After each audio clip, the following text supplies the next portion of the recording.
Hello, everybody. It is Sunday, and we are here. It is so late for me, all things considering. It's been rough. I had such a hard time getting up. I could just stay asleep. It was kinda crazy. Like, I just could not wake up. Just could not.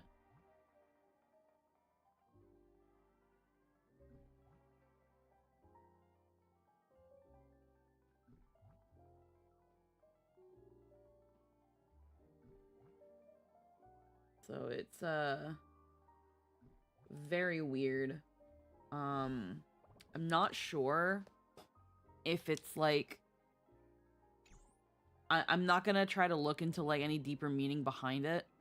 I think it's a lot of like emotional hormonal stuff. So for the most part, I think I'm fine. But I couldn't tell you why. But could also be just some sort of depression or something. I'm not quite sure.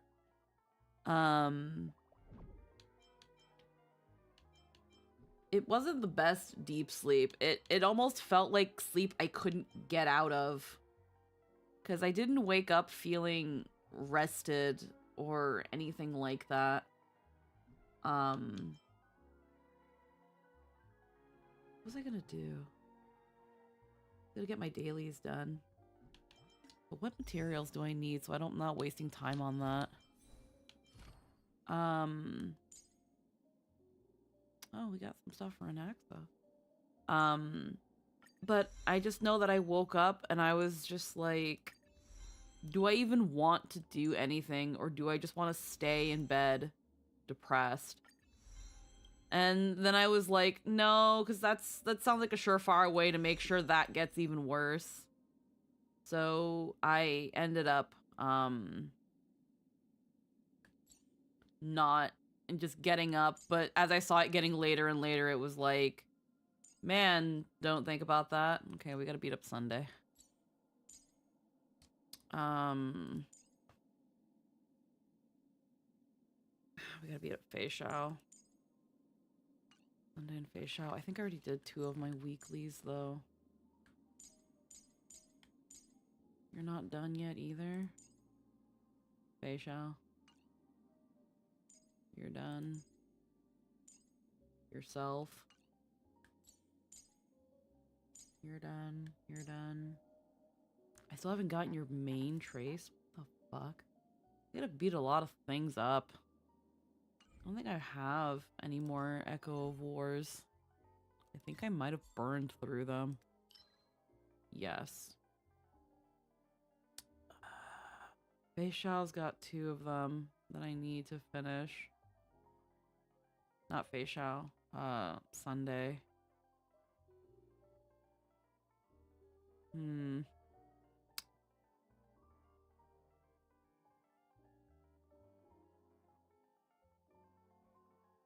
Glance of Twilight. Interesting. Salutations to Ashen Dreams. We can probably just do that one. Let's do the fat one. You don't think the day could be good for you? Yeah, I was even like, I could prepare like a pork roast and stuff, like in between or something, and my brain was like, you don't want to do that. And I'm just like, yeah, I don't. Like, I bought a bunch of like lazy day dinners, and today definitely seems like one. I still have some leftover rice that's warming up. But I just woke up and I was just like, I want to still stream and do stuff, but I don't want to be around anybody. I don't want to be around anybody. Yesterday was very overwhelming for me.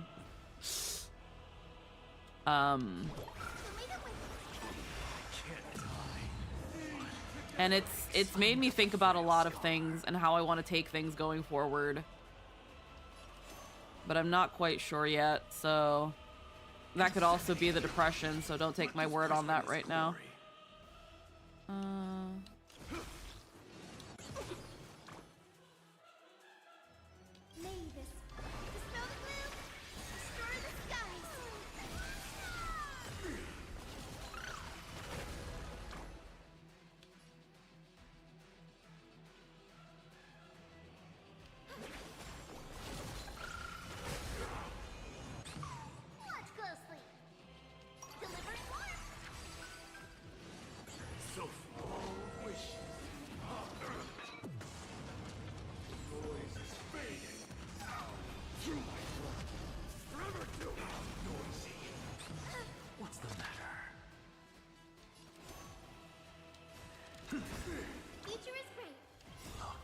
This divine power, I reforge all things.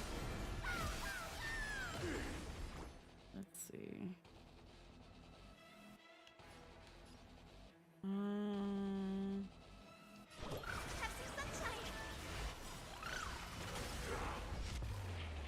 Disorderly noise.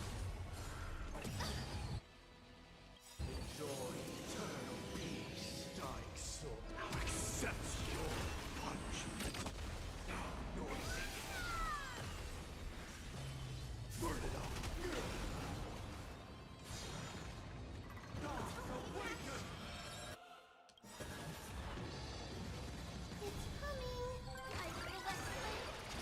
Like, Guide with the rainbow bridge. let's see.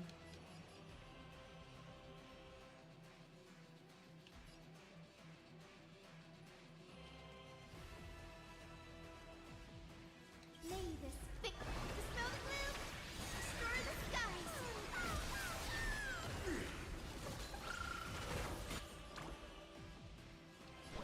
Believe it with Thank you.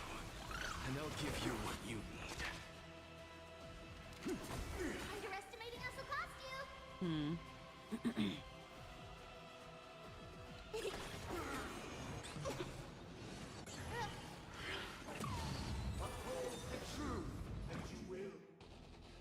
It's funny because yesterday I saw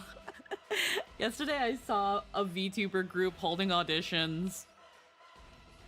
And I looked through it, and there was already some things that gave me red flags. And it could be because this week has been weird. But I almost don't even trust VTuber groups that are like, we're just an indie group. We just Yeah, I'll let Sunday talk. The inevitable day has arrived. The embryo of philosophy will reshape for us all of reality.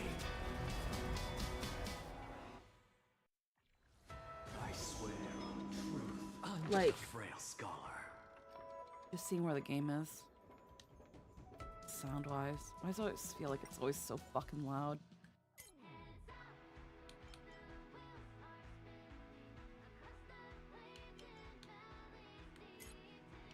Bitch!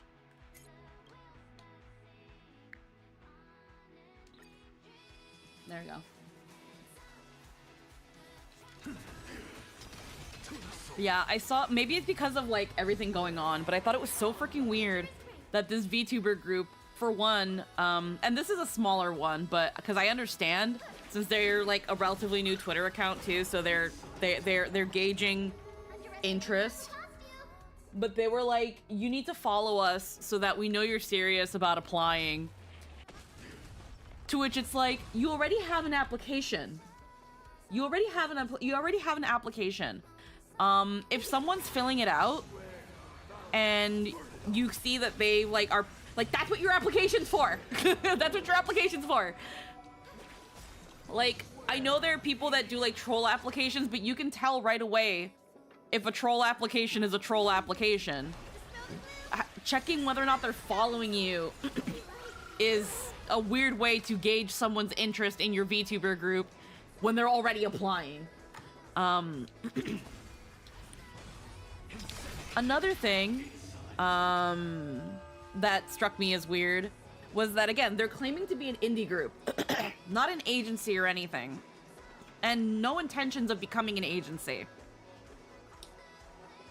And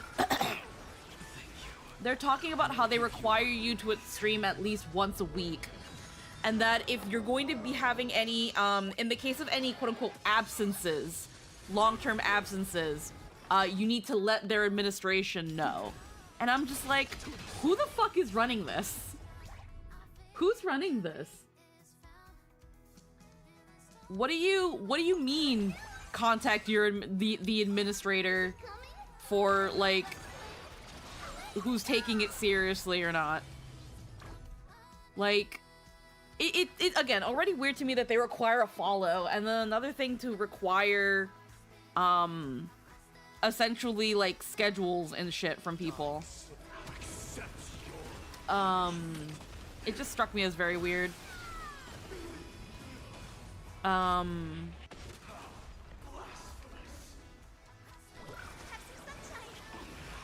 else did I look into? It was late at night. Because I saw that, like, someone we kind of know, or someone that I know someone knows, posted a picture where it was like, I applied for, I don't care. I don't plan on applying for that shit. V Fantasy. And it's just like, okay, that's, wow. You took the time to apply, put the effort into covering our surveys and presenting yourself, but you didn't click like and subscribe, so we've decided you don't care. Yeah, again, that just feels so weird to me. That just feels so weird to me. You already claimed the maximum. Cannot claim anymore. No, I don't want to do it anymore, then. Like, I'm gonna freaking look for them.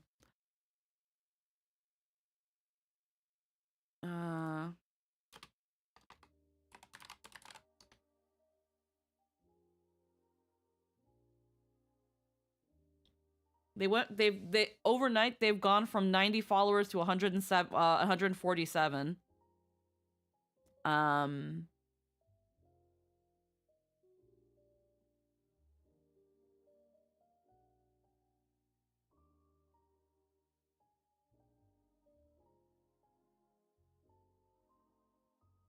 Let's see. So their whole thing is they're an 18+ fantasy TTRPG inspired indie VTuber group. So this tells me, at least, that they are potentially considering doing tabletop RPG things. And that's fine. That sounds all right. When I saw their audition sheet, because it was like, okay, actually, no, wait, hold on. Let's check their, I'm not showing it on stream because I don't want, like, anybody to freaking hound anybody. I probably should to cover my bases, though. One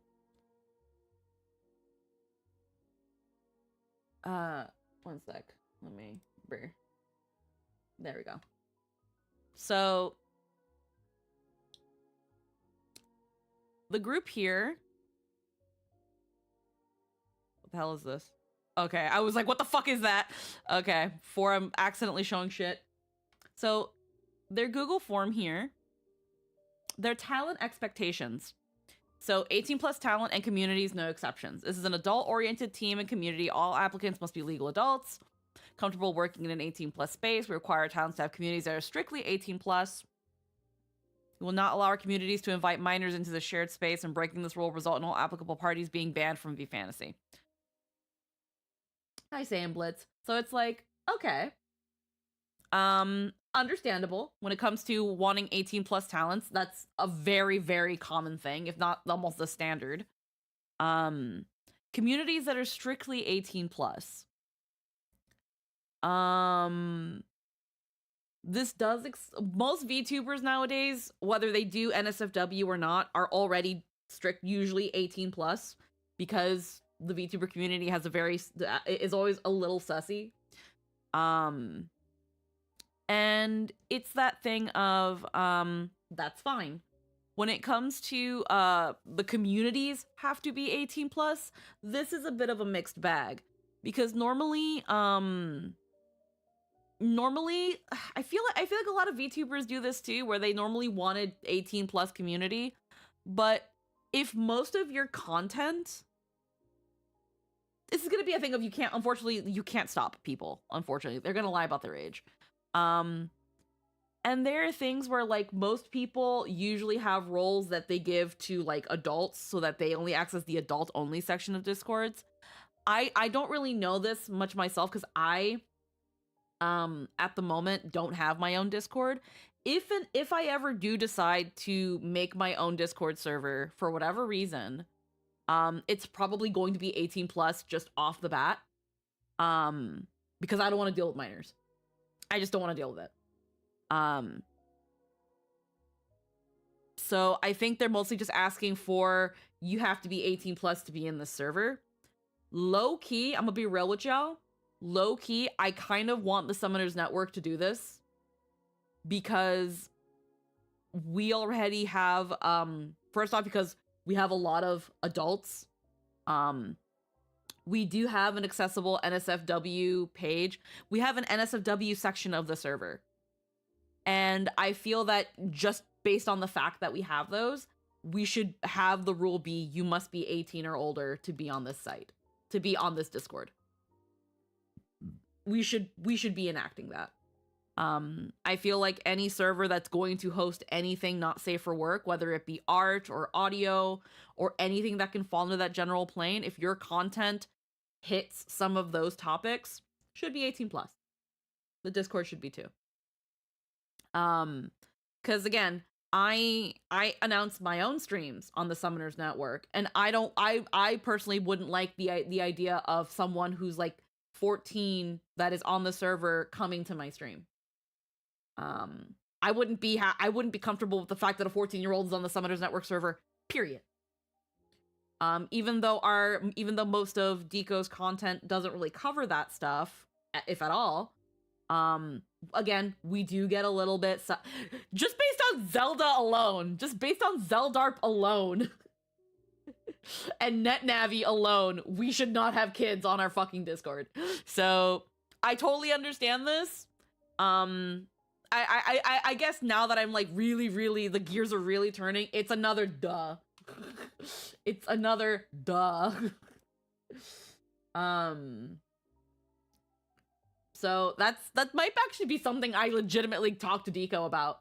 That might be something I legitimately talk to Deco about, that we should actually consider making the server in general 18 plus. At least making that a rule that they have to be 18 plus.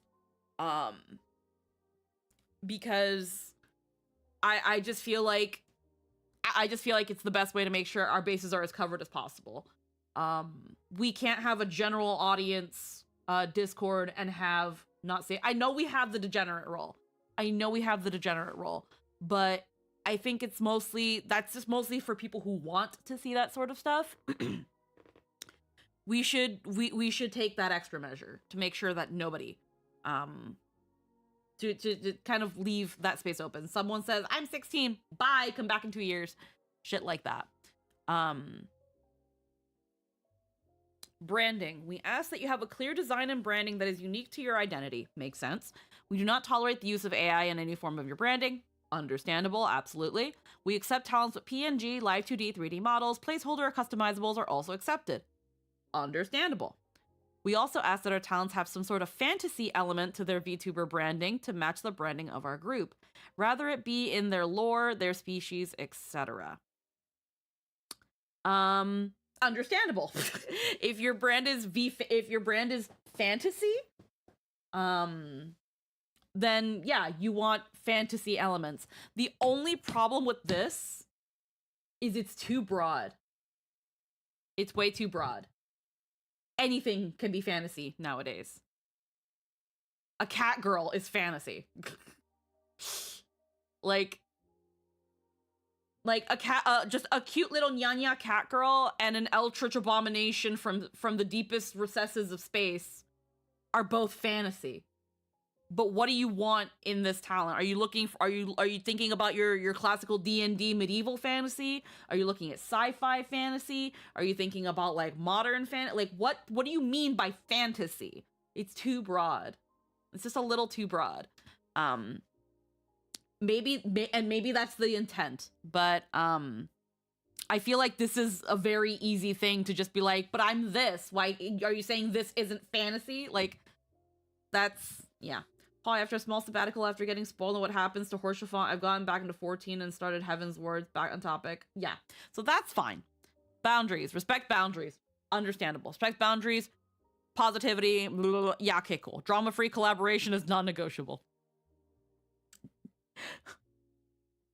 What does this mean? Drama-free collaboration is non-negotiable. What does this mean?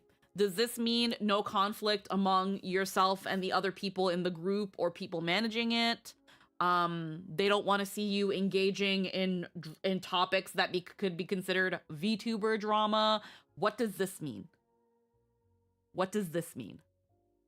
I don't know. Additional notes is a community-first group where we uplift each other and grow together, not to compete or compare ourselves to one another. Your real-life identity is not required or expected. This pretty much means that they're probably going to be focused on collabs and doing things as a group and things that you bring to the group other than promoting anyone individually more than one another. That's what I'm thinking this says. Not sure. This is, again, where we uplift each other and grow together, not to compete or compare others to one another. This is very fluffy. This is very fluffy. I don't get it. Very fluffy. All personal information is kept confidential, and you can choose how much or how little you share with your fellow talents in your community. I fucking hope so. Why do you need my personal information in the first place? This is just a little indie group. Why do you need my information? I want to go into detail about that. Why all personal information? Like, okay, you can choose how much or how little. What if I don't want to give you any of my personal information? What if the only thing I want to tell you is that I'm based in Canada and nothing else? Is that going to be a deal breaker? What do you mean? Like, I don't know. That one's also a little weird. We do background checks on public behavior. If you've been banned, blacklisted, or exposed for abuse, we reserve the right to deny applications or remove talent at our discretion. Understandable. That's generally understandable. I hope that in doing that background check, if you find certain things about people, recruits, or talent that raises a couple red flags, that you also approach that talent about it and get their side of the information. I hope you guys don't just blindly follow things that people are posting and not get to the bottom of it. If you're going to go through the effort of running background checks. I hope you also look into making sure that facts and things are correct. Because unfortunately with Twitter, a lot of people spread misinformation. A lot of people say shit for the sake of saying shit and start shit. Don't know. IP belongs to you. I fucking hope it does. I sure hope it does. We'll never take your brand or identity or ask to give that up to the group. You'll never have to worry about anyone in this group taking your identity or any purchase made IP from you. Because of the exponentially grown disdain towards corporations, especially as a result of the VShojo issue, I totally understand why they feel the need to say this. But this is a no-brainer. If you're just joining a group that is indie, again, an indie group, you don't have, unless you're trying to be an agency, this doesn't matter.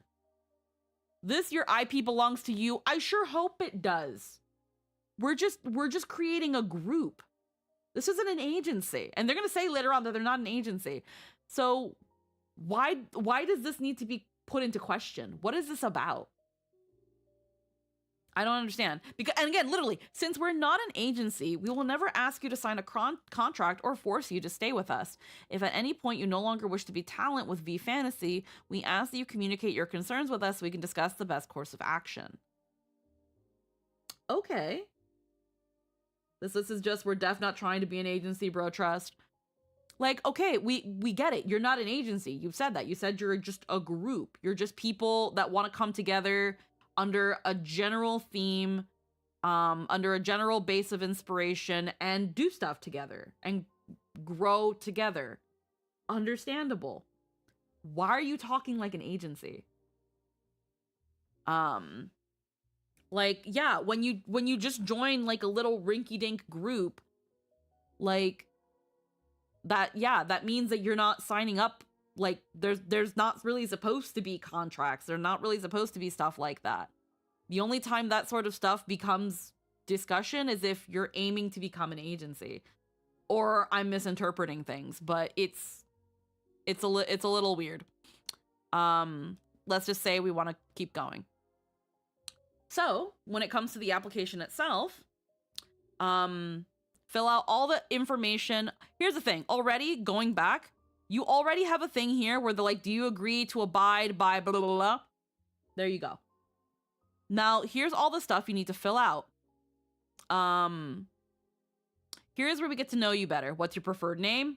Easy. What's your age range? Okay. Where do you reside? So there's a piece of personal information that they're asking for off the bat. What's your Discord? Because they prefer all communication between the admin team and potential talents will be done via Discord after the initial contact emails are sent out. So we need to have this information to be able to contact you. Fine. Do you speak English? Of course, you know, they want to know what they're working with in terms of like who applies. I feel like they should have put somewhere in their requirements that you need to speak English.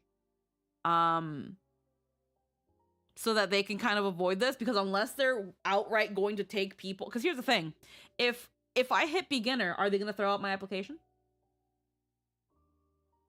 Does this make me less qualified if I can barely speak English? What's going on here? Why do you need my level of fluency? Is it is it going to be a mostly English VTuber group? You can just say that if you want to be an English VTuber group. You can ask, like, what languages are you proficient in? What languages are you native in? I feel like I don't know about this. But maybe it's just to I don't know. Maybe it's to give most people a try, but I feel like I feel like beginner here, basic understanding with limited vocabulary, like I don't know. Maybe I don't know. This one's a little weird to me. Because are you going for a worldwide thing? Or are you going to be mostly English speaking? Because if you're going to be mostly English speaking, then you only need to be like, like describe your level of, I don't know. Do you fluently speak English? Also, honestly, I think this question could have easily just been a yes or no. Because conversational and beginner is not fluent. So it could just been native, proficient, fluent, no. No, and then have it be an other. That being said, anyone who is probably in beginner or conversational is probably not going to fill this out. But let's just put in native. Social media links. Understandable. They've already said that they're going to be running a background check on you, so they're going to be stalking all your shit. So, understandable. What are your hopes and expectations with joining V Fantasy? Now, mind you, they are not a VTuber agency. They are just an indie group. An indie group. What are your hopes and expectations with joining V Fantasy? Help with growth and exposure, access to artist, riggers, or production support, guidance and mentorship, collaboration opportunities, marketing and branding support, technical support, convention appearances,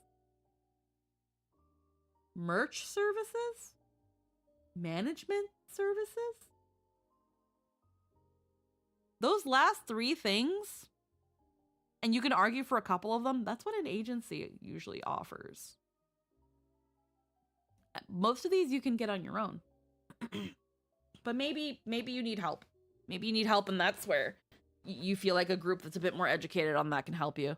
And then what would joining V Fantasy mean for you? God, I hate that these are all required.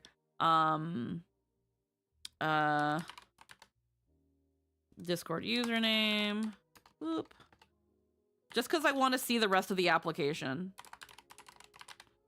But social media links. God damn it. Okay, well let me go on my that's Blue Sky. Let's grab ye old twatter link. Let's go here. Let's say growth and exposure, guidance and mentorship, marketing and branding support. We're just gonna put yes, just to fill it.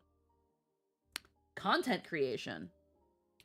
Here's where we focus on you as a content creator, where there will be a selection for you to post an audition video if you have prepared one for V Fantasy, but it's not required.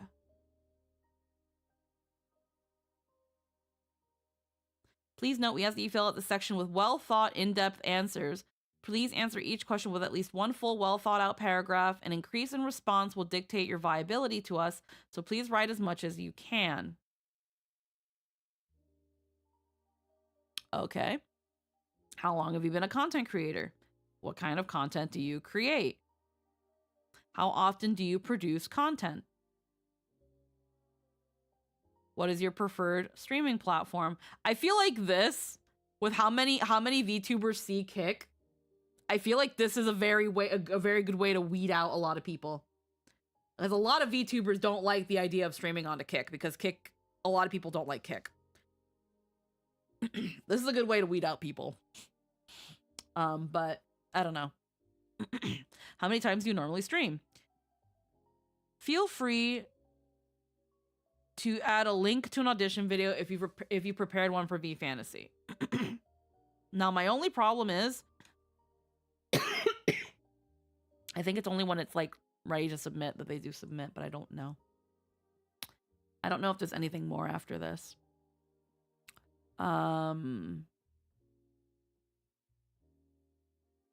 This seems like general, like, yeah, what do you do? How often do you do it? That's normal. The fact that they don't ask for an audition video is interesting.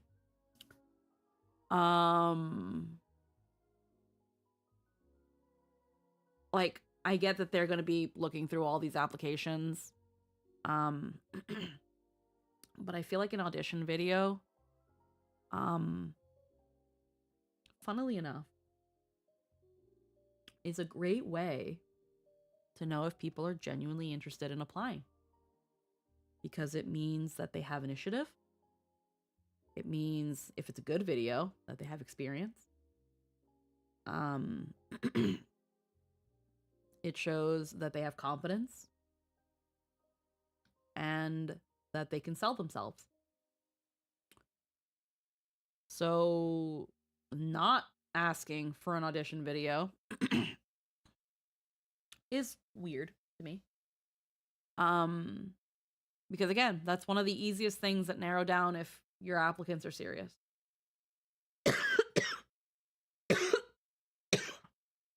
So again, I don't understand why. They don't want an audition video.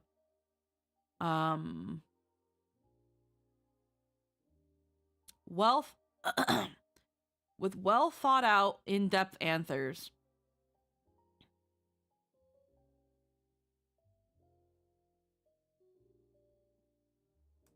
What times and days do I stream?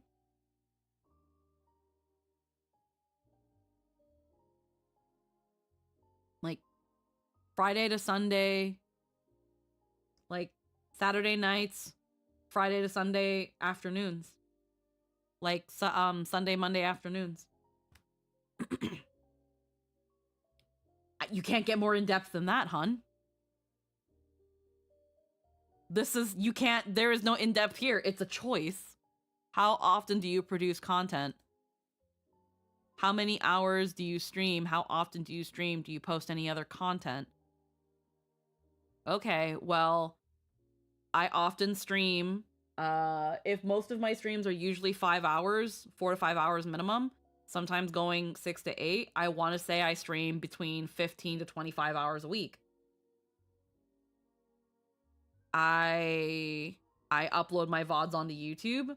I occasionally post shorts to YouTube, Twitter, and TikTok at a bit of a semi-regular thing, sometimes daily, sometimes weekly. Sporadically. I sporadically post shorts onto shorts and TikToks. Can't really go in depth in that without just fluff. This is another multiple choice question. How long have you been a content creator? Half of my life. 16 years. Maybe even more.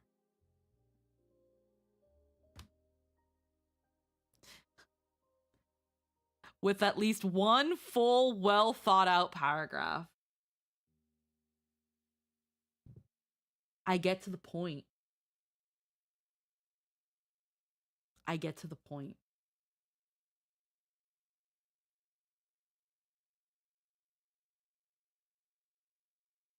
Okay. I'm not going to fill it out any further because I don't know. I don't know if next submits. I can't remember how Google Forms work. Do they usually put submit when you're done with the form? There's a next. I'm just gonna fucking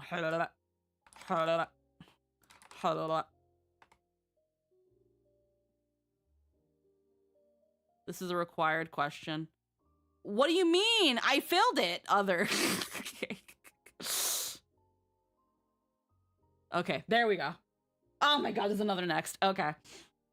Yes, there's a submit when done, and usually you can record. Okay. Okay, personality and vision. Here's where we get to know you a little bit better as a brand. We want to know about your experiences as a VTuber that may have shaped your content creation journey and what you want to do. You know what would make this easier? A video.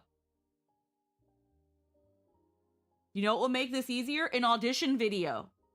Why are you giving yourselves more work? You already have to go through probably 148 applications. Why are you making your life harder? An audition video. An audition video that is between 2 to 3 minutes, and you can get that. What? Okay. Let's look at them. What is your greatest motivator for streaming, VTubing, and why? How would you describe your personality? What type of character do you envision yourself as a VTuber? For yourself as a VTuber. Where do you see yourself this time next year with your streaming career? What is the most interesting project you have worked on as a streamer? Has there ever been a time you found yourself in a disagreement, dramatic situation, quote unquote, scandal in the streaming space or with another VTuber? Please describe the situation and how you dealt with it. Please don't stress about this section. This is mainly to get a feel of how you handle yourself publicly during conflict. Please see attached video. You know what you could do is that you can put this all in the requirements of an audition video. Be like, audition video. Ask what brought you to VTubing.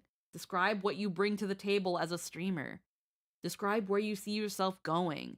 What makes you stand out? Why do you think agencies ask for these things in a video? So they don't have to do this. Also, this thing of like, have you ever found yourself in a disagreement, dramatic situation, scandal with another person?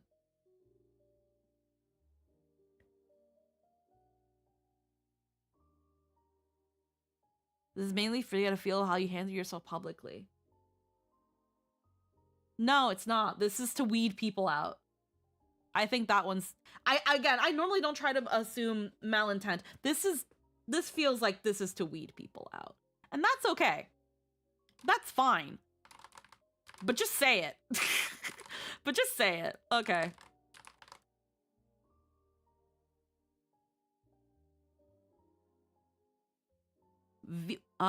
Find your guild. With V Fantasy being a fantasy themed VTuber group, we have guilds instead of gens or founding members. We've created our own sorting quiz to find out which guild you'd be sorted into once accepted.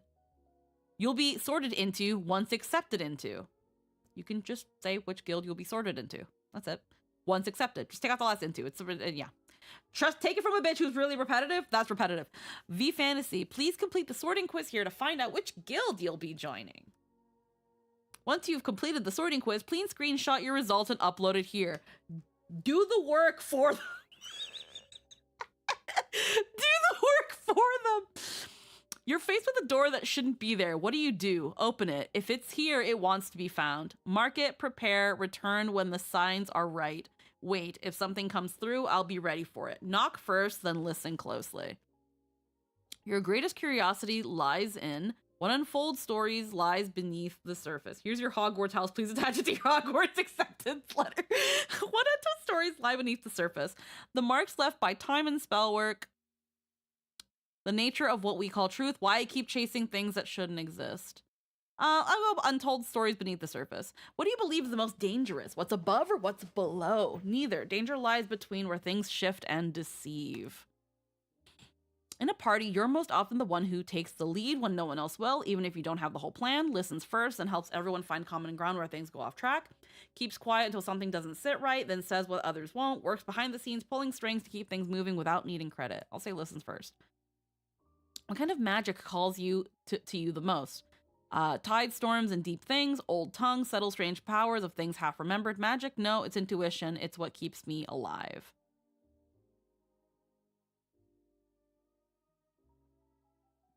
Yeah, okay, sure. A stranger offers you a map to a place that doesn't exist. This feels like an awful lot. For a VTuber group, not even an agency, mind you, just a group. So now they also want you to take a personality quiz. A stranger offers you a map to a place that doesn't exist. What do? Ask who else has gone and whether they returned. Take the map. Unknown lands. Always call to those that are worthy. Study it for signs, patterns, or coded meaning. Burn it. If it's real, it'll come find me instead. Study it. In times of uncertainty, you find strength in the tide, the old ways, the hidden word, my own instincts. What others don't see, I understand. Rituals, symbols, and signs, ever-changing, but just go the old ways. You find a sealed letter in a forgotten place. It's addressed to you, but dated centuries ago. What do? Break the seal, study the handwriting, take it to a quiet place. Hi, Ada. Light a candle and read it beneath a perspective charm. Keep it hidden and unopened. Some knowledge, blah, blah, blah, blah, blah. Sure, just gonna go with studying. You're working alone when you feel something is watching you. What do? Turn and face it. If something's there, you'd rather see it. Take a protective stance. Keep walking and start noticing the signs. Say nothing, do nothing. If it's watching, it probably already knows more than you do. How, Arya, what you doing? We're looking at a VTuber group that has applications opened that kind of put some red flags for me. It asks for a lot of things, and one of the things it's asking is a personality quiz. You're walking alone, blah, blah, blah, blah. Speak a protective phrase, I guess. Fucking sure. Submit.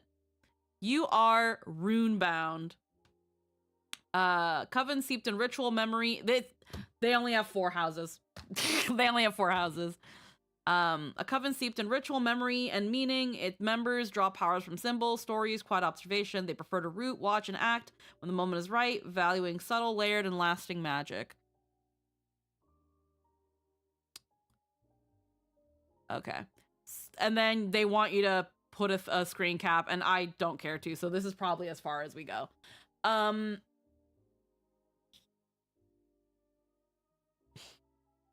don't know.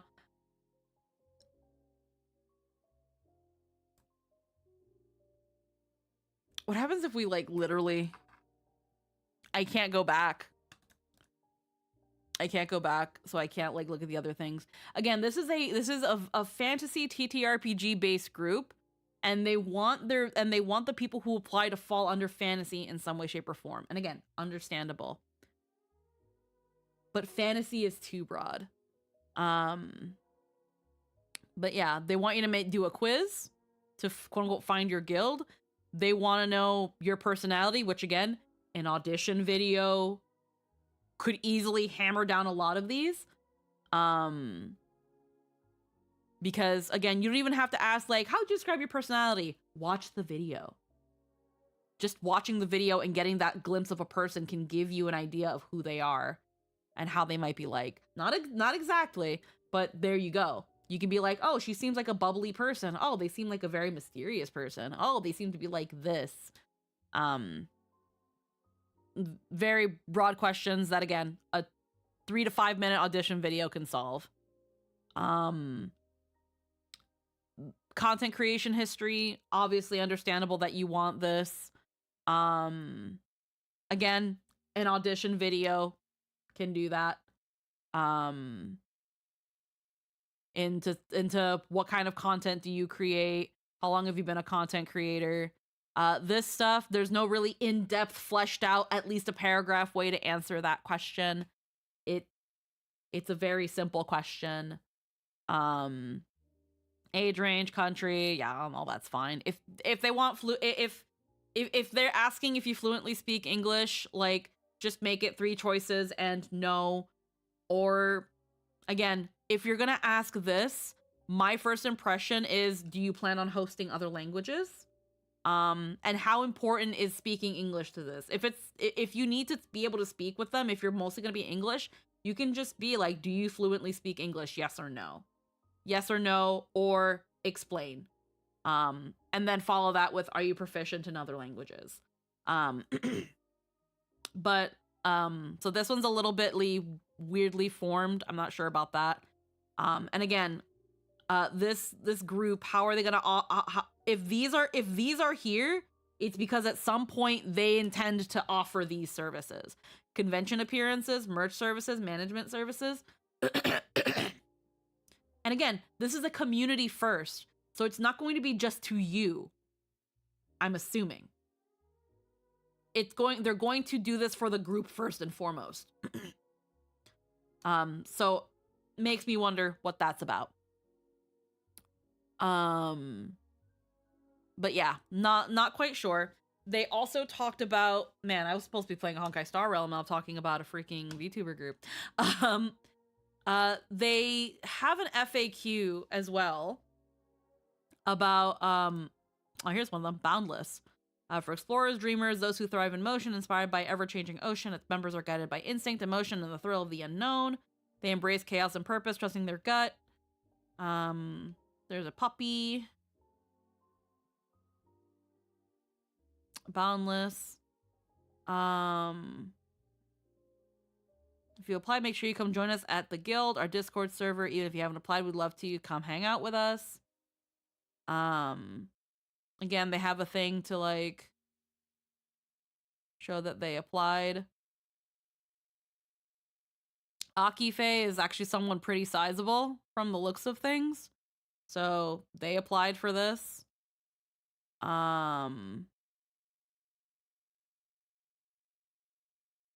No one else has posted their thingy. Not a lot of people have. Where is their heckin' little FAQ? They had a little FAQ. Couple questions. Here we go. Hi, Ryder. Let's see. Please make sure you follow. Here we go. TLDR, please make sure you follow us to show you're really interested. Be a good person. Fill out the form to the best of your abilities. And no, you don't need an audition video, and it won't hurt your chances if you don't. So they put here, you don't need to submit an audition video to be selected. Submitting an audition video also won't hurt or help your audition in any way. It's more of a way for us to get more of a feel for who you are as a person, outside of us lovingly stalking your social media pages. If you don't or can't submit an audition video, we ask that you write as much as you can and provide extensive answers to the questions in the application. We know there's a lot. We're sorry. So we can get a feel for the who you are as a person and a streamer without the audition video. Which I guess is understandable then why they ask so many questions. Because if you can't submit an audition video, you've got all these questions. But again,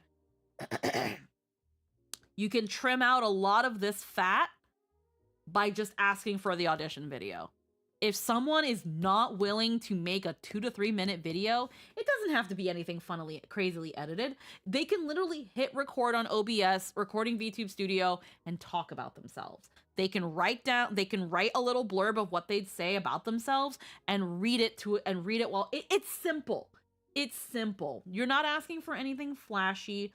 You're not asking for freaking for freaking TikTok edit level quality shit. You're asking just for a video talking about yourself. It's actually not hard.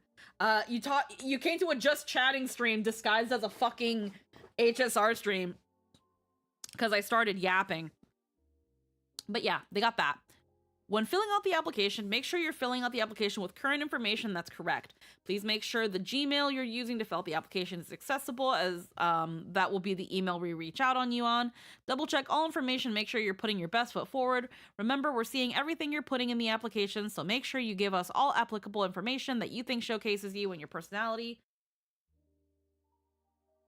Oh, do I not have... Okay, hold on. I might not have mix. I didn't have mix it up on. My bad.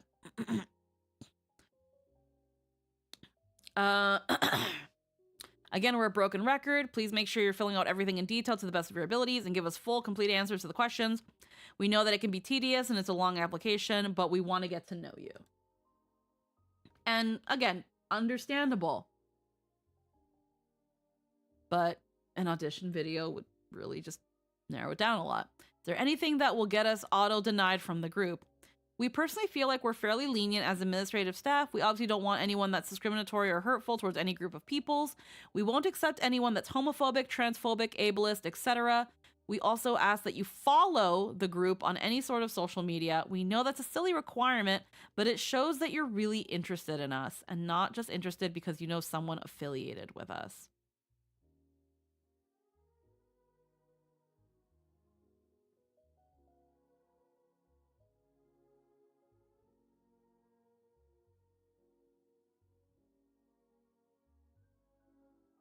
So they're currently doing staff auditions.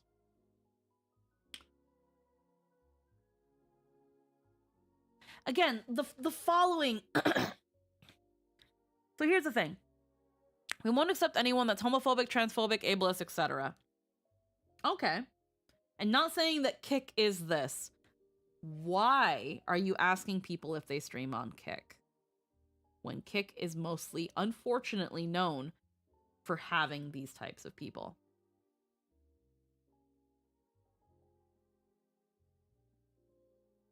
Just a question. No, Kick is exactly this. Exactly. So why do some of your questions, are you asking people if they stream on Kick? Like, I don't know. And again, just because you stream on Kick doesn't mean you fall under that, but there's a lot of people that do, and because of that, it's seen as a that platform. So why are you letting people... I don't know. We also some questions if we're going to deny lewd tubers. We 100% accept lewd tubers. How you choose to make content, so long as it's not harmful to yourself or others, isn't something we're going to dictate. And our lovely flower dragon is a lewd tuber. I don't know who's running this.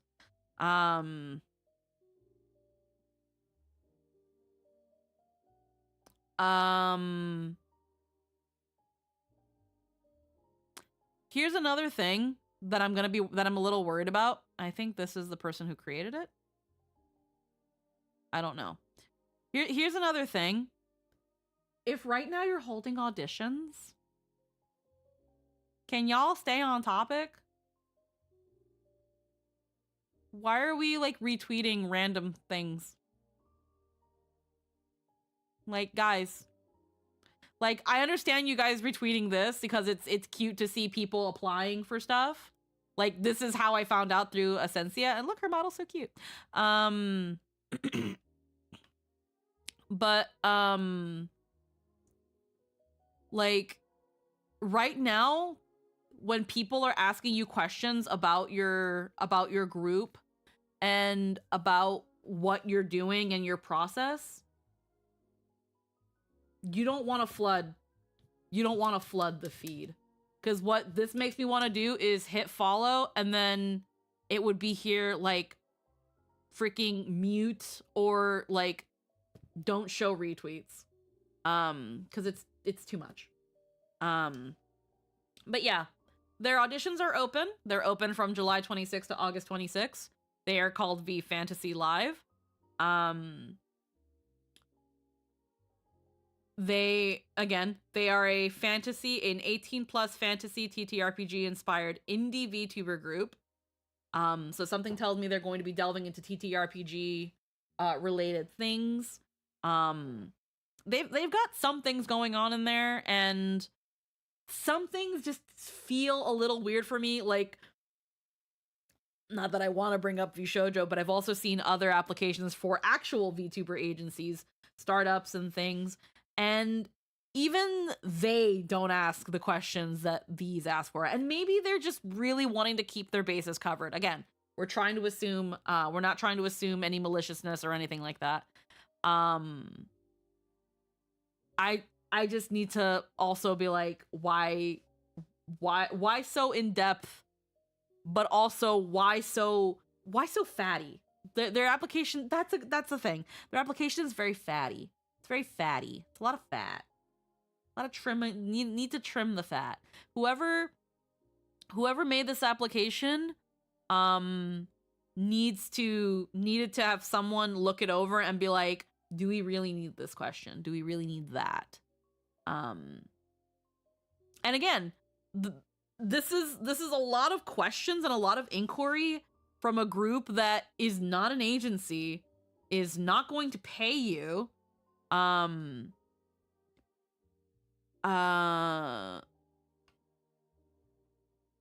Mithril. Mithril's another group. Final guild is Mithril, the coven that thrives in the shadows. Walking in the fine line between seen and unseen, Mithril calls to the strange and unusual, those that are there and always watching. And again, it's a nice logo. They only... Do they have Mithril? Runebound. First guild is Boundless. Second guild is Rune... No, they only have 3. So they only have 3 guilds. Mithril, Boundless, and Runebound. Okay. There was another thing. Oh, here we go. Talent expectations. The application. Okay. Talent applications, FAQ. So, what they do for you. Let's go. As a group, we provide creative support, collaborative opportunities, branding guidance, lore development assistance, group promotions, merch opportunities, monthly health check-ins, and a close-knit, encouraging community while each member is independent. But I don't have to sign a contract.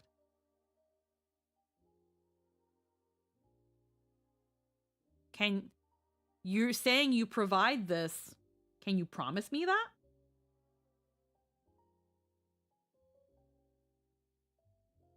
While each member is independent, we strive to lift each other up and grow together. At the moment, the staff are limited to a budget reliant on our real-life salaries, so we're unable to financially provide big-scale assets for our talents.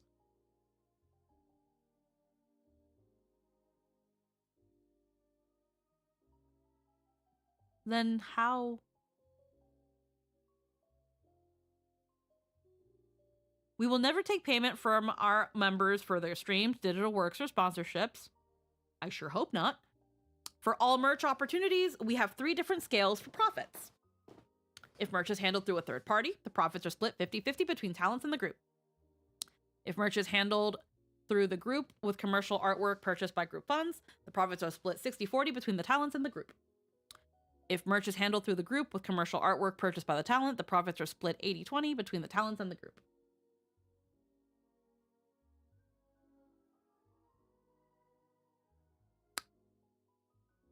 Wait, if merch is handled through a third party, the profits are split 50-50 between talents and the group.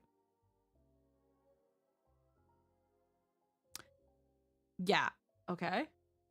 If merch is handled through the group with commercial artwork purchased by group funds, the profits are split 60-40 between the talents and the group. If merch is handled through the group with commercial artwork purchased by the talent, the profits are split 80-20 between the talents and the group.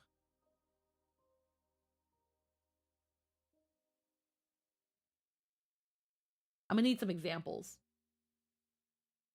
Because I don't, maybe I'm dumb. But something doesn't smell right. We won't take a larger payout. We won't take the larger payout outlined above, and we will never ask you to outright give us any of your earnings. If you'd like to aid in any group project, you can, but we will never require you to give any of your profits. You worked hard for that. You deserve to keep it. Okay. With the bigger split going to the talents, I guess. Okay. The application process. Again, fill out the Google Doc application. Before taking the time to complete this, we ask that you read through our guidelines. We have to ensure a sense of professionalism between the talents. While we are not a corporate agency, again, they say it, we intend to maintain boundaries, consistency, and brand awareness. I'm just gonna change myself to just chatting really quick. 1 second. 1 second. I know we are technically playing Honkai Star Rail, but I'm gonna be just chatting real quick. And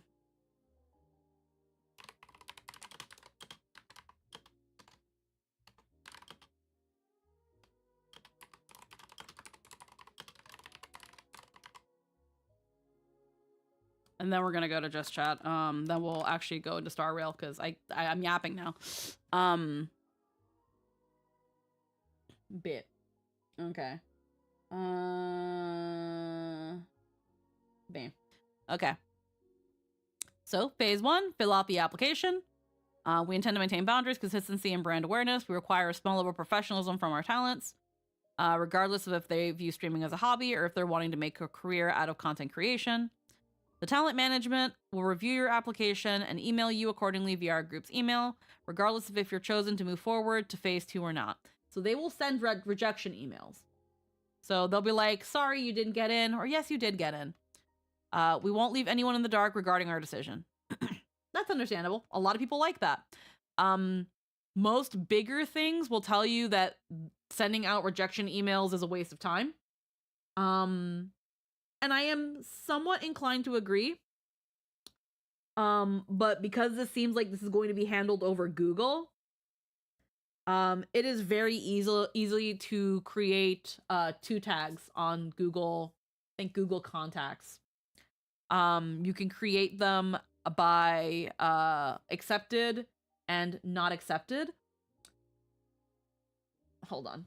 Okay, Google. Turn off the big funny TV. Sure, turning off the big funny. Thank you. TV turned itself on.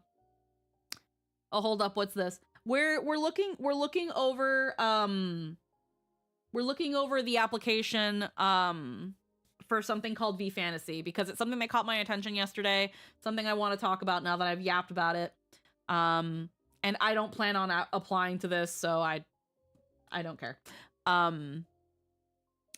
So yeah, if they're mostly contacting things through using like Gmail and things like that, and G Contacts or Google Contacts, you can create tags, accepted and not accepted, and then it's just a group CC. The only thing about a group CC is that you also see everyone else that didn't get accepted. So I also understand why that's not a good way to do it. Which means then you are left with individually emailing everybody. Or you can save yourself the time and at the end of phase 1, after the end of the application process, you say, hey, you can be like, hey, we are looking over our applications, give us some time. And then later on, or be like, hey, if you don't receive an email within a month, then you unfortunately didn't make it. Give people, if you don't have time to give people a rejection letter, give them a time frame to expect a letter of interest and save yourself the time. Phase 2, the Discord interview. This is normal. Discord interview will be fairly casual. We'll just reach out to you to find out more about you and see if we mesh and if your goals align with ours. A talent management will discuss how the Discord interview went and reach out to you via email. Again, regardless of if you're offered a position in our group, we will reach out to you.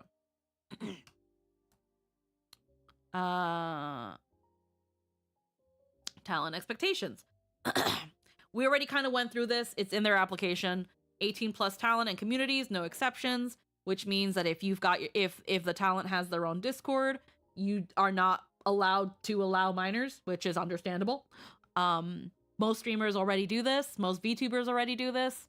So that's a little bit of a given, which makes it that this pretty much makes it so that general audience VTubers, younger VTubers, or VTubers that general audience VTubers, people that are like family friendly and stuff, cannot apply.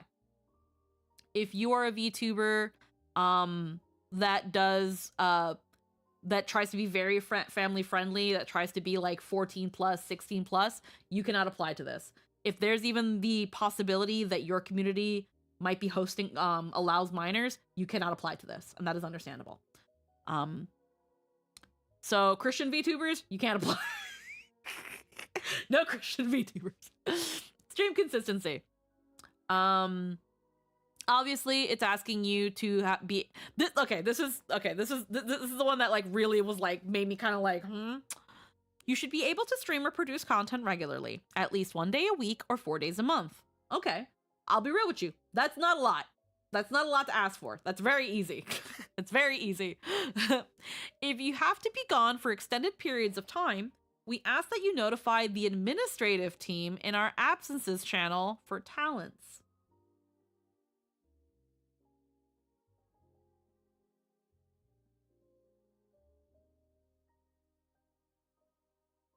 Am I calling out of work? What is this?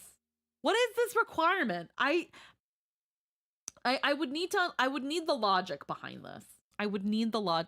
This is why I can't be in shit, because I always got some shit to say. What do you mean if I'm going to be gone for a long period of time that I need to fucking fill out in a waveform or whatever it is that you want me to do? Why do I have to do that? You're a group. What do you mean? I need an explanation for that. Like, I mostly need to know to what extent do I have to. So it's like calling out of work. Yeah, I don't understand that. I don't understand that. I guess the idea is I'm guessing the idea is that we're only asking for at least this much. If you can't even do that, let us know why. But like,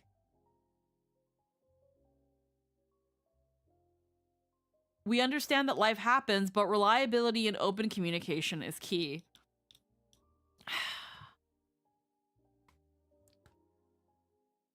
I don't know. Just, no me cae bien. No me cae bien. This doesn't feel right. Another thing that they put here, and somewhere on their account, gotta find it among all their shit. This is another reason why I'm like, hey, if you're going to be a group and you're holding auditions, please don't retweet random stuff. I don't want to say random shit because I hope that their puppy Leo is okay, and this makes me really sad. But retweet this on your personal account, please.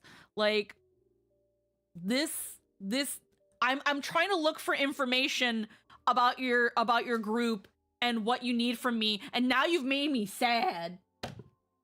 Like, I'm just trying to look for information on what's going on here.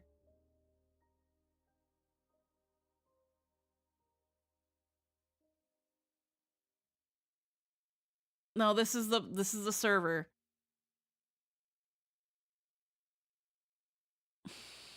Can't find anything. Yeah, congrats, you broke 100 followers. Okay. If we were to make some guild loot merch, what would you be interested in?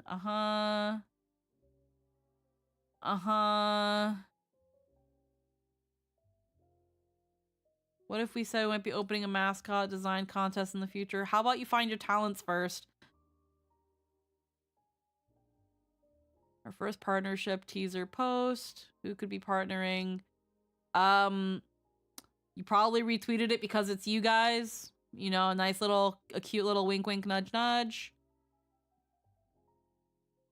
I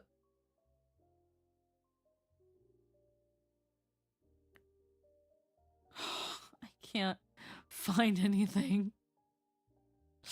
I can't find anything. Where was it? They had a thing where maybe it's in the auditions open or something.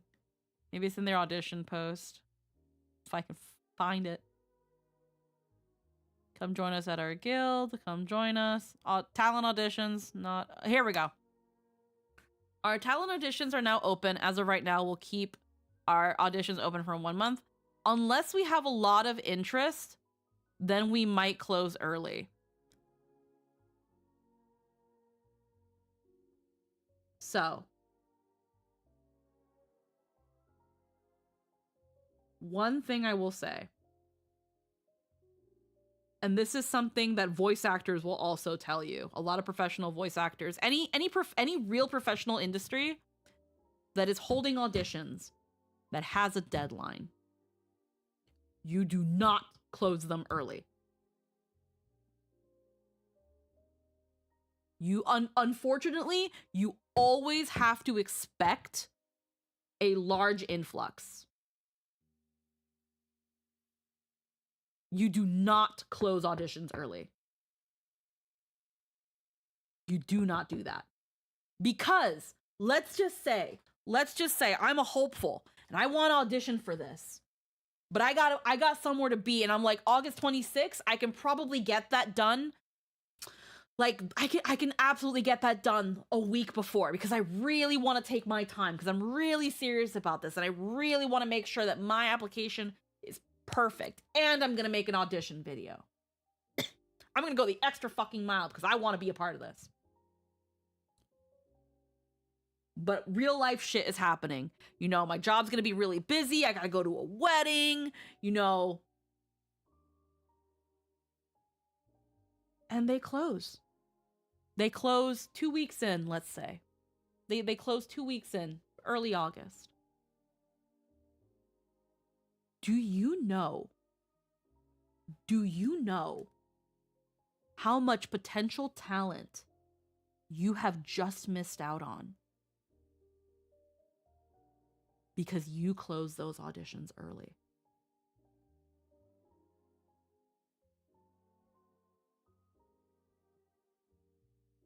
Always expect a large influx of auditions, no matter how small of a group you are. Because you could just be denying yourself. Honestly, I'm almost tempted to quote retweet this and be like, I'm not applying for this. Some things don't sit right with me. Not gonna lie. I'm gonna do it right now. Fuck. Why can't I? Okay. Not before they preemptively block my ass. Okay.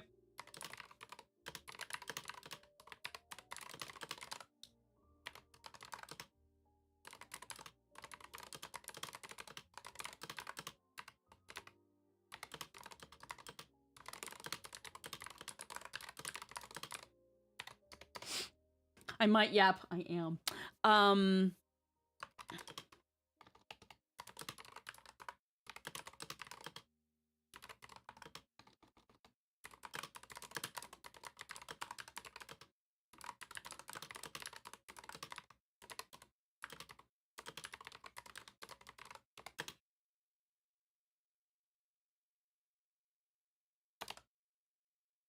Do not close your auditions early because of large influx of applications. You could be closing yourself off of some amazing potential talents who could be going the extra mile to fill your your I almost want to say obnoxiously long your in my opinion very demanding, in my opinion rather demanding application.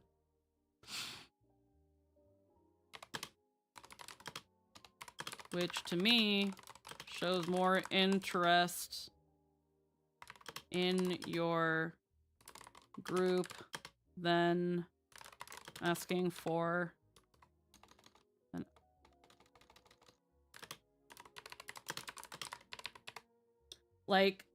that's like not to yuck anyone's yum. I don't plan on applying for them. Some things don't sit well right with me, but I might yap. You know, I'm gonna take this out. I'm gonna take this out. I don't want to make it seem like I'm turning into a thing about me. Yeah. Please do not close your auditions early because of a large influx of applications.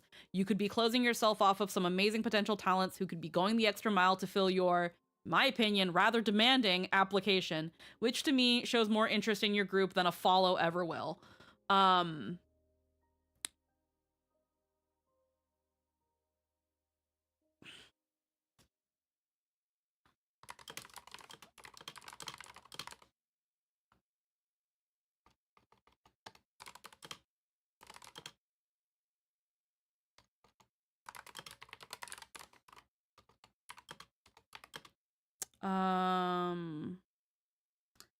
What was it? Their application, their requirements.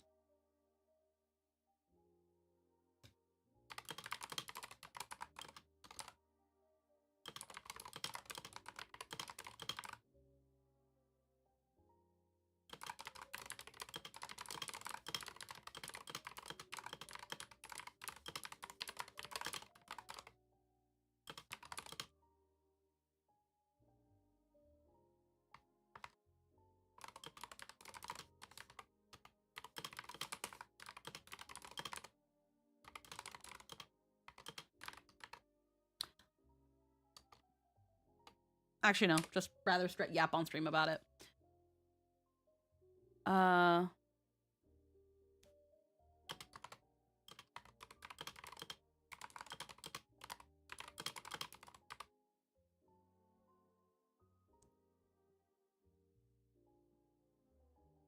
Actually, better get like this. And I'm not here to yuck the yum. I just always got something to say. That's it. That's all I'm gonna put on that. Again,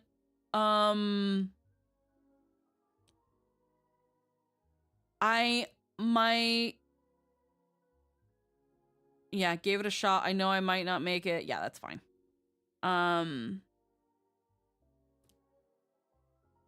It just feels weird to me. It just feels weird to me. Again, anyone who does choose to apply for something like this, good luck to you. I hope they're able to sort out their talents. I'm not going to assume any ill intent or maliciousness from their application.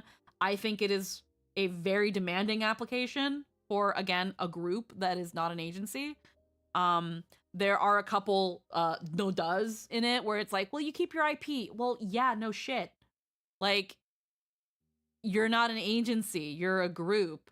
You're not paying me. There are no contracts. What do you mean I keep my IP? Like, no duh. I feel like not asking for an audition video is just giving more work for yourself. This whole like we'll answer everybody whether they made it or not is too much extra work. I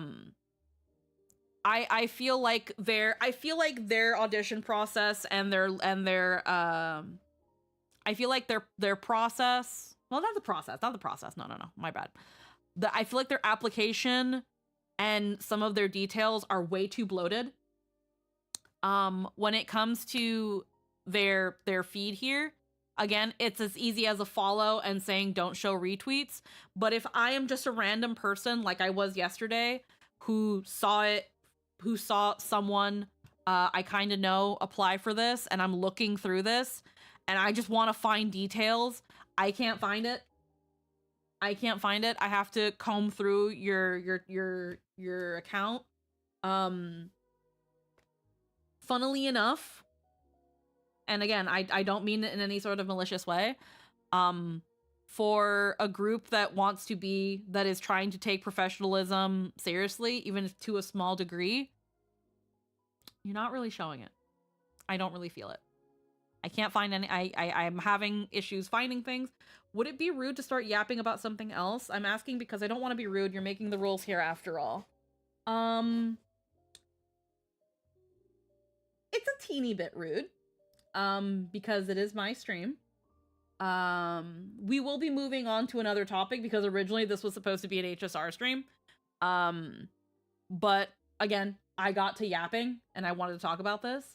I don't think my opinions on this are anything overly incendiary. It's just my critique of this, just looking at what's out there right now. I don't know who started this. I don't know who's behind it. I'm looking at it from a completely outside perspective. I've applied for VTuber groups before, and I've not seen applications as extensive that ask for as much as they do, that also ask for a personality quiz. It's just a little weird to me. God, I hate VTubers. Oh my god, Bard! Bard, you missed me yapping about this. You missed me yapping about this, Bard. Or were you lurking the entire time? Oh my god, Bard. Please. Bard. Bard. Sorry, I was dealing with a BL fanfic contest. Oh. Run it back. Okay, well. Oh, god damn it, Bard. You came at the worst time. Your opinion would have been so fucking funny for this. I found this VTuber group. Funny enough, I also just retweeted their application. They're a VTuber group called V Fantasy. I'm going to try my best to run it down. They're a VTuber group called V Fantasy that is a TTRPG fantasy-inspired indie group. They're holding auditions. They require people to follow them so that they know that they're taking it, so that they can feel like people are taking their application seriously. They say it. I can't find anything on their Twitter. I can't find anything on their Twitter. They have some things here. Not to bloat their following. Okay. So they put here, TLDR, make sure you follow us if you're really interested, be a good person, fill out the form to the best of your abilities, and no, you don't need an audition video and it won't hurt your chances if you don't. They say you don't need to make an audition video. Their application asks for a lot of things and seems really, really bloated. Define being a good person. We're not gonna, when it comes to wanting the most current information, that's understandable. Double checking, making sure things are okay, that's understandable. This is kind of bloaty also as well. What will get you auto denied from the group? They're saying that pretty much nothing will. They say they don't want people that are homophobic, transphobic, or ableist. Totally understandable. Why then, in your questions, are you asking people if they stream on Kick? I know not everyone on Kick is homophobic, transphobic, ableist, yada, yada, yada, but it does attract some rather unsavory people. If you don't want anybody that could be labeled these three things, generally most VTubers don't fuck with Kick. So the fact that you are willing to accept people, like, again, you're trying to be open to as many people as possible, but the fact that you are willing to accept Kick streamers is a little bit contradictory to that.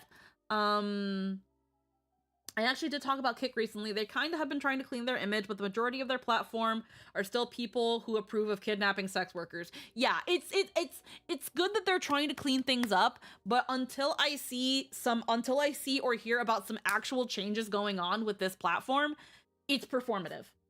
And there again are some unsavory people. I know there are some unsavory people on Twitch as well. I know it's not perfect. Same thing with YouTube. But most people, the general consensus is that Kick, if you're a VTuber, is a no-no. But it is what it is. There we go. We went over their application process. So we're gonna, Bard, you're lucky I love you. They have a Discord. I almost clicked on that.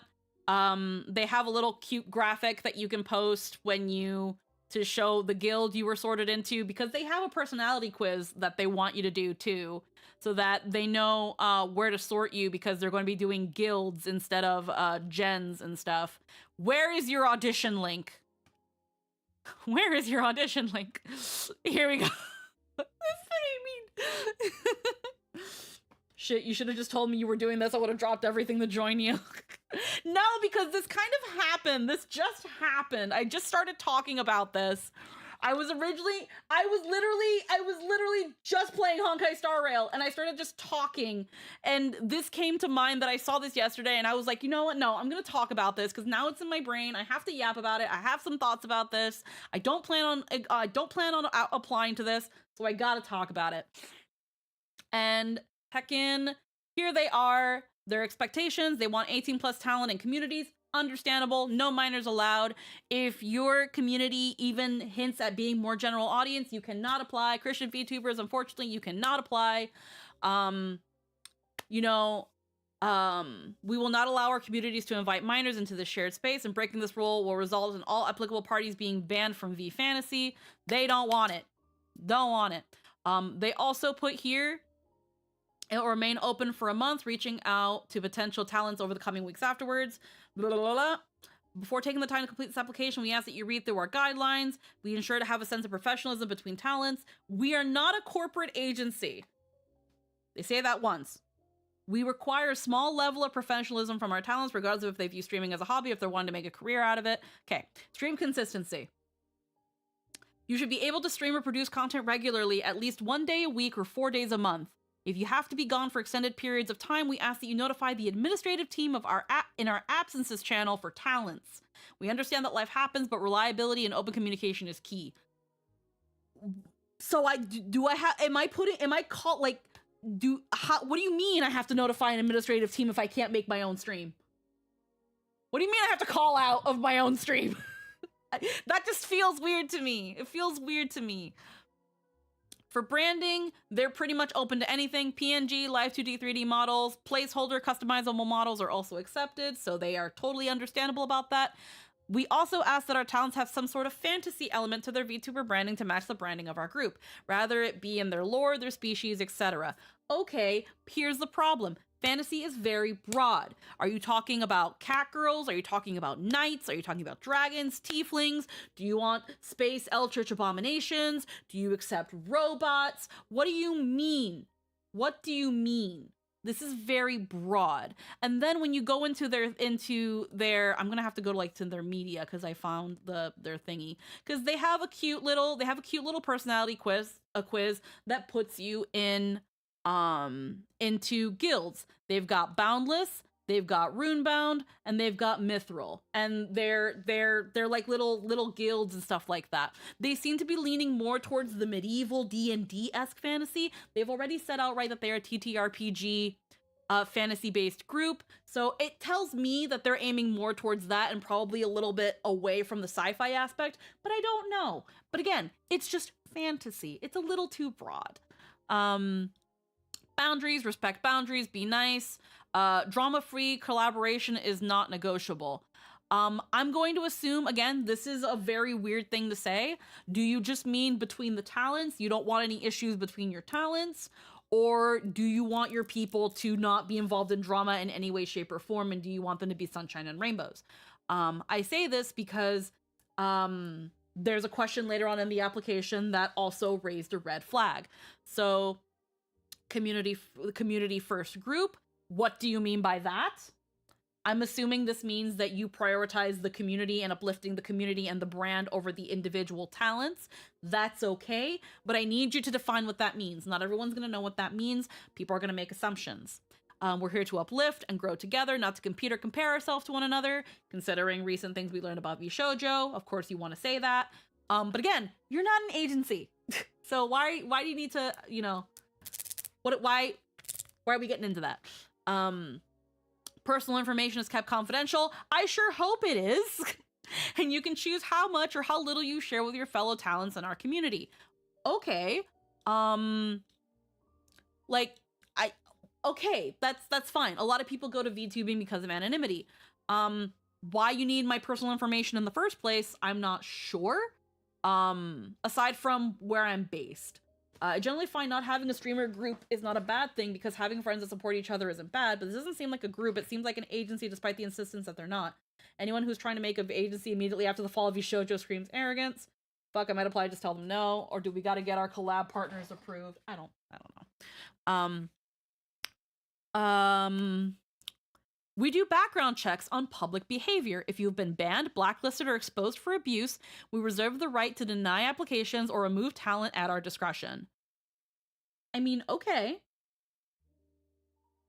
Am I applying for a job? Like, I understand wanting to do background checks to make sure you're not bringing in any risque, overly spicy people. But to what extent are you doing this background check? Are you going to be looking at all the socials I give you? Are you going to, if I give you one of my socials, are you going to then look through anything that might be connected? Because technically, I only need to give you my Twitter, and then you can easily find all my other shit. I can just give you my handle. Nobody else goes by Squeaky Shiona on the internet. Trust me. Trust me. I don't like that personally because that is a court of public opinion. Yes, and another thing I'm going to mention you right here because they have it later on in their application. Background checks. And if you do find something that raises concerns, are you going to ask the potential talent about that? Or are you just going to take what everybody else said and not ask them? How are you going to handle that? How are you going to handle, and what if you do find something? And what if you do? Are you going to talk to me and are you going to ask me about that? And ask for my side? Or are you just going to take the court of public opinion, whether it's condemning someone or like lifting them up? Because again, just because you get ganged up on about an opinion and stuff doesn't mean you were wrong. Just because people tried to cancel you over something doesn't mean you were wrong. Oh, it's absolutely opportunism, trying to be on deck to potentially fill the vacuum. Your IP belongs to you. I sure hope it does. What do you mean? This is like when Silvervale was like mad that people were lauding VShojo over, you get to keep your IP. Yeah, because we had it in it was ours in the first place. This is this is bare minimum. Why are we applauding this? I don't understand. Of course my IP belongs to me. I came in with it. I applied with it. I owned it before this even, I owned it longer than you've been around. Group that is holding auditions. Yeah, I sure hope it does. I distinctly remember the Poppy situation, dropping a document against mythic sites and everyone jumping to Hid's defense before she said anything and was treated like garbage for weeks before more info came out. Oh god. Like, again, this feels like something because of the VShojo thing. But VShojo already at least had that covered. So we'll never take your brand or identity or ask you to give that up to the group. You'll never have to worry about anyone in this group taking your identity or any purchase made IP from you. What are you What? What do you mean? There was agencies that wanted to adopt, and once you were adopted, they mentioned we will discuss IP sharing after the bitch went. But here's the thing, Bard, that was an agency. This is not an agency. So why is my IP even in the discussion? Why is my IP even mentioned at the table? This is an agency. Like, and then blah blah blah. Say you agree, whatever. we tried to fill out most of it. Again, what's your name? That's fine. Age range? That's fine. Country of residence? My personal information, but that's fine. What's my Discord username? That's fine. What fluency, do you fluently speak English? This could have been an easy yes or no. We didn't need levels of proficiency. I can give them some props for wanting to go more into it. But if you're asking if someone fluently speaks English, beginner automatically out. It should have been the first three and no, or just yes or no, or yes, no, and explain. Followed by, do you speak other languages? You have a schedule, you have managers, you have collab rules, rules of etiquette, background checks, everything but a fucking paycheck. A2, B1, B2. Yeah. Social media links, obviously. They want all of your social media links. They want Twitter, X, Blue Sky, Instagram, Twitch, TikTok, Kick, YouTube, etc. First off, Kick. I'm not going to go back into why Kick. But again, they want all of them. Understandable, but all of them. What are your hopes and expectations of joining V Fantasy? Some of the things, again, if they're asking for your hopes and expectations, still love, they won't accept Christian VTubers, but Kick VTubers. Yeah. Okay.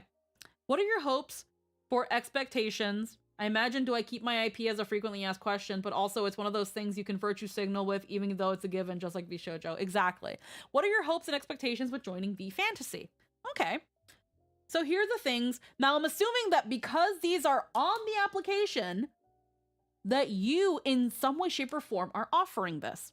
Help with growth and exposure, access to artist riggers or production support, guidance and membership, collaboration opportunities, marketing and branding support, technical support, convention appearances, merch services, management services.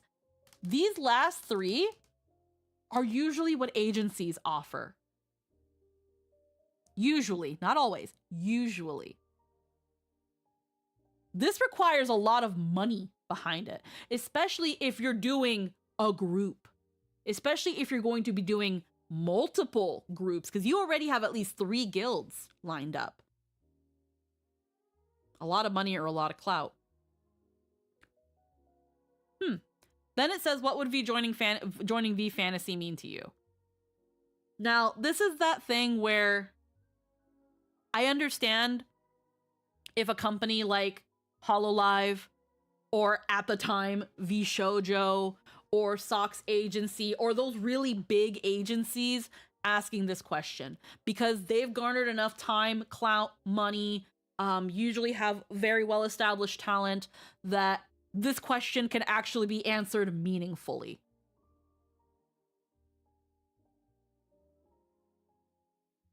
I say answered meaningfully because I don't even know who you are. I don't know who you are. I don't know who's behind this. What do you mean, what would joining this mean to me? It means that I join a group and that maybe I can find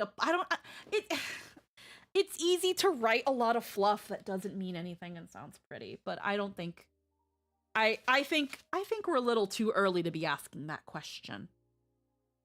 I feel like it's a little too early to be asking this question. Content creation. Okay. They say here, we ask that you fill out this section with well thought out, in-depth answers. Please answer each question with at least one full, well thought out paragraph. An increase in response will dictate your viability to us, so please write as much as you can. They say here there will be a section for you to post an audition video if you have one prepared, but it's not required. Remember, the audition video is not required. So, how long have you been a content creator? Very basic question.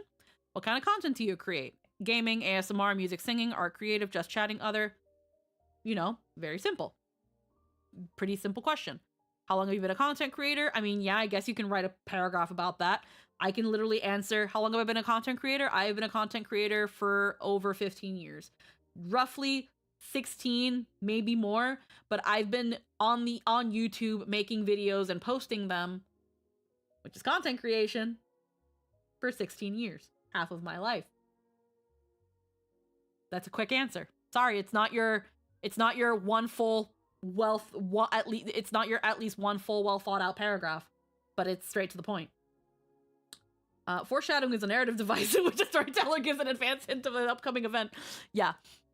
What kind of content? Oh, how often do you produce content? How many hours do you stream? How often do you stream? Do you post content to other socials, i.e. shorts, TikToks, etc.? How many hours do I stream? Normally, my streams run a minimum 4 to 5 hours, sometimes going up to 8 or 9. I stream 3 times a week. 3 times a week. That says that my stream hours are roughly 15 to 20 hours a week, which totals to about 80 to 90 hours a month, sometimes even 100 if I go too ham. Sorry, that's not at least one full, well thought out paragraph. How many hours I stream? Roughly 15 to 20 a week. Where is your preferred streaming platform? YouTube, Twitch, Kick, and then other. But again, why Kick? Why Kick? Okay, you want to be open to as many people as possible? That's fine. Other Trovo. Trovo, a streaming platform? I don't know. Fucking Facebook. Facebook. What times and days do you normally stream? Friday, Saturday, Sunday. No, not Friday, Saturday, Sunday. Saturday, Sunday, Monday, Saturday nights, Friday to Monday afternoons. I'm sorry, that's not another well thought out paragraph. Another straight to the point answer. Oh, Trovo is Russian Twitch. Oh, interesting. Feel free to link an audition video here if you have one prepared for V Fantasy. It's out of all of them, it's not an optional question. It doesn't have a little red star. Next. Personality and vision. Here's where we get to know you a little bit better as a brand. We want to know about your experiences as a VTuber that may have shaped your content creation journey and why you do what you do. You know what can make this a lot easier for you?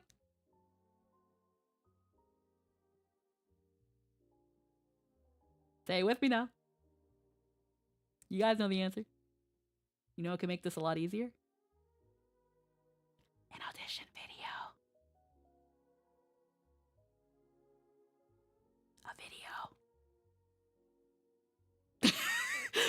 What is your greatest motivator for VTubing, streaming, and why? Please see attached audition video.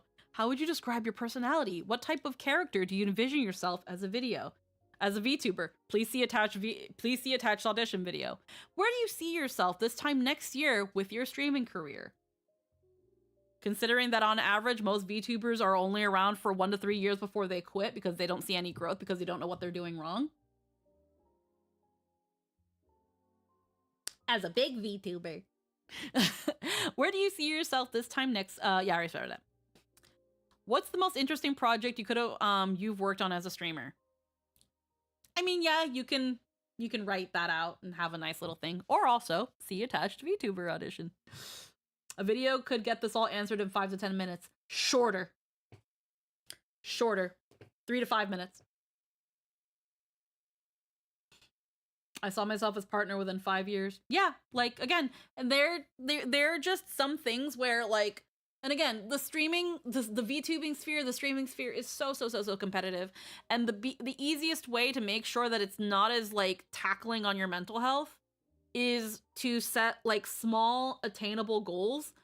Partner on paper sounds obtainable, but partner in and of itself asks for, especially with how bloated the streamer space is, I'm not going to say it's unrealistic, but it's not as easy as it sounds.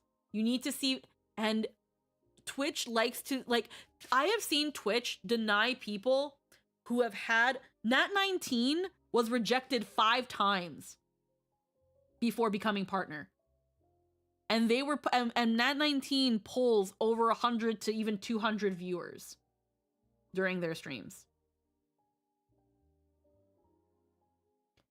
And then I've seen people get partner the moment, like within hours after applying. It's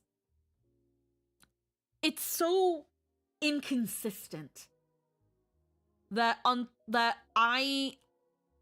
again, unfortunately, it also the partner push thing is a whole other thing I'm not the biggest fan of. But yeah, that whole thing. Like again, you can put that there. Here's the other thing. Has there ever been a time you found yourself in a disagreement, dramatic situation, scandal in the streaming space, or with another VTuber? Please describe the situation and how you dealt with it. Please don't stress about this section. This is mainly to get a feel for how you handle yourself publicly during conflict. Yes, about once every 3 or 6 months. So, again, they've already said they're going to run background checks. They've already talked about how a drama-free collaboration environment is non-negotiable.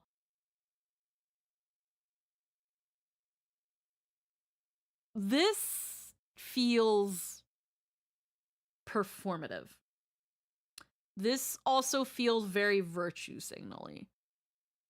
Because the VTuber sphere already has such a bad issue with not wanting to talk about anything that can be remotely perceived as negative. And there are genuine issues where, like, people are doing some bad shit. And people are so scared of talking out because of the fear of starting drama. And I feel like asking this sort of question, this is a question that should be saved during the interview. This is a negotiable upon promise of hire. This is you're asking for too much of my business and you haven't promised me anything yet.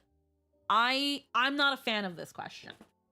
And I'll tell you right now, I've only in my whole life on the internet, which is about half of it, which is about 16 years because I'm 32, I have only been involved in 2 very, very serious things. And I have tried to handle them both as professionally as possible. One of them was a long, long time ago. And another one was a couple years ago with Jake, that damn cat. That being said, I don't want to bring that up with you. Because both of them were at their times very traumatic. So you're asking me to dig up old issues and old trauma and explain to you how I went through that and how I dealt with it in the hopes that I can get into your little VTuber group. This is that question where I have to say absolutely not. This would turn me away. This would turn me away. Because you're reducing certain things to a disagreement, a dramatic situation, or a quote-unquote scandal, in the words of the application itself.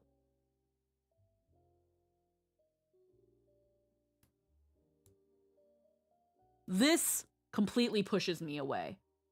I don't want to answer that question, but you've made it a required one. Please don't stress about this section. This is mainly to get a feel for how you handle yourself publicly during conflict. You know what I normally do publicly during a conflict? I try to keep it out of the public now. I don't want to handle things publicly. The only time usually things get public is, unfortunately, there are some people who pull out the public call out in the Google Docie immediately. But most normal people, they try to let public be a last-ditch effort when they feel like no matter what they're doing, they are not being listened to, that they need to get this out, that they need to let people know what's going on. Most people save this as a last resort when they have no other choice. And most of the time, it puts them more on risk than whoever they're calling out. Because there will always be someone that says you're just starting up drama.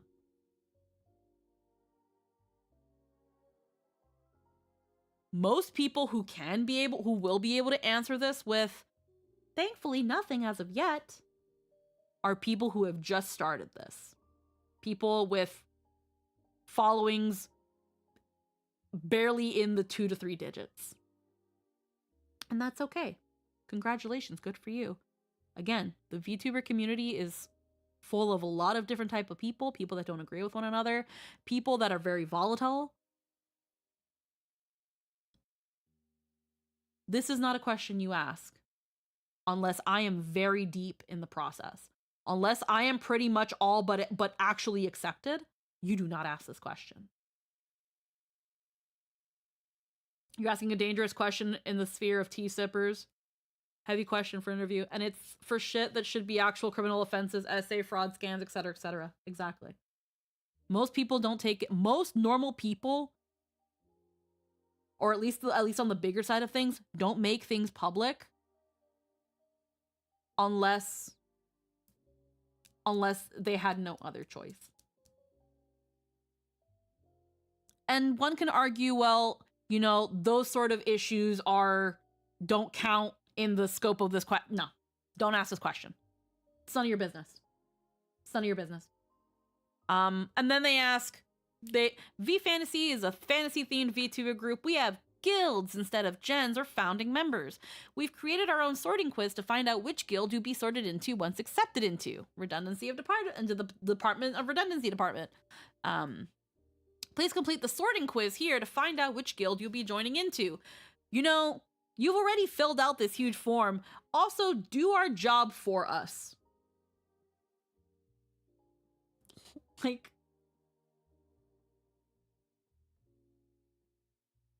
once you've... I'm not gonna... Hold on. I don't want to accidentally show anything I might have on my freaking thing. Add one file. I'm just gonna put this in there just to say I have something in there. What's the next thing? What's the next thing? What happened? Thank you. Oh, we haven't submitted yet, so this is the last thing. Thank you so much for taking the time to apply. We know the application process can be daunting, stressful, and time-consuming, so we appreciate you taking the time to apply with us. What happens next? Our leadership and management teams will review the applications to find individuals that best align with our vision and values as a streaming group, not an agency. Streaming group. If you stand out, we'll reach out to you for the next steps of the audition process. Again, thank you so much for taking the time to apply. We greatly appreciate your interest in V Fantasy, and we hope to speak with you soon. And then join the Discord. I'm going to clear the form. I'm going to clear it. We're done here. Something that they don't put here.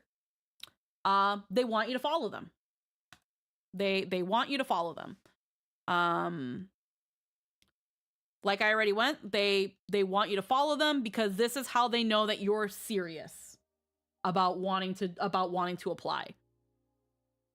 I already filled out your freaking form, took your personality quiz. How much more serious do you want?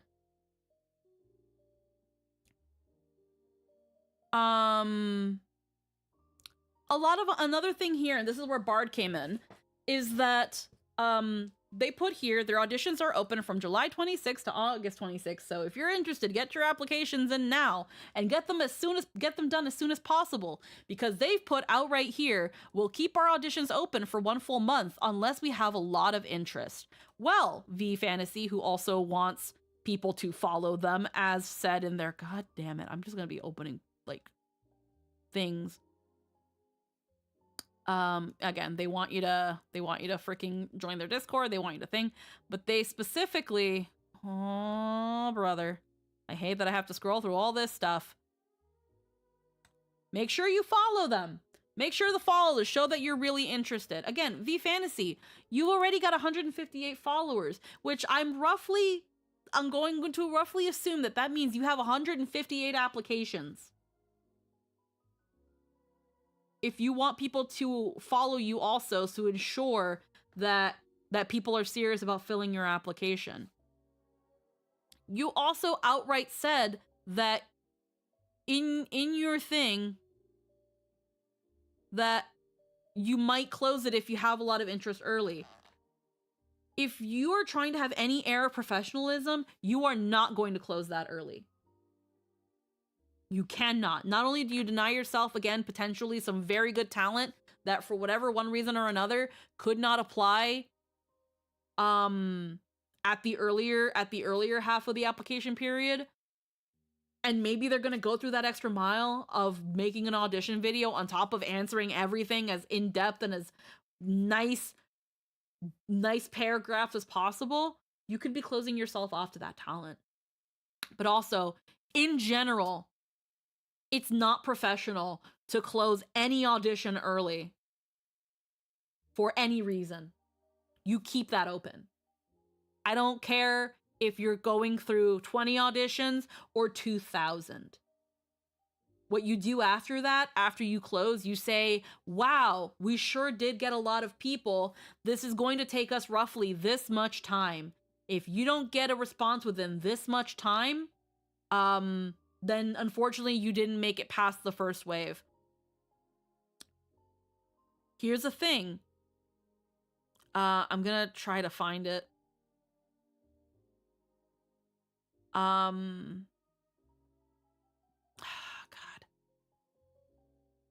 They don't have anything anywhere, anything concise. The fact that they're retweeting like everybody who applied to them, and then also just retweeting random things like Iron Mouse and whatever this is, this like motivational piece. Like, I can't find a puppy, that there's a charity for a puppy. Like, this just makes me sad.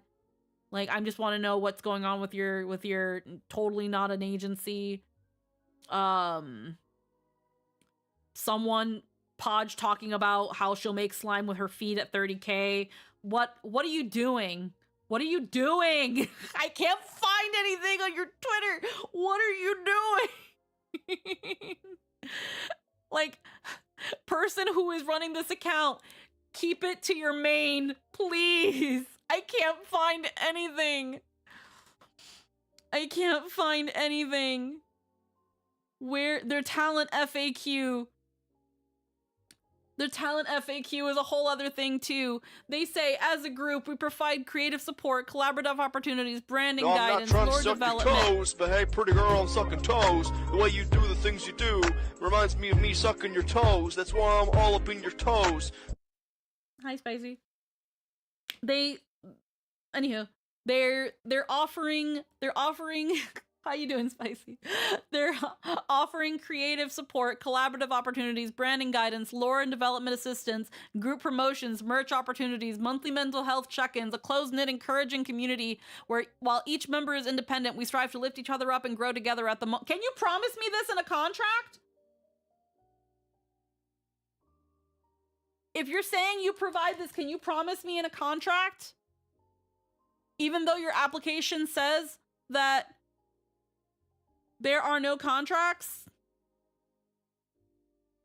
somewhere. The talent agency makes more money if the talent outsources their merch. Where did they put no contracts? Yeah. Since we're not an agency, we will never ask you to sign a contract or force you to stay with us. If you no longer at any point wish to be talent with V Fantasy, we ask that you communicate your concerns with us. We can discuss the best course of action.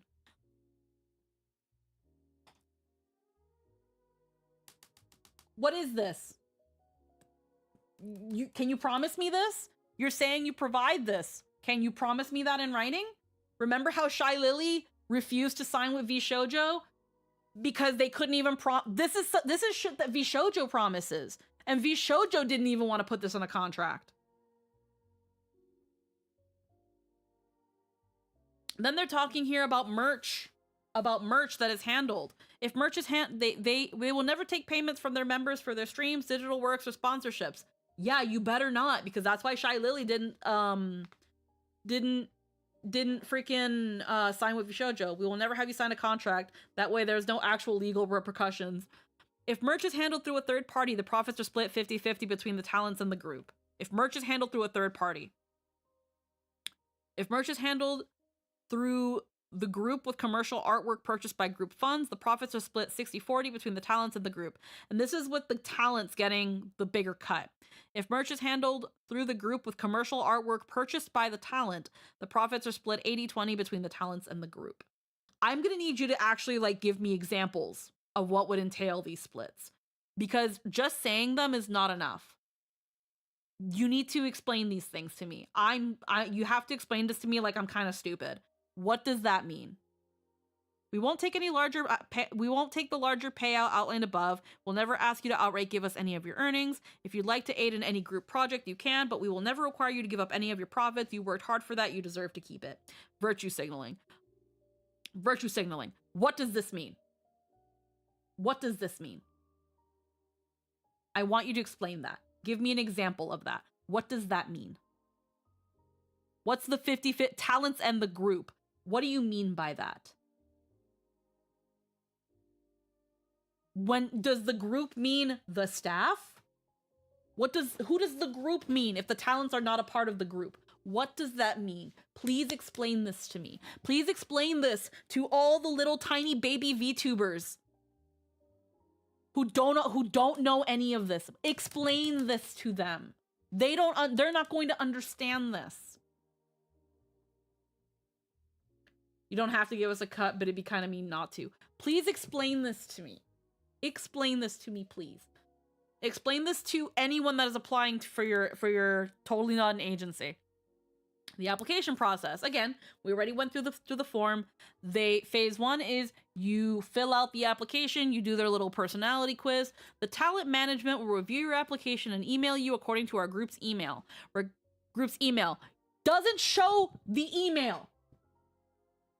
What email am I expected to be getting an email from? What email am I expecting? What email am I looking for? Is it vfantasy@gmail.com? Is it talentmanagement@vfantasy.com? What email am I to expect to get an answer from?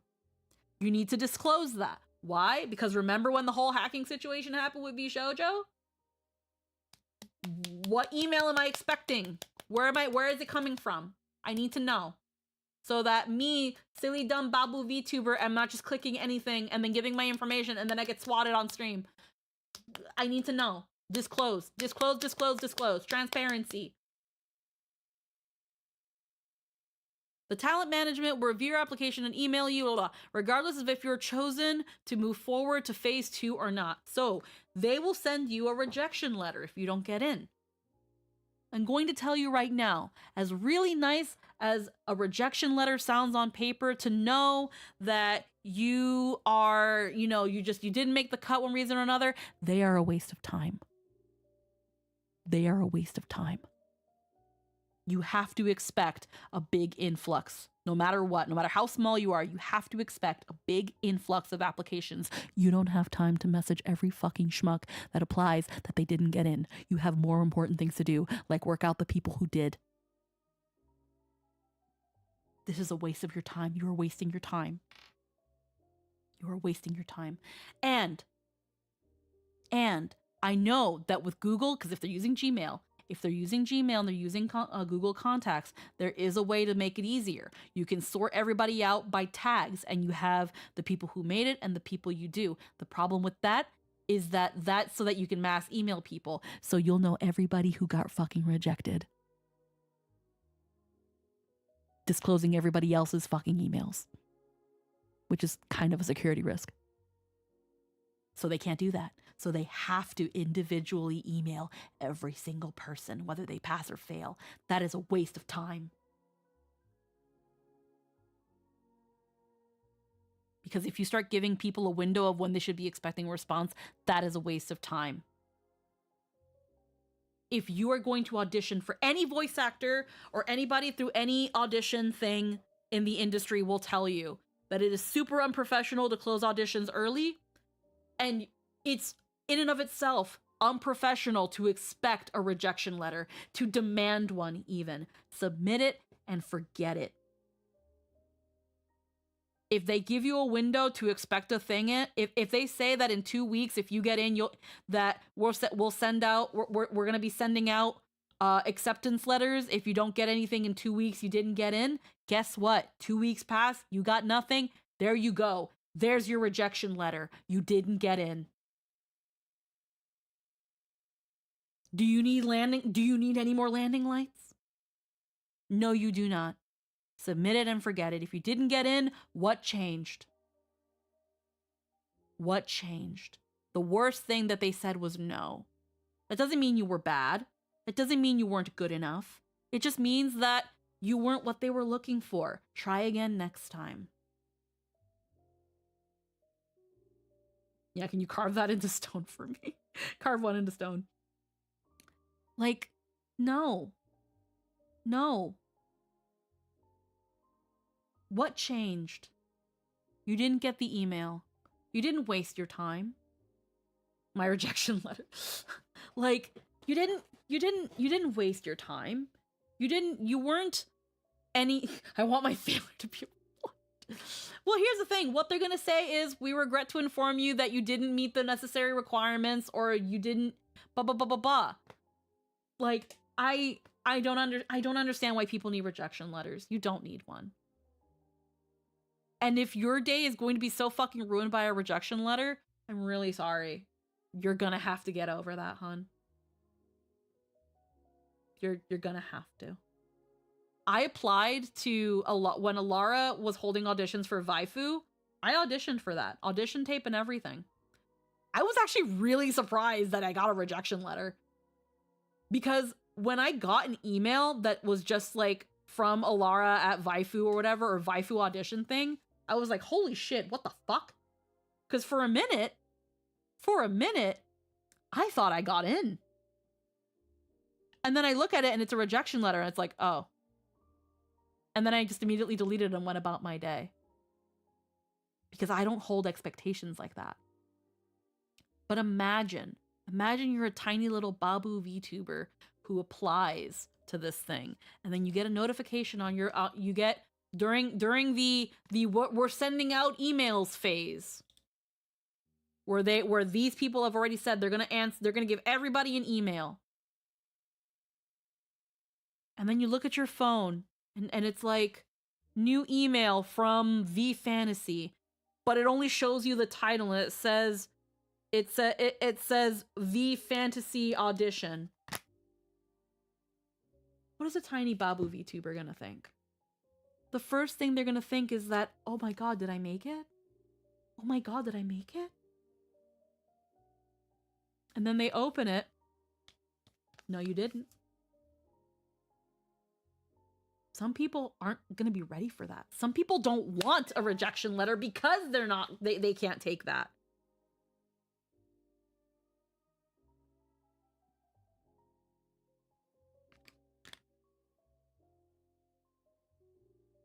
It just wouldn't, funny enough, I think my tweet just got,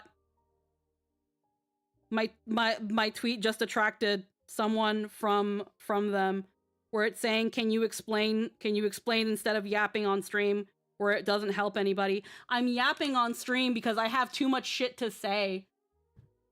I'm yapping because I have too much shit to say and I suck at putting it on posts. Pros and cons. There are pros and cons. Absolutely, there are pros and cons. But I just feel like from a professional standpoint, it's too much extra work. Also, to a certain extent, if you can't handle a rejection letter, that's probably why you weren't accepted. Yeah. Probably wasn't why you're getting accepted. But yeah, just no. Phase 2 Discord interview, that's pretty regular. That's pretty regular. That's that thing where at some point these sorts of things, they have to do a one-on-one interview. This can also weed out a lot of potential people because not everyone will be used to talking to strangers, which will help them immediately make their decision. We don't think you're ready for this. Because there will be a lot of inexperienced VTubers going over that sort of thing. Let's just go to it ourselves. If you'd like to explain what is causing red flags, we'd love to hear it, as opposed to yapping about it on stream, which wouldn't help anyone at all.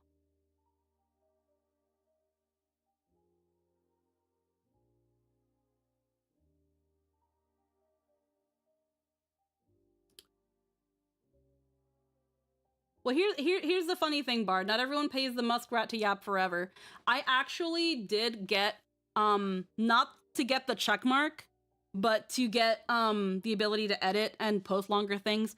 So I could humor this person. They are from V Fantasy, whoever this is. Yeah, I can do that.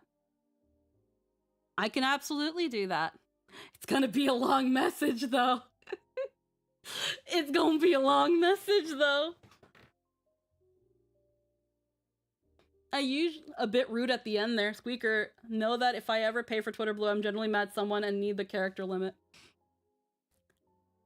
This is that thing of, if I'm going to reply to them live on stream, I'm going to preface this with, I tend to prefer to yap because I have a lot to say and I go on a lot of tangents. That if I didn't have some semblance of Twitter Premium, I would be just tippy-tappying forever. It is a little bit rude at the end, but again, we don't want to assume maliciousness. The fact that they're like they don't want to yap on they as opposed to yapping about it on stream, which wouldn't help anyone at all. Actually, that's not quite correct. That is not quite correct, because yapping on stream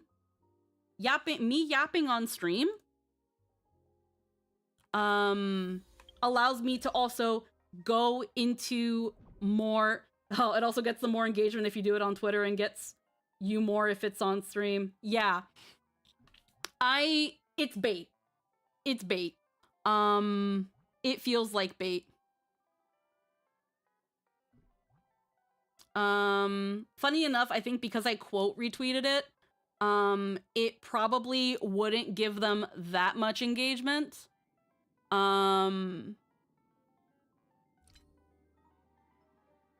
What's really funny is that would be really funny is if I do entertain this post.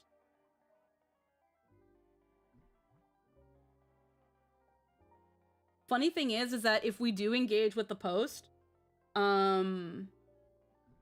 excuse me, please see the no drama baiting clause of the group's non-existent contract. What's really funny, what's going to be really, here's the thing, there's ways this can go. This is bait. This is bait. Because I could fly off the handle and be like, because that last thing, as opposed to yapping, which wouldn't help anyone at all, actually, me yapping on stream can be very, very helpful. Because it's one thing to say, this is my red flag, and then a whole other thing to explain why. People don't want to read. People don't want to read.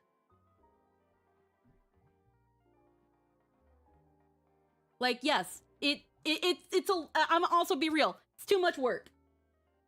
The reason I also prefer to yap instead of tippity-tapping away on Twitter is because just talking is a lot less work. I could humor this. But it's gonna be that thing of, again, I already have a feeling that no matter what I have to say, they're not going to like it. And I'm not really going to get on, I don't really care to get into potential scandal drama with somebody who can't even just look at my post and ignore it.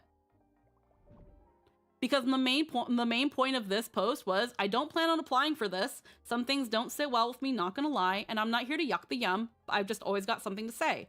Please do not close your auditions early because of a large influx of applications. You could be closing yourself off to some amazing potential talents who could be going the extra mile to fill your, in my opinion, rather demanding application, which to me shows more interest in your group than a follow ever will. What are your red flags? Also, because I also do here, I could go more into why their application requirements and promises don't sit well with me, especially since they claim to not be an agency multiple times, but I'd rather yap on stream about it. To which it's like, what's causing the red flags?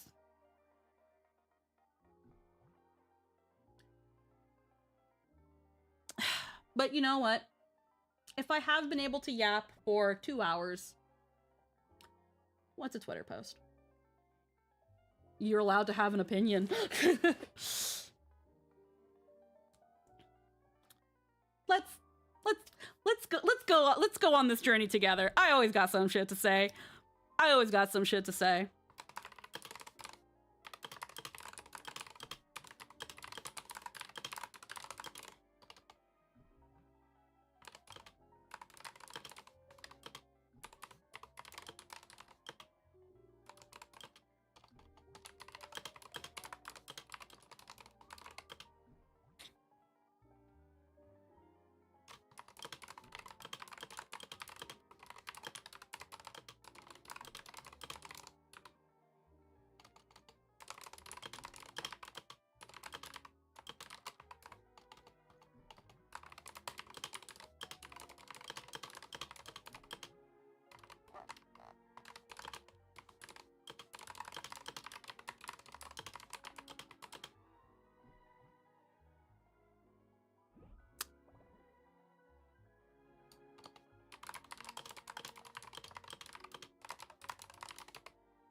First, I prefer to yap on stream because it's easier than typing away walls of text.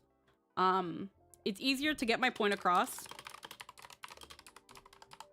than typing away walls of text on Twitter. It helps me. Oh, no, I actually, again, bitch, I'm the head of the fucking Department of Redundancy Department. Okay. Because it's easier than typing away a wall of text on Twitter. It helps me get my point across while also showing with my tone and emotion that nothing I say is to insinuate that there is malicious intent behind the thing I am discussing.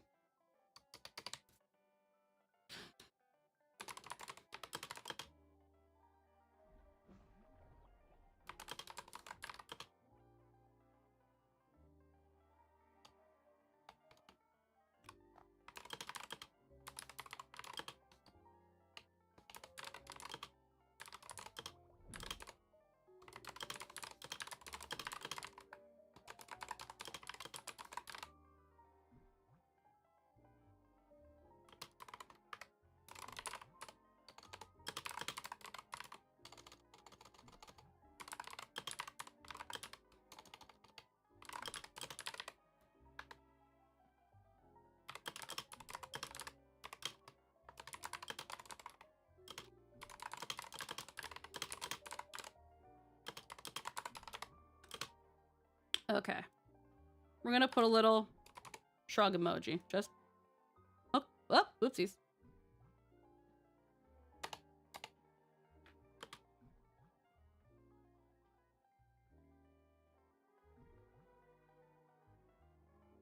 Here is the wall of text you asked for, I guess. Mind you, again, they're pretty much asking for this. They are pretty much asking for this. I'm going to do my best because I make it a point of contention. Hi, Pope Badger. I make it a point to be as cordial as I can. I never want to assume. This message does sound rude, but I do not want to assume malicious intent. I don't want to assume that someone is trying to rile my buttons. I'm really genuinely trying to not assume this. So, if my stream, if me yapping about a topic that caught my attention, that interests me, like I have been, wouldn't help anybody at all, as they say, again, their words, then okay. We're gonna give them, I assume malice was from someone I know. It's because it's someone I don't know that I do not assume malice. I know you and I are very different in that aspect of art. I sometimes wish I could be you sometimes. In terms of just like how blasé you can be sometimes. I gotta respect it. Okay, so here's the wall of text. First red flag. We're gonna be cute. We're gonna be cute. We're gonna be cute. I need a flag. We're gonna be cute. Red flag number 1.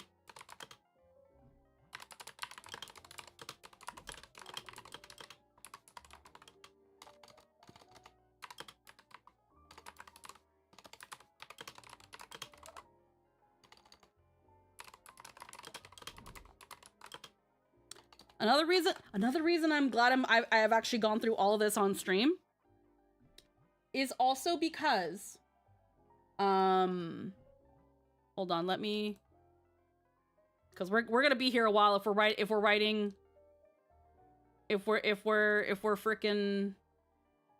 replying to somebody on Twitter.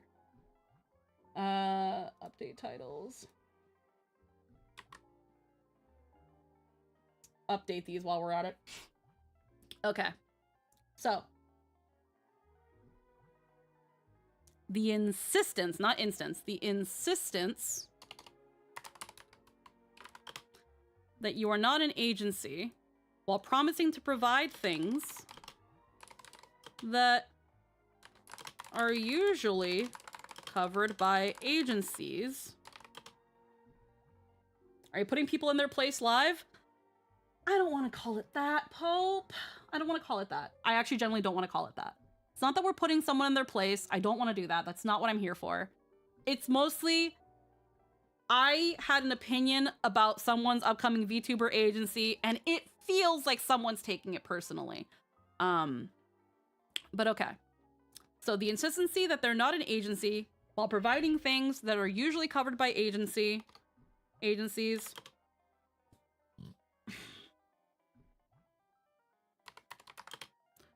What are the things they promised? Oh God, I can't fucking find anything. Do you need to submit an audition video, application, blah, blah, blah, blah, blah. I love you. If this becomes a shit show, let me know because I love complaining. Good night though. Must be ready. No worries, hon. Thanks for stopping by.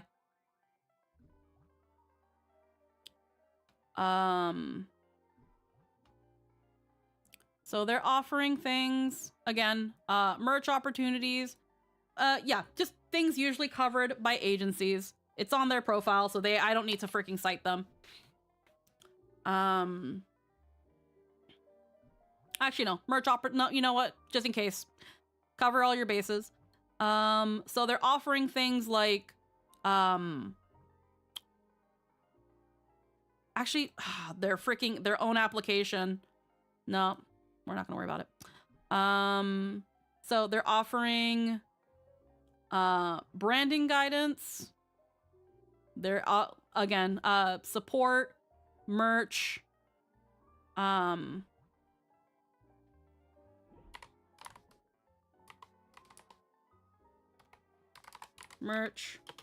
etc.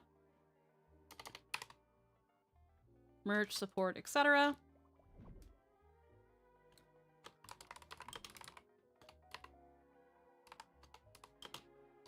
While also, the insistence that you are not an agency while promising to provide things that are usually covered by agencies, while also... how do I write this properly? The insistence that you're not an agency while promising to provide things that are usually covered by agency, while also stating that no contracts will ever be signed.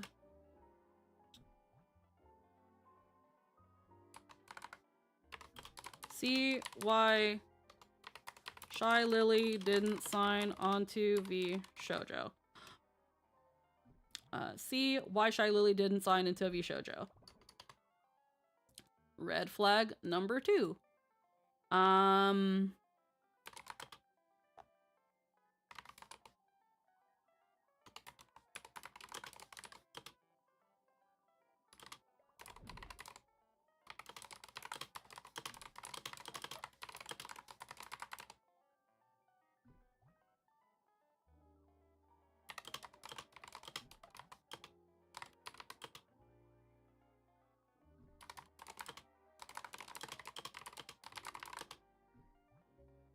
Is how you will judge whether someone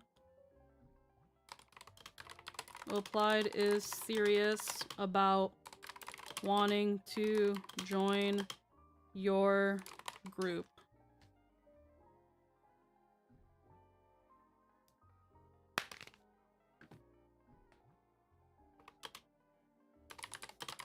That should be what the application is for. especially when it asks some frankly invasive questions.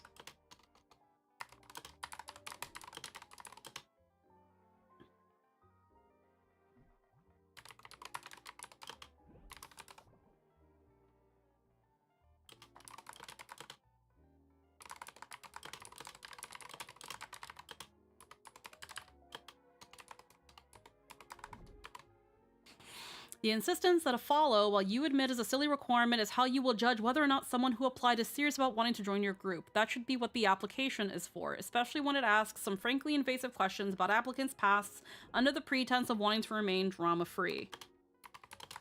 Not everyone who publicly calls something out on Twitter, or not everything publicly called out on Twitter, not everything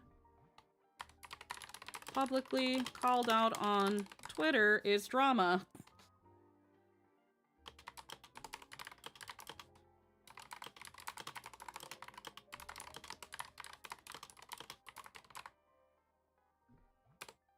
I've ended up being, in becoming traumas. So, not everything publicly called out on Twitter is drama, and some have ended in becoming traumas that it feels like your application is asking people disclose for the sake of getting the vibe.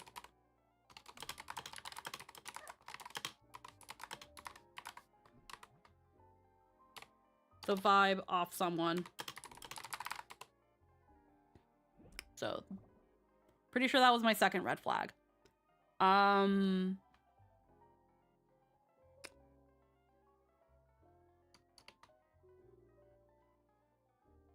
Red flag number 3. It would be best to properly explain how merch would be handled. I can't spell. And how merch splits would be handled with some examples, since the wording used can be easily misinterpreted.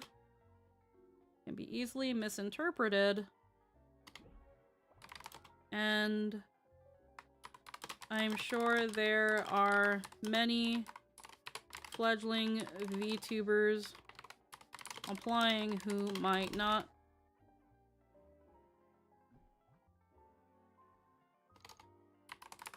understand. So that was another thing.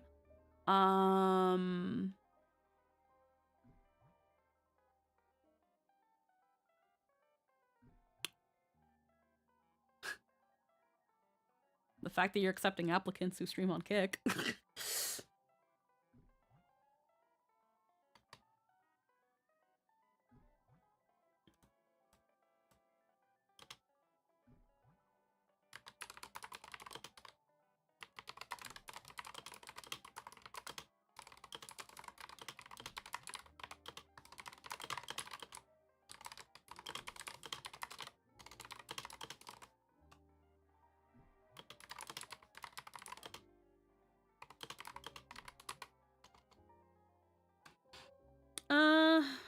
Actually, no. That's honestly not too much of a red flag. I understand all that shit, so I don't care. I don't care about the Kick thing. This is fine.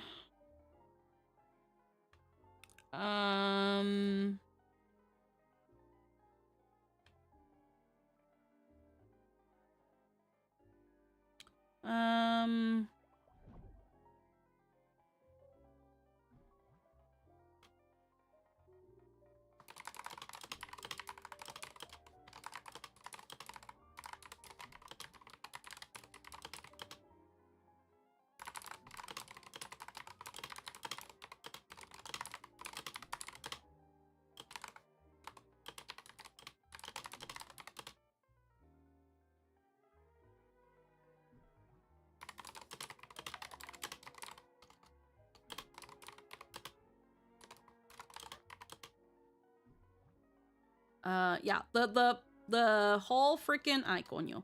The whole rejection letter thing, like, that's just too much work. Trim the fat.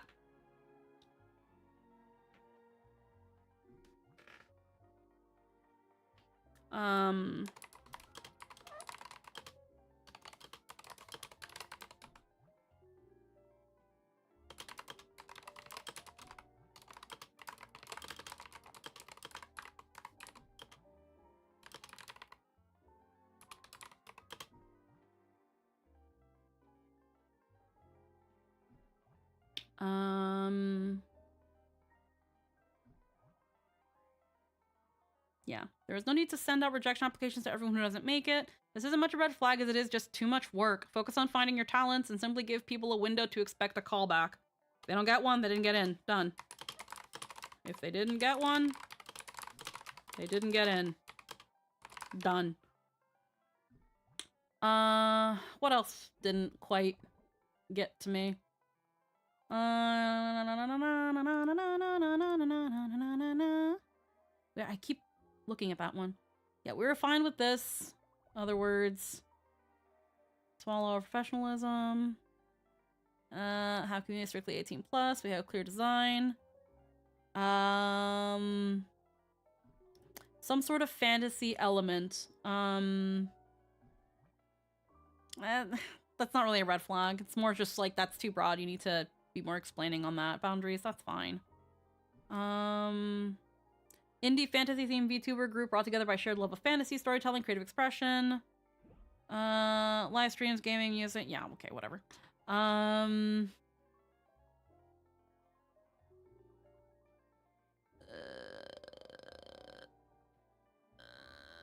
No.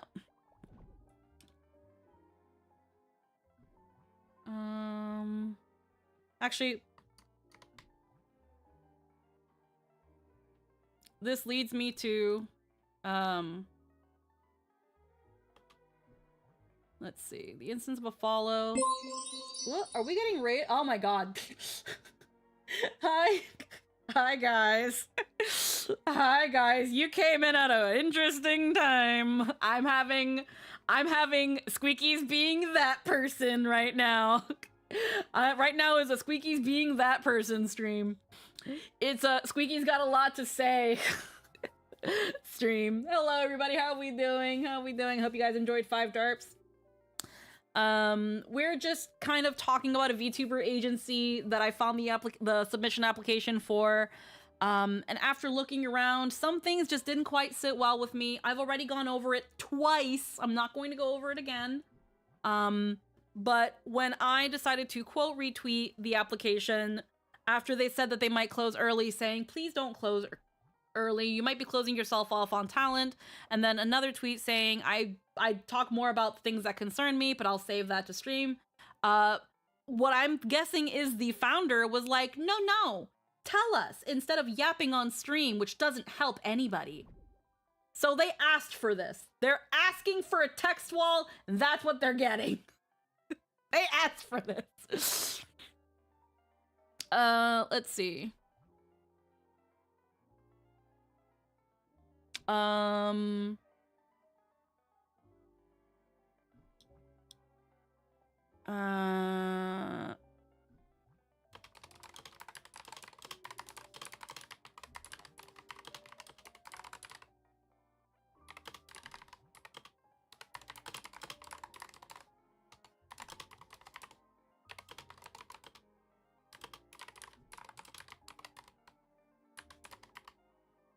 It's a bloated, so leads to the the drama question is very very potentially invasive. The fact that they're like, we want you to follow us so that we know that you're serious about applying, feels kind of skeevy.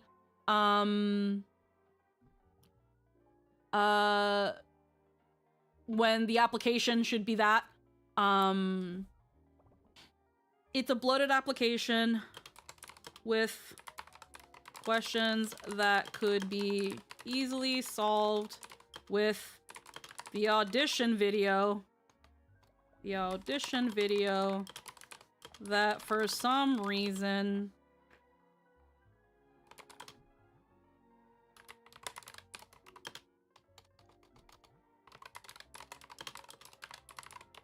The application is waiving. Night Bunny and Alan showed up in 5 darts. Oh, interesting. What? I'm guessing as cards. Bloated application with questions that could easily be solved. They're telenovela actors.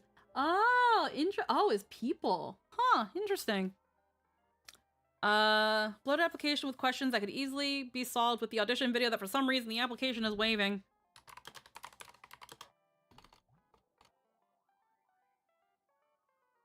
An audition video could easily answer a lot of the questions.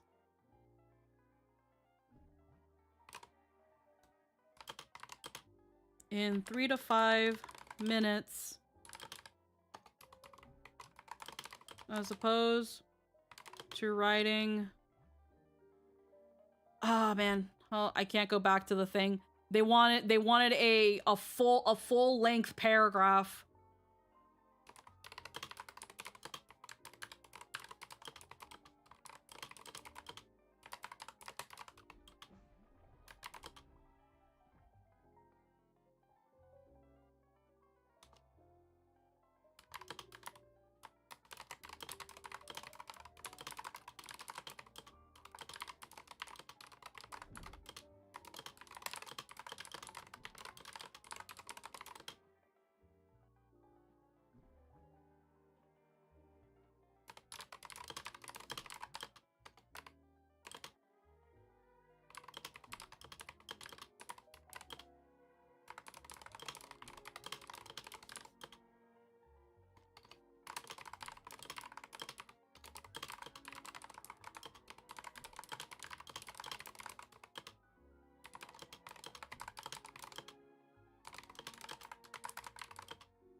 Who has experience, confidence,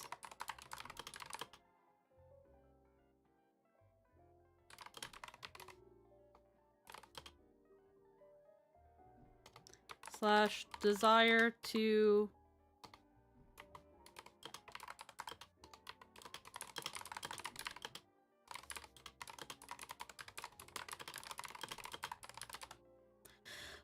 y'all make him this person made me yap on Twitter. Look at this shit. Look at this shit. God damn it. Okay, so again, this person put, if you'd like to explain what is causing red flags, we'd love to hear it, as opposed to yapping about it on stream, which wouldn't help anyone at all. Well, first, I prefer to yap on stream because it's easier than typing away walls of text on Twitter. It helps me get my point across while also showing with my tone and emotion that nothing I say is to insinuate that there is malicious intent behind the thing I am discussing. Though if my talking about a topic that caught my interest on stream, quote-unquote, wouldn't help anyone at all, as you say, then sure, here's the wall of text you asked for, I guess. The insistence that you are not an agency while promising to provide things that are usually covered by agencies, support, merch, etc., while also stating that no contracts will ever be signed. See why Shy Lily didn't join into Shoujo. Red flag 2. The insistence that a follow, while you admit is a silly requirement, is how you will judge whether or not someone who applied is serious about wanting to join your group. That should be what the application is for, especially when it asks some frankly invasive questions about applicants' pasts. Hold on, there's a little, gotta put a little, that. Under the pretense of wanting, quote-unquote, to remain, quote-unquote, drama-free. Not everything publicly called out on Twitter is drama, and some have ended in becoming traumas. That it feels like your application is asking people to disclose for the sake of getting the vibe off someone. If anything, I'd save that question for the Discord interview. There we go. If anything, I'd save that question for the Discord interview. 2. This leads to the application in general. Again, like the previous point, it's a bloated application with questions that could easily be solved with the audition video that for some reason the application is waiving. An audition video could easily answer a lot of the questions in 3 to 5 minutes, as opposed to writing full-length paragraphs for most of the questions. An audition video doesn't have to be anything complex. It could be as simple as recording talking about oneself on OBS to a fully edited thing, but one doesn't need to be considered greater than the other. But it does show who has experience, confidence, and an ability, desire to put oneself out there than what is figuratively asking for essays. It would be best to properly explain, point number 3, it would It would be best to properly explain how merch splits would be handled with some examples, since the wording can be easily misinterpreted, and I'm sure there are many fledgling VTubers applying who might not understand. Not really a red flag. A red flag, but a desire for more clarification.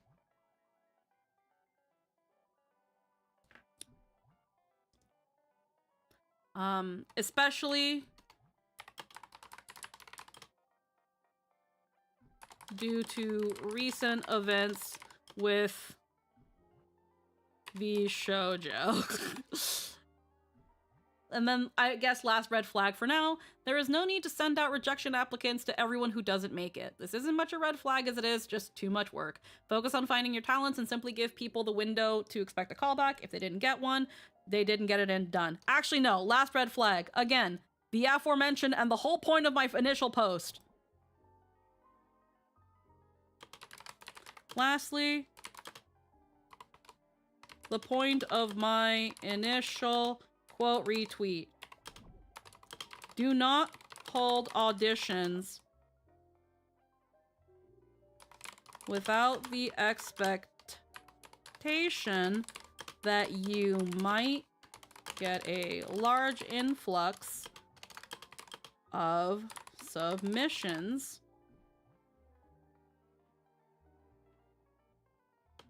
and say you might close the apps early. Any professional industry will tell you even saying this is grossly unprofessional. Yeah. I gotta put unprofessional. And then can I like italicize this? Unprofessional.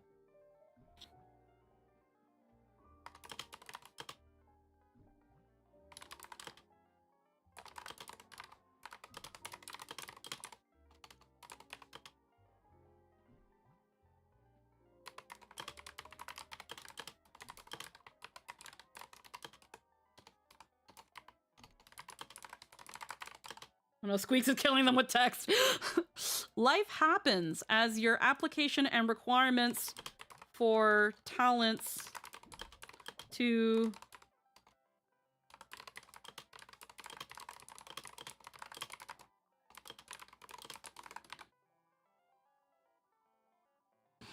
Life happens as your application and requirements for talents to disclose large periods of time they can't stream says. Like it's a job. Like it's a job says.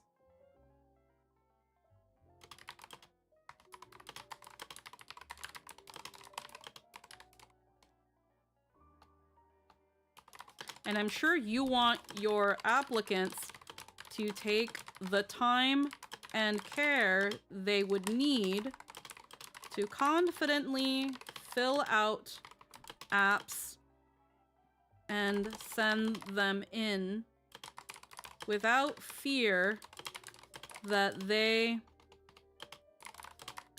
will be shut out because figuratively the line was too long. Because the figurative line was too long. Okay. Lastly, the point of my initial quote retweet, do not hold auditions without the expectation that you might get a large influx of submissions and say you might close the apps early. Any professional industry will tell you that even saying this is grossly unprofessional. If you have a time frame, stick to it.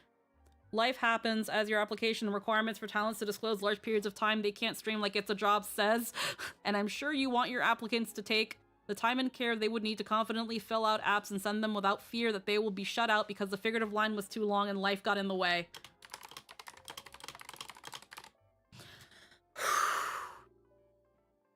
That sounds concisive, right? This is huge. This is huge. I hate this. I'm a people pleaser.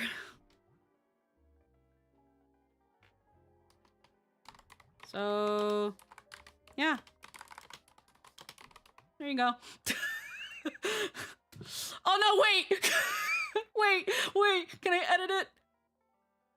Fuck, I wanted to put a little heart. Can I edit it? No, I wanted to put a little heart. Fuck. Damn it, I forgot to put a little heart.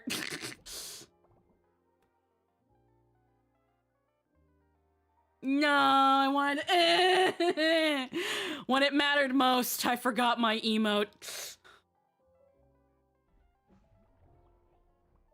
Put that.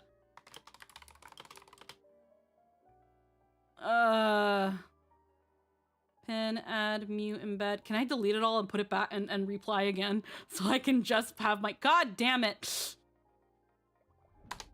Well, it's there. There it is.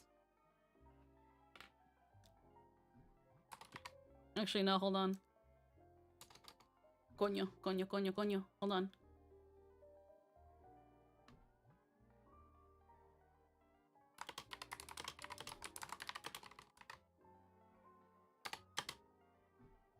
Hold on, actually, let me go back. Let me go to profile instead.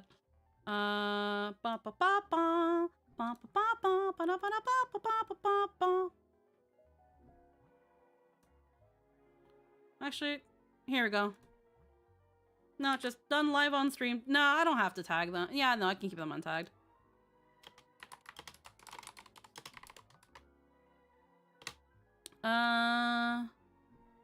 Pink heart. And ribbon. Gotta put in the Oshi marks. There we go.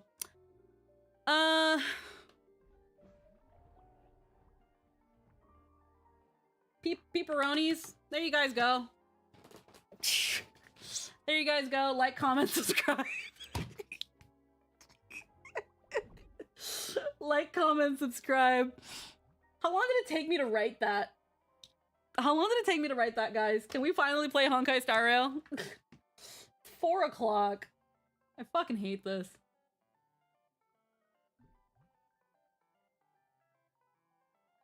Okay, let me check some DMs.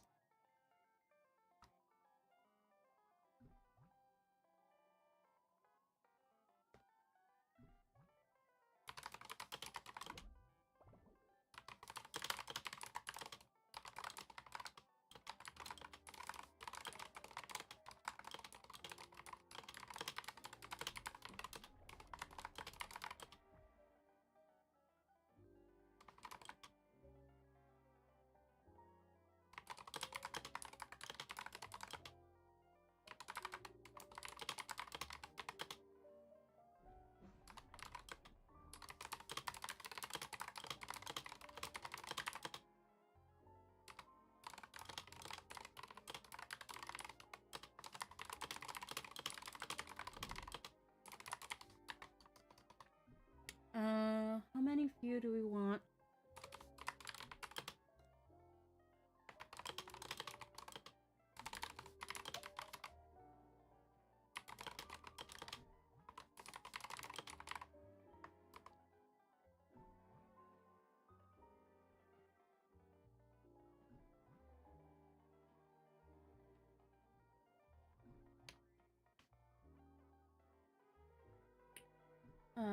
Okay. Ooh.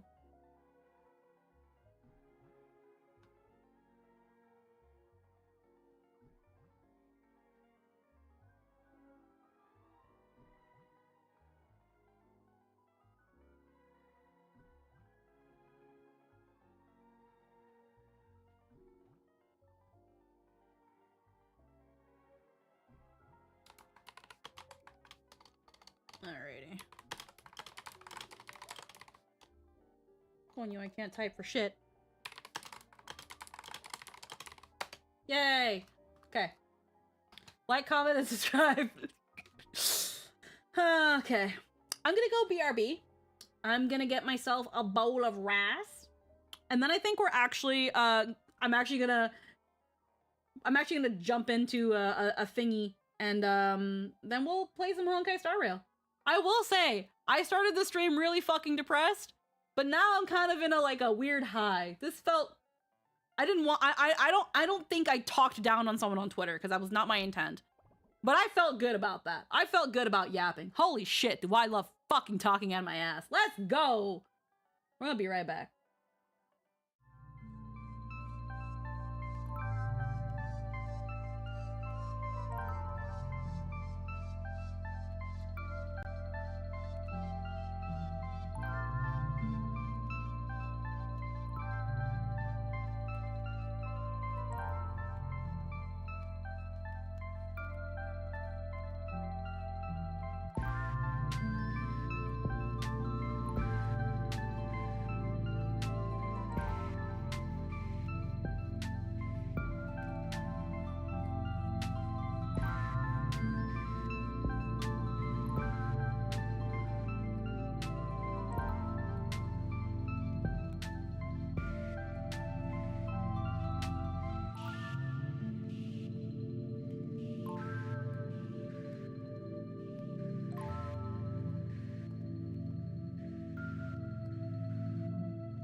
Alrighty, I am back.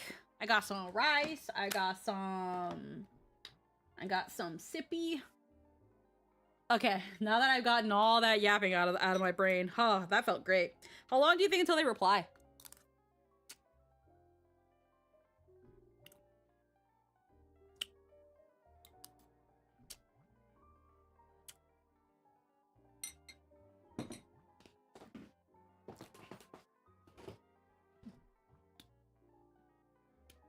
How long until they reply? And what are the chances of them completely brushing off everything I said?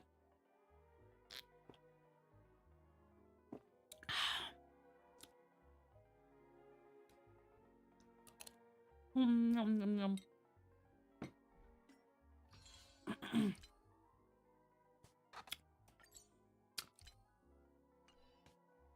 keep telling y'all, don't come for me. I got nothing to lose.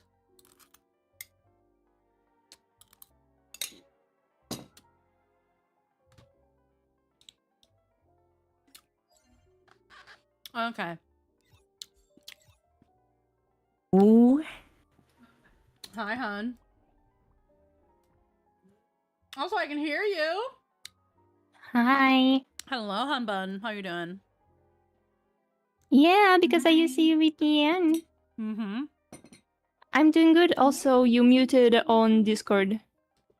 Oops, sorry. Well, I Yeah. forgot. It's okay. Today I drew Mmm. 3 commissions. Ooh. I am insane. The grind is real. Yep. This week was chaotic, so I kind of rushed into one day. So yeah. Oh my god, hun. Yeah. I need to finish all my work, so when my friend will come over to my city, so we have like more time to hang out. So yeah. Totally get it.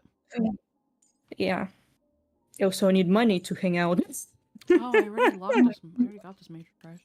Lol. Is it hot in your area? Right now I wouldn't know. I haven't gone outside today. Same. So it might be. Actually, we can just use this and get all of Treebees. Treebees maxed Ooh. out. Treatment max out. Maxed out traces on Treebs. Wee. Are you going to pull for like Firefly Blade? No, I'm not gonna pull for any of them. Nah, I'm not interested. I already got Blade. I already got Blade. By losing 50-50. Mm-hmm. Well, that's... You know, win is a win. And A win funnily is a win. enough, if I'm remembering what Lynn said correctly, where's that emo fuck? Here he is. Emo fuck. Yeah, apparently the Rapacone is really good on him now. Yeah. Also, on Kafka is the... Oh god. The 4-star light cone with Several Wolf is now good on Kafka. Yum. Wow. Fucking me. Also, I'm thinking with revealing of Nordcry in Genshin, you know, new region. I'm thinking going back. Yeah, you're thinking about going back to Genshin? Yeah. There's some lore facts that was like hooked since like first patch.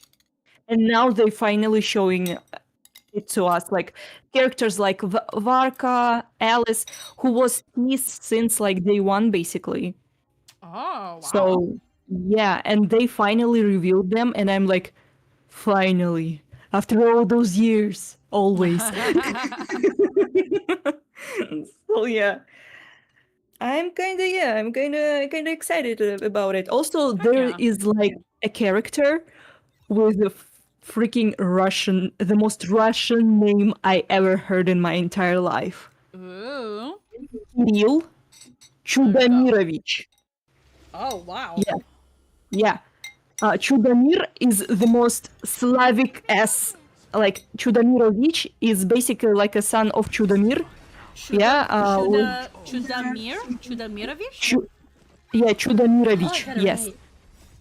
Yeah, you got it right. Yeah. So yeah, Kirill is the most basic Russian name in Russia, like for a boy. And there is basically like a random, for Canadian Americans, like a random, Max or John or yeah. And there's Kirill, and you're like, oh, Kirill.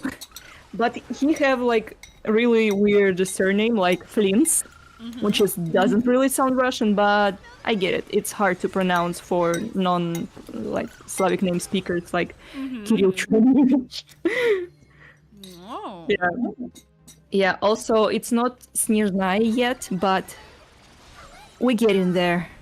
We get in there. Heck yeah. I heard, Yeah. from, I reforge all things. Sayu, he's gonna be, probably going back for Not Cry. Ooh, yeah, we're probably on the same page because, well, Natlan was kinda... Natlan seemed to be where a lot of people dropped the game. Yeah. Honestly, it because I wouldn't say it's like a bad region. It's honestly beautiful. The music is amazing. The Genshin is never miss with the music. Never. Of course. Ever. Yeah. But in terms of storytelling, it does kind of too much. A lot. Yeah. Okay. So, yeah, it was really hard to, do the plot because a lot of characters are talking too much sometimes, and you cannot skip it at all. Ah, so very bloated. Yeah, it's really bloated, and you fight in real life. It takes a lot of like resources to go and explore things. So yeah, it took time. But with Northcry, I'm really interested. Again, it's a new region, and I was starving for the main lore. So yeah, I'm going to be probably back, especially at the event. New like summer event they doing sometimes. Like every event, they have like this summer thing. Like it's a limited time, like a small kind of island thing. Yeah. You go there, you celebrate. There's like the whole other plot, and you get to like doing a lot of like fun things that also can open up the lore a bit. Yeah. So, waiting for that. Heck yeah. Heck yeah. Trouble now. I probably will stop playing Honkai for a while, so so I could. Focus on one. Yeah. Absolutely understandable. Because this whole year, I would say, not like half year, like since November to like Finon Banner, Yeah. I was really invested into Honkai Star Rail. Yeah. Really invested. So yeah. It's time to have a break. Yep, that's definitely fair. Yeah. Yeah.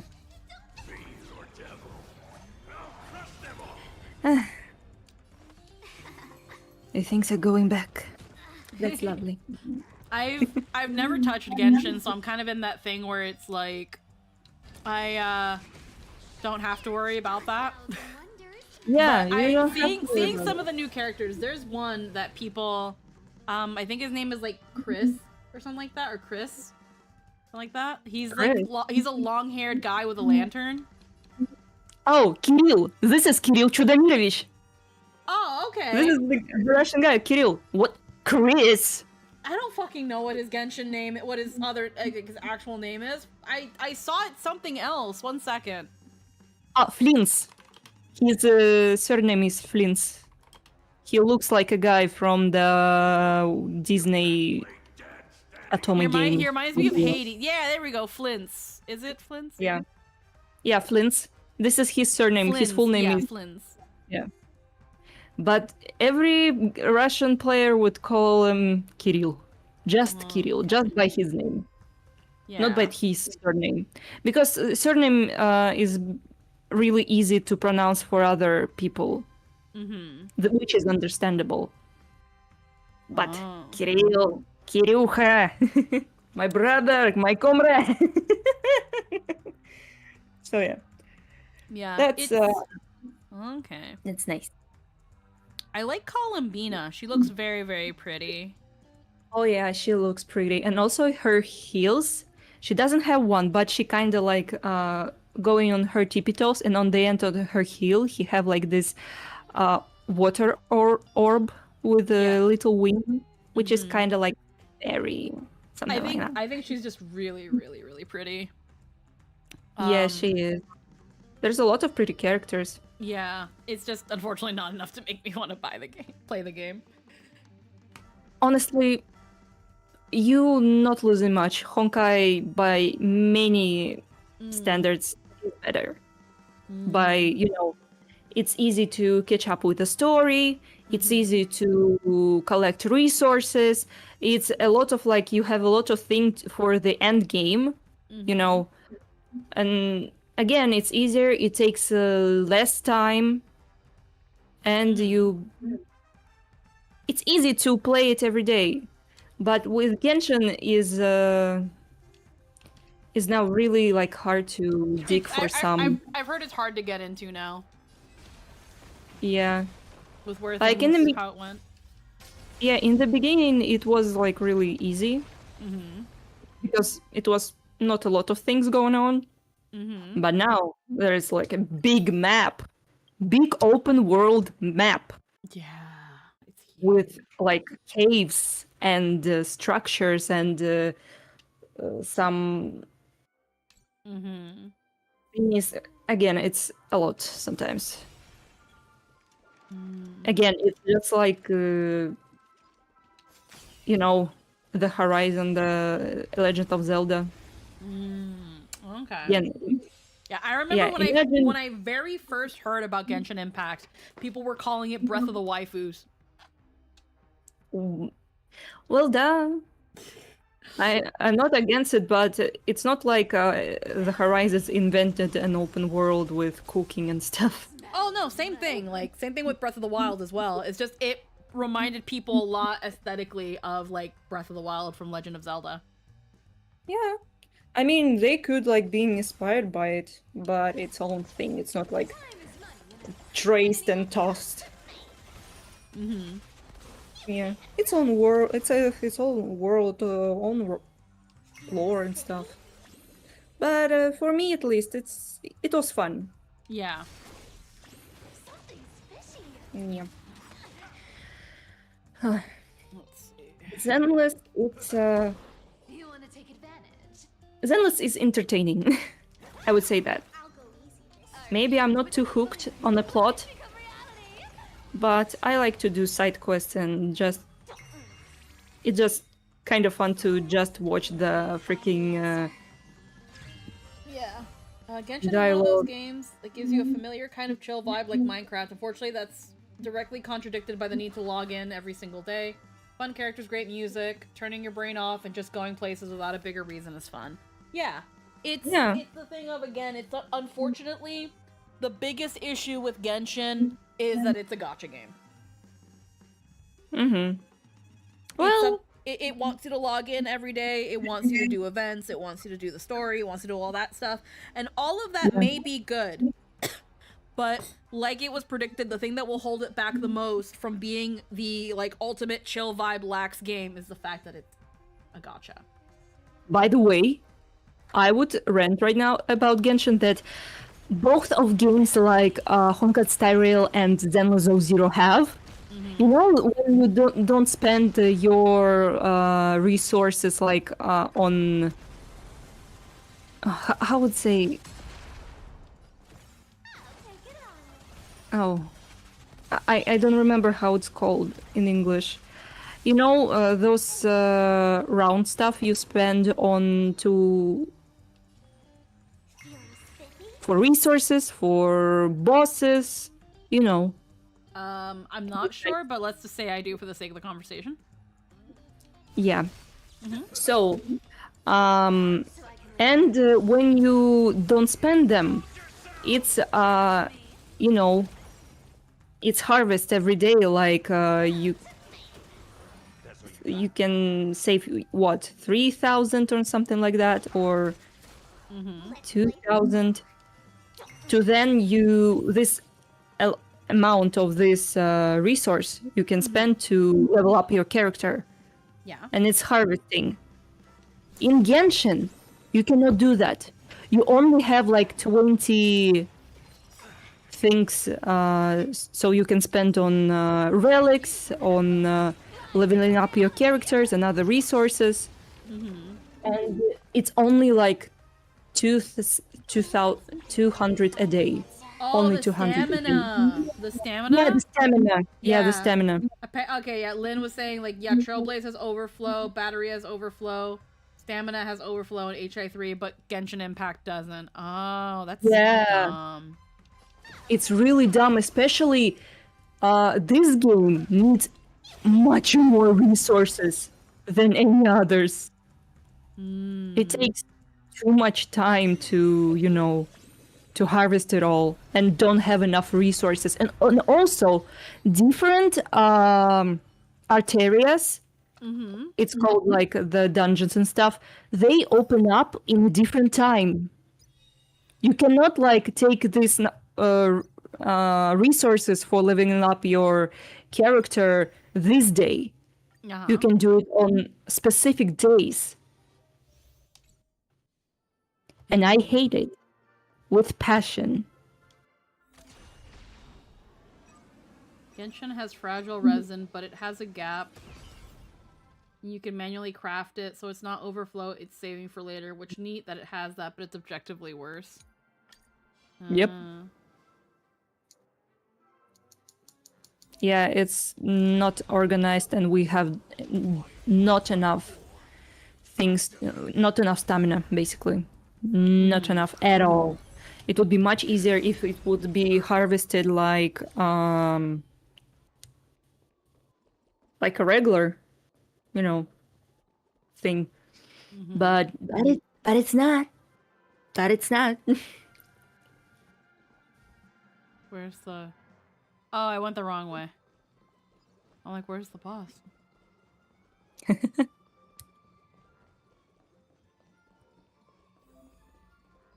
Push the veil and press on. Unfortunately, I didn't get Sparkle. No, no Pringles. No Pringles. No Pringles. No Pringles, sorry for only Sundays. Sorry for your loss. No At least Prongles. brother, Yeah. at least brother came and home. sister reconnected now. I have Robin and Sunday. There you go. Moment. Yeah. You put fusion. At least they're finally together again. Heh. Let us dance once more.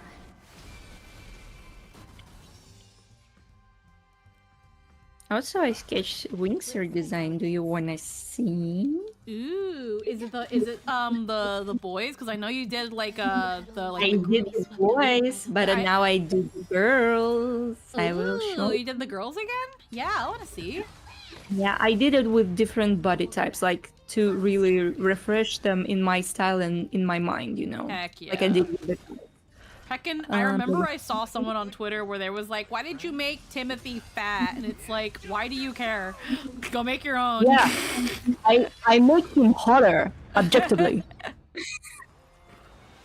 I mean, he was like a standard skinny guy like everyone else. Why don't make like honestly, it was like he could just have a stocky build. He could just be stocky and a Yeah. little squishy. Like, it's okay. Yeah, it's okay. I see a lot of guys with this body type. Come on. Yeah. And also, he's kind of cute. My friend who likes this body type, she's approved so much. She went feral for it. Oh my god. Yes. Yeah, trying to do also like different body types and you know. I love that. I'm living for Flora. I only watched so much Winx when I was younger, but I used to watch it a lot when it was on TV. And Flora was always my favorite one. Oh my god, you made Layla Mine tall. too. Is her name Layla Yeah. or Aisha? Because I think she has different names. Well, in my childhood, she was always Layla, and I think Layla suits her way better. But it's like depends on which region you were watching. I think she was called Layla in the American version because that's the name that comes to mind. But I think Aisha is also her name somewhere else. Yeah. Yeah. I grew up how you with made her a Layla. tall queen. Yeah, because she's also have like mermaid because she's from Andres and her relatives are mermaids literally. So I think it should be shown. Yeah, no, absolutely. Yeah. I made Tekna a little bit more stocky, chubby, queen, pear-shaped queen. Yeah. Short queen. I love how she's the shortest one. Yeah.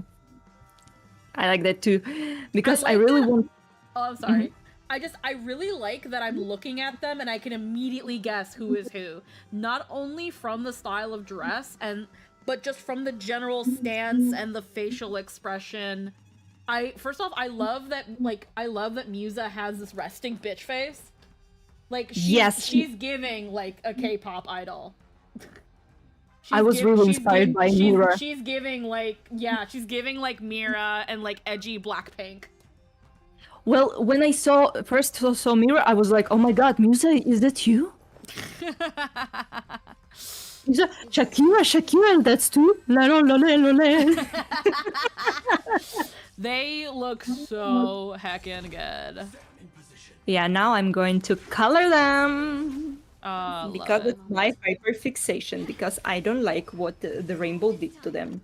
Yeah, no, it seems, judging from what I've heard from you and Hayden, that like Rainbow just, aside from using AI to do the concepts and stuff, like That's sad. They just really shit the bed on this thing. And I unfortunately think that's also a product of for how long Winx has been around. Because Winx was around when I was a child. Like, when I was, like... The latest I can think of is, like, when I was 12. Like, I remember being like, 5th grade, like, 5th, 6th grade, and, like, seeing Tokyo Mew Mew and Winx Club on TV. I literally grew up on it because I was in kindergarten when Winx started up.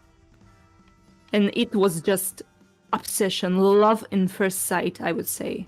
Yeah. So, like, just seeing it still going, I'm just like, you're still here? Huh?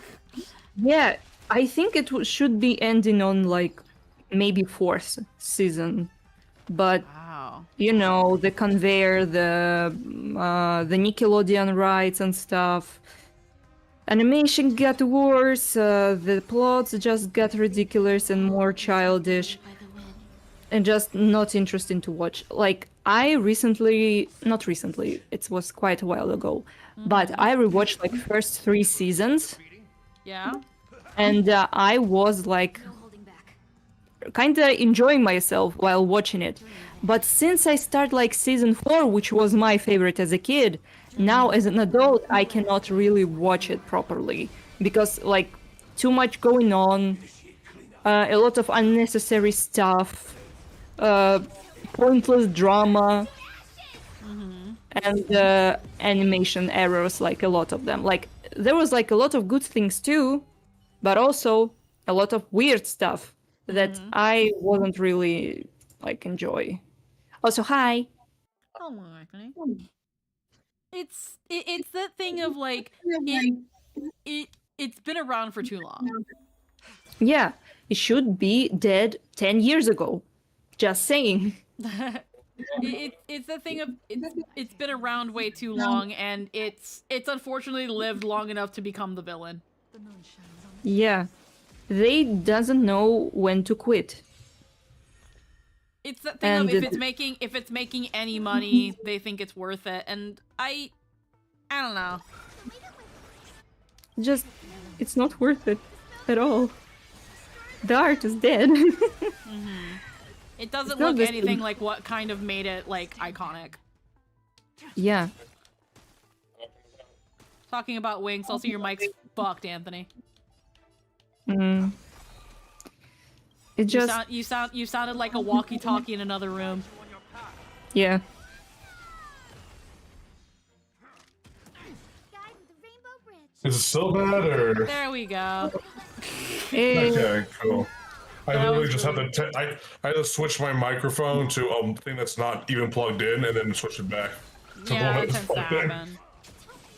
Anyway, yeah, I didn't hear what show you were talking about. No, We we were were just talking about talking Winx about Winx Club and how it's been around for way too long and should probably just die at this point. The Because now- season 'cause- 4. That thing has 4 seasons. no, Four. much 8. It had 8 seasons. I thought it had like 2. No, Was it Winx, that Winx popular? Club has been going on for like 20 years. Yeah. Jesus Christ, I had no idea. I just saw that. Like, I just had to watch that because it was before the other shows I wanted to watch. Oh my Just kind of sat there. I was like, eh. Me with Grey's was- Anatomy. I would say for you, if you want to watch like Winx Club, watch 3 seasons and the full meter movie they have, like the first one, and I that's mean- all you need basically. If you want more, you can watch season 4, but it wasn't for me. I would say that. It wasn't the best. Yeah, Yeah. it's fair. Yeah, Sometimes believe I- it is beautiful, but the plot. Yeah, that happens. I'm kind of. I know there was one show I'm sad only got like 3 seasons and it didn't really have an ending. I don't remember it ending when. There was some card game show on Fox. It was called Chaotic. Oh, Does chaotic. not ring a bell. It's like the guy. It's Fucking like live action series with Winx? Winx. That's crazy. are you talking Chaotic about, was Luke, just. Hi, Claire. Hi, Claire. Hi, Claire. All will be Yeah, Chaotic. It wasn't anything too special. It was like, you go to you isekai yourself to a world to scan things to use in your card battle because you become the thing. Oh, Oh, we're talking wait. chaotics? Yeah, I'm talking about Chaotic. Okay. Honestly, it's also kind of sounded like Code Lyoko for a second, and I was like, huh? God, It does, Kyoko except was it's- so fucking ugly. It was so ugly, but so interesting because people would just die on screen, and it was crazy. Yes, it was interesting, but the art style was weird. Also, it was That's very, both. very, very French. That's why it was weird, you see. Winx Club got. French. Also, Winx Club did get a live action series. I'm pretty sure. Yeah, I heard about that. Yeah, Winx That's did. insane. Apparently we don't talk about it. We don't talk about it, no. We Don't don't talk talk about about Bruno, no. We don't talk about Bruno. Sorry. And Kanto's forever ruined the. It's killing me. I must confess, I still believe. Chaotix is definitely the toy game series, like card game series of all of them that I wanted to be real more than any others. Because it was like, you teleport into an MMORPG world, take pictures of stuff, and you get to play as it in your battles. See, Ew. the fucking thing was, it wasn't MMORPG world. It was just a real world with real living beings that it was lived real lives. to them. I love it. No, because it was. It wasn't fake. They just went to another dimension. Yup! And the best part was, you could get different scans of the same person at different points in their life, and that changes a lot about them Stats are statistically. different at different times. If you scan someone after their ass was just kicked, you're getting bad stats because their HP is gonna be horrible. Yeah, I remember one of them was this guy wanted an updated scan of this, like his favorite dude. And he went to go see him, and he was a broken husk of his former self because he lost everything because he failed to save his village. And then he got to experience the crippling PTSD of failing everyone you ever loved. And that was horrifying because you share their mind. You don't just get their body, you just become them. Fucking wholesale. For this arena fight. factions were also great because it was like, what if it was just the main two are the Horde and then whatever the other WoW clan is? Alliance. The Alliance, except furries, and then the other two were lizard people and bugs. And there was the fifth one that were just eldritch horrors from beyond the stars. I don't remember that one. Oh my god. Yeah, the Marillions. They were like locked away underground, and then they got out.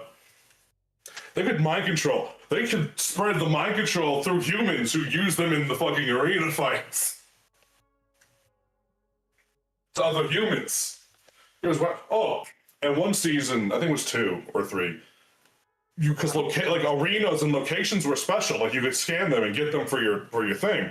Yeah, that was another. There was a whole group of people who would take like 50 scans of one place and then demolish it with explosives so that no one could ever get it again, and then sell it on the market at a high price. I steal it. No one will ever know. They literally just destroyed entire chunks of the world just to make profit because it's not considered super rare.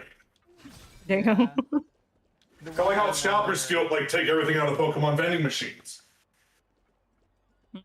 The land interaction that I remember most importantly was whenever someone figured out a puzzle that was an artifact that allowed them to travel through time. What? Yeah. Yeah, so they went back like 800 years in time and started scanning creatures in places that no longer existed, and everyone was just like, how did you do that? Where are these coming from? What is this? Wait, I know this show. Doctor Who. Yeah, no. They had a lot of fun ideas, and a lot of nice twists on like the more contemporary card battler kind of things.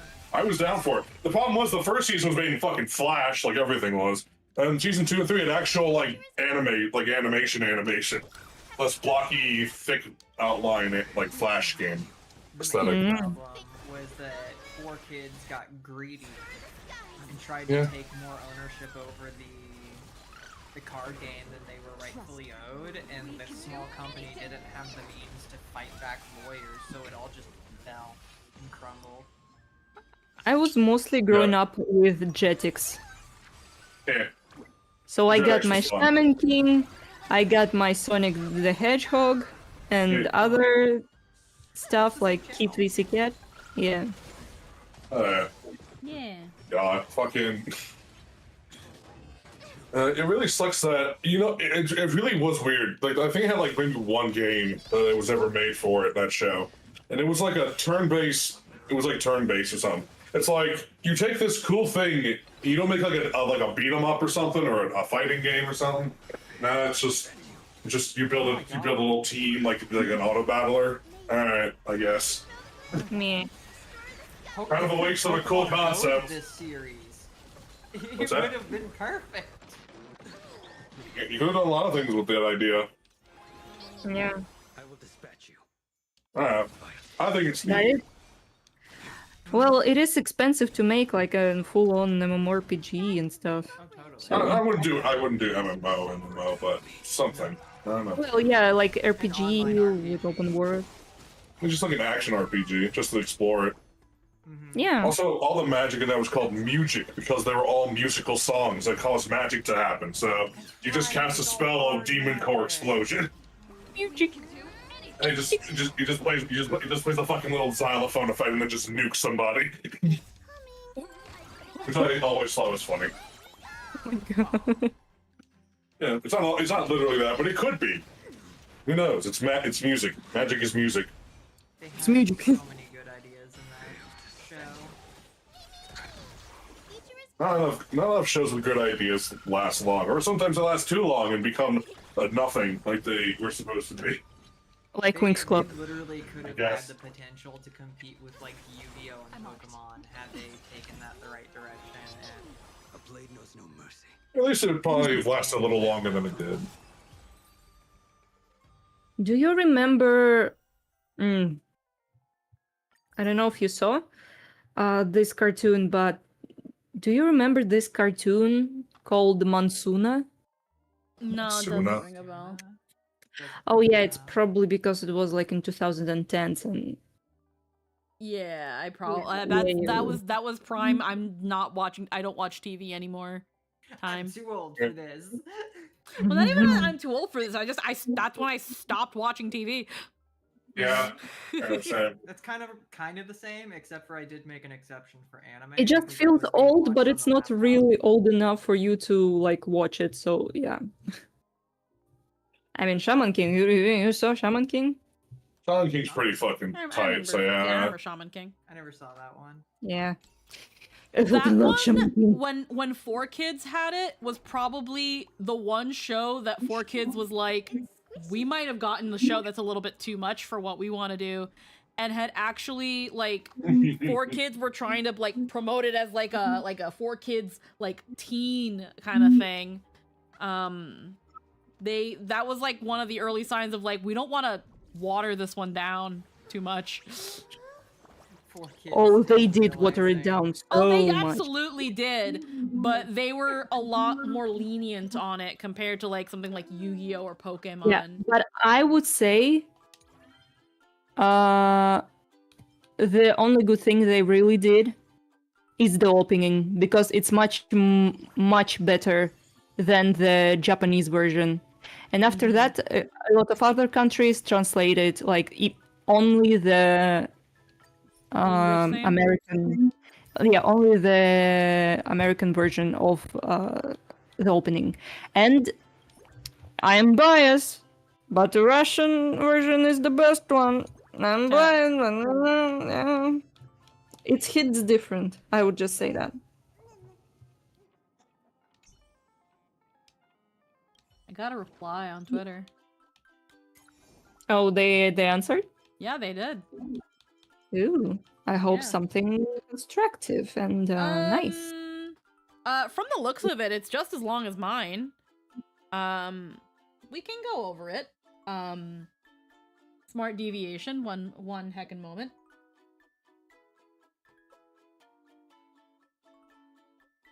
So it looks like they did in fact reply. I'm gonna change my thing to this. So I did get a reply. To be fair, it did take a bit, which if they wrote something this long, it's understandable.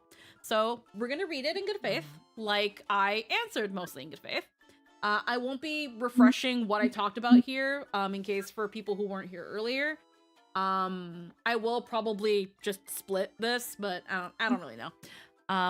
So they put here, I say it won't help anyone because, now the reason I sent them a huge text post was because, they'd love to hear what was causing red flags as opposed to yapping about it on stream, which wouldn't help anyone at all. Again, low-key kind of rude, but, actually, what are her pronouns? What are their pronouns? She, her? Okay, good. She. I can say their proper pronouns now.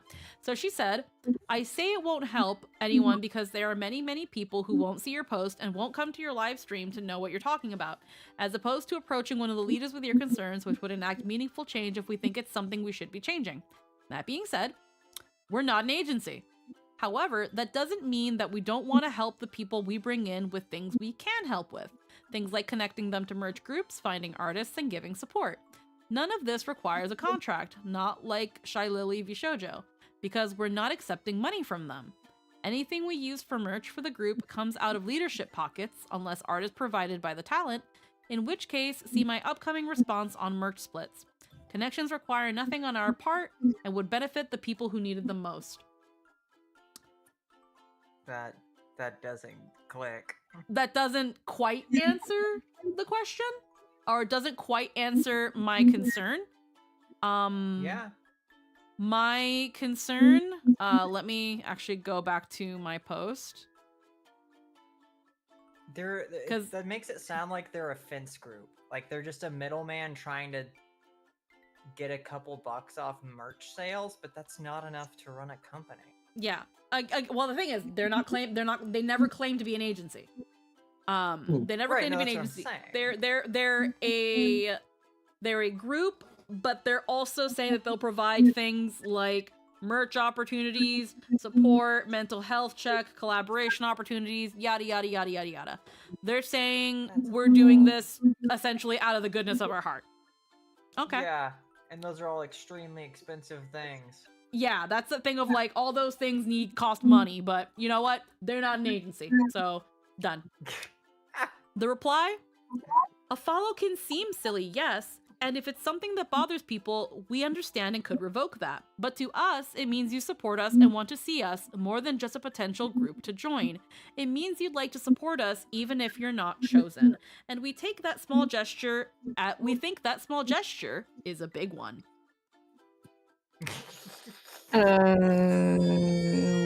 That's some interview red flag bullshit if I've ever seen it. I don't like that. I No, don't it's like bad. that because It sounds like we are family in this workplace. no, I what I don't really like about that is that can easily be inverted into saying that people who are not following you are only following you and seeing you as a company that they can use as a platform to step off of, which is the point. It kind of is the point. The reason you guys are coming together is so that you can essentially help and lift one another up. Like, okay, something. Who am I echoing off of? Artie. Oh, okay. Probably me. Just want to make sure. It's because it's just like whoop, whoop, whoop, whoop. Okay, so yeah, I feel like this can be kind of inverted. It's just like, oh, it means you want to support us and want to see us more than just potential to group to join. Like, the thing is though, that's what you're going to be for a lot of people. Yeah. When It's an artificial inflation of numbers trying to grab as many people as they can to create a reach they currently don't have so that they can maybe promise the justification later. yeah, it's that thing of like that's not how that works. Because when they get a rejection letter or when they don't get anything from you, what's stopping them from unfollowing? This is like those giveaways where it's like, hey, you have to follow and retweet to be entered into the giveaway, and then when they don't win, they unfollow. You're just artificially inflating numbers. Block, don't ever come back, etc. Yeah. Like it's that thing of it just feels like a way to artificially inflate numbers, and that in itself isn't even a bad thing. It's just a part of the game. But Yeah. let's call it what it is. It's like it's you see us as more than a potential group to join. If I am some rando that came across your thing, why would I see you as anything else? What have you done to show that you're not just a group I can join? Like I hate how skeevy that sounds, but this is a very You're coming at it non-answer. from a business proposition because they are giving you a business proposition. It makes sense to come across it like This that. is like being like, is this like applying for a cafe and being like, and when you drop your resume, we would really like if you bought a coffee because that really tells us that you care about the business and the brand. It's like, no, I'm here for a job. Yeah. I'm here because I want to join I'm here because I want to join a VTuber group, and I can't find people to collaborate with as a VTuber, and I want to find a VTuber group.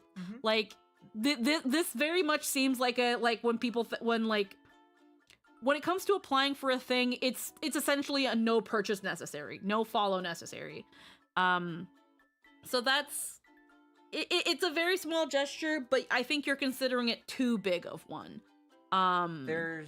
There's one other thing in there too, though, is it's like I mentioned before, is it's inflating their numbers to make them seem like they have more reach than they do.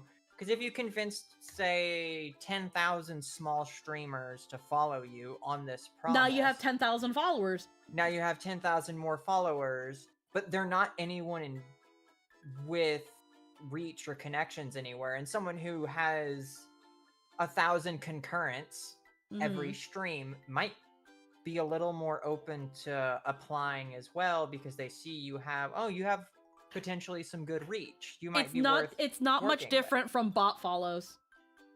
Yeah, it's if like HoloLive or VShojo put that in their contract, or like anyone who has the established reach, right?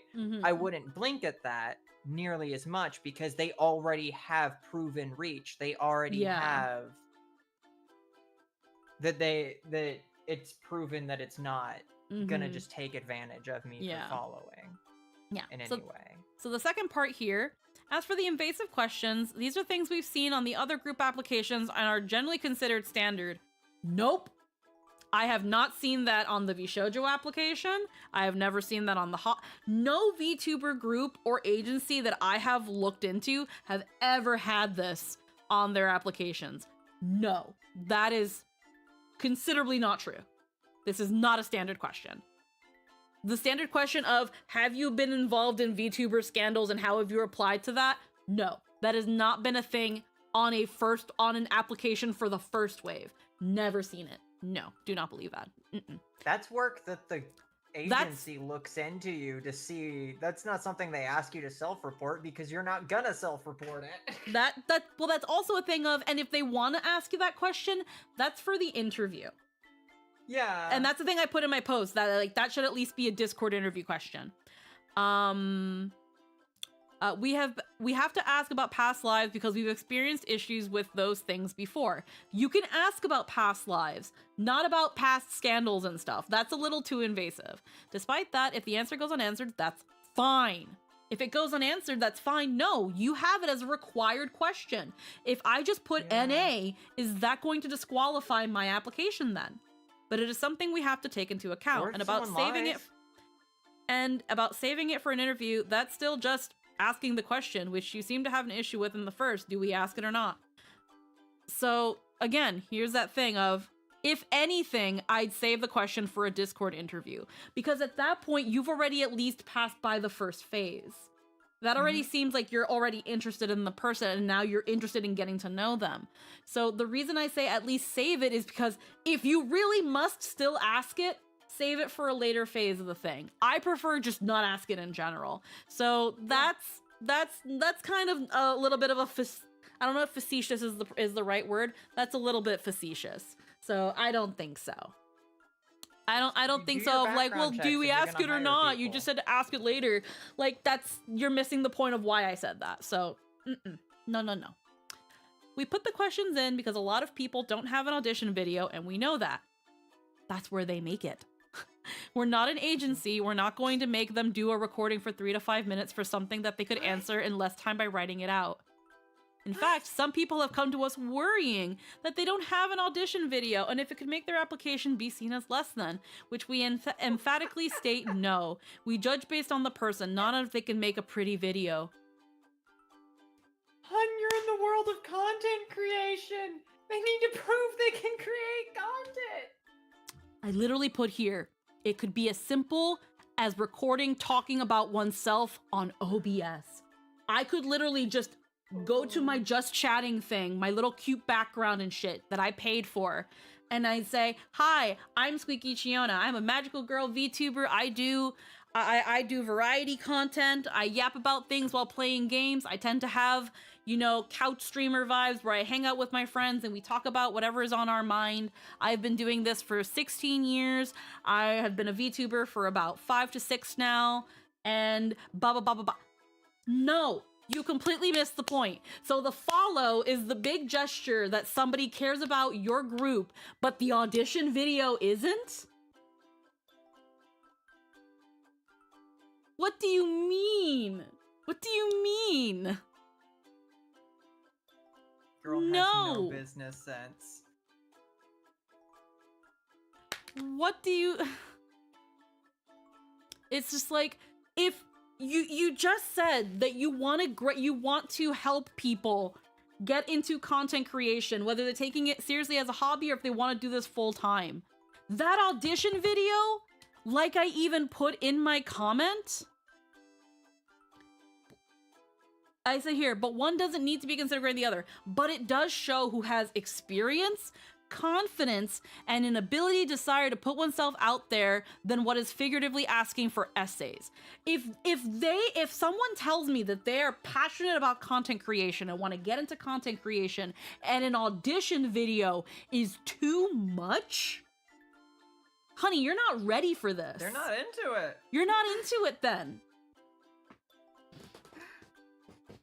I can say it as with personal experience. We weren't into it. Like, if the audition, I just no. If you can't even edit down like a single clip, like a short 60-second clip, you're not into it enough to have any kind of partner deal. And now I'm gonna say the loaded thing that I didn't want to say. When it comes to why I would prefer an audition video over essays. Chat GPT. Yeah. What is stopping somebody from putting a prompt in an AI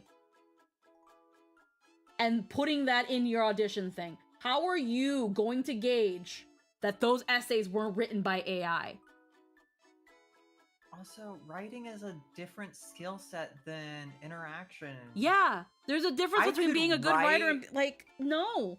I could write an insanely good little blurb that could maybe convince someone to let me into their group. I just don't agree. Them watching me on stream? No, it's not the same person. I don't agree. I just do not agree. We judge based on the person, not if they can take a pretty video. That's not the point of the audition. That's not the point. The essay isn't a judgment of the person either, though. It's a judgment of a singular skill. Either way. I put the merch split. I think they just don't want to watch the video. But they want to read like 50,000 essays? They're trying to broaden it as Okay, that doesn't make any possible sense to get at as all. many people as possible to apply, join, and follow to increase their reach. Is what it feels like. Okay. By lowering the standards so low, more people are going. They have to an feel AI they read stand it, a maybe? chance. I don't know, because they claim to be anti-AI. Since then, in their application, they said they want your branding to not have any AI involved in it and stuff. So okay. And then again, I probably about the merch thing, so we actually have that. I'll find out. My last point was no need to send rejection applications, too much work. And then my last one is about please don't close your applications early. It locks you out of potential talent. It's actually very unprofessional to give a time frame and then say that you're going to close it early if you get too much. It shows that you're not prepared for the possibility of a large influx. So we've actually discussed that. I thought it was the polite thing to do to send out a rejection letter so that people aren't waiting and wondering. That's something I've gone through personally. But you bring up a good point. A window of saying we sent out emails and a polite thank you for applying. If you didn't get an email, please know that you can try again later would suffice. Then they put, this is a huge one for me. We're just 3 people. We didn't expect to get a lot of applications because this group came out of nowhere. Basically, but the amount we have is a lot for us. 3 tiny little VTubers just trying to make something fun in the community. 2 of us have lives and families outside of this, and the other one can go through tens and tens of applications, but if we think we need to close them, we have to. We can't pay someone to look through them and sort through it the way we might want to if we get oodles of people applying. I don't think it's unprofessional to express a need to close things for our own mental well-being and to make sure we can adequately provide what we need to for the group. That is unprofessional. That's the definition of unprofessional, though. That's indie. Well, that's the thing. They're claiming to be they're claiming to be an indie group, but they want to handle things like an agency. Then, honey, you're unprofessional. Then, honey, you're unprofessional. It's okay to be unprofessional. It's about okay something sometimes, but you're gonna get called out being for labeled it. unprofessional isn't like this condemning thing. The thing is you like there's only 3 of you. Like you're not professional then, honey. You're amateurs. You're amateurs. You don't got the experience in this. You can't come in this demanding professionalism and not give it yourself. You can't just be like, we are no drama and call that professional. You like we're no drama. Wait. And they're like, okay, this is something that came out of nowhere. We're just 3 people. Okay, then this needs to go back to the drawing board, and you need to get more people that are up for your that are up for your cause. Maybe that will also help the need to not have to scout out talent immediately. It's I hope this cleared up what you said. How are they gonna handle merch if they can't even handle a hiring process? Well, here's the thing How are too, they gonna because handle anything? they did another thing here. For merch splits, we already made a post about it, and they gave me the post. Yeah, this is what I said. This is what I said Explained how merch splits could be handled with some examples, since the wording used can be mostly misinterpreted. To this, their answer was, "We already have a post about this." Yeah, and it's not good enough, honey. Honey, it's not good enough. The splits aren't even the problem. It's the fact that they're not going to be able to handle getting shit done in the first place. And then Like, I don't care if I make 40% or 60% on merch sales. That's not the hard part. The hard part is getting the deals. How are you doing this? How are you doing this? Getting manufactured? Who's putting these figures, these posters, these whatever they are together? But here's the thing. They link the post, and then they said to go further into this, merch itself is handled through Fourth Wall. Why don't I just make a Fourth Wall account? For other connections, for other connections, like to places like Uwu Market and VDOL LOL, we will be taking it on a case-by-case basis, but merch connections is handled by the talents that request it. Oh, this is just bad. We have no control over what splits they get, and we receive no money. The only money we receive is through our own run Fourth Wall account. So what they're letting you do is they're letting you share their Fourth Wall account for... So if you want to promote yourself along with the group through their Fourth Wall, that's where a cut of the merch happens. They could have explained that here on their little thingy, but they didn't. And that's what I mostly meant. Still not great. And they're saying here that if merch wants, if the talents want to go through Uwu or VLOL or Vyoshi or whatever, that's on them, and they won't ask for anything. Well, yeah, you fucking better not. It's not drama. That's it's not all they're drama. offering so Pendulum. far. It's other stuff. I do gotta go to the bathroom though. I have to go to the potty real quick. Okay. I'm gonna go to the bathroom real quick. This is literally the only thing they've offered. I'm gonna go to the bathroom real quick. This is a lot of non-answers though. Yeah. I gotta BRB.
All I right. don't remember what happened last night, by the way. Yeah, you were pretty gone. All right. I don't know if I want to reply to them again. I have a lot of, not a lot of. There are some issues I take with their response. Nah. It seems like a lot of non-answers. It seems like a lot of playing it safe answers. It doesn't really address the initial concerns. I appreciate that they answered, but I don't They're think... probably hoping to get picked up by DramaTube by doing this. No, I don't think that's gonna be the case. I don't think that's the case. That kind of feels like assuming malicious intent, and I don't want to do that. What I'll repeat what I said while we were on BRB was that it doesn't feel malicious in any way. It just feels like they're in way over their fucking heads. Like, it kind of feels like they don't know what they're getting into. They just have an idea that sounds fun, sounds cool. It's like, yeah, we can. Yeah, be a and again, VTuber we're not group too. here to yuck the yum, but Oh, that's not malicious. It's just trying to pull eyes. Maybe. It's... But I don't inherently believe it. Because this reminds me a lot of when me and some people that I was in the VTuber family with we had a plan like this once upon a time. Yeah, I'm not gonna yuck the yum because a lot of people have the ideas and then they're like, I want to start a VTuber group, and then they host auditions, they make promises, and then it turns out that nobody really truly vibes or jives with one another, and then things fall apart, and then they don't even become a hashtag, or all that's left is a hashtag. Yeah. And again, she reiterates, we're not an agency. We say that we'll offer these things and it's out of the goodness of our heart, which is why we don't ask for a contract, because we're not accepting money. And that anything we use for merch from the group comes out of leadership pockets unless art is provided by the talent, in which case see my upcoming response to merch splits, which in that case the talent would be getting a split from that too. But if I already paid, here's another thing again, because she points out this, where it's like, if the talent helps us with art, then we have a split for that. Here's the thing.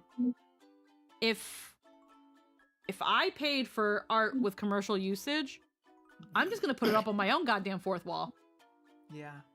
Yeah. This makes it so that there's no aside. Huh?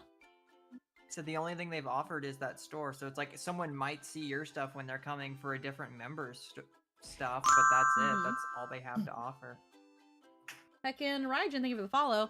It's that thing of it doesn't feel, again, no malicious intent. I'm not gonna assume that sort of stuff. It's just that thing of, like, I'm guessing the main purpose is that if a talent decides to get a group picture and gets the commercial rights, they are going to get most of the merch split because they are the ones that went to obtain it.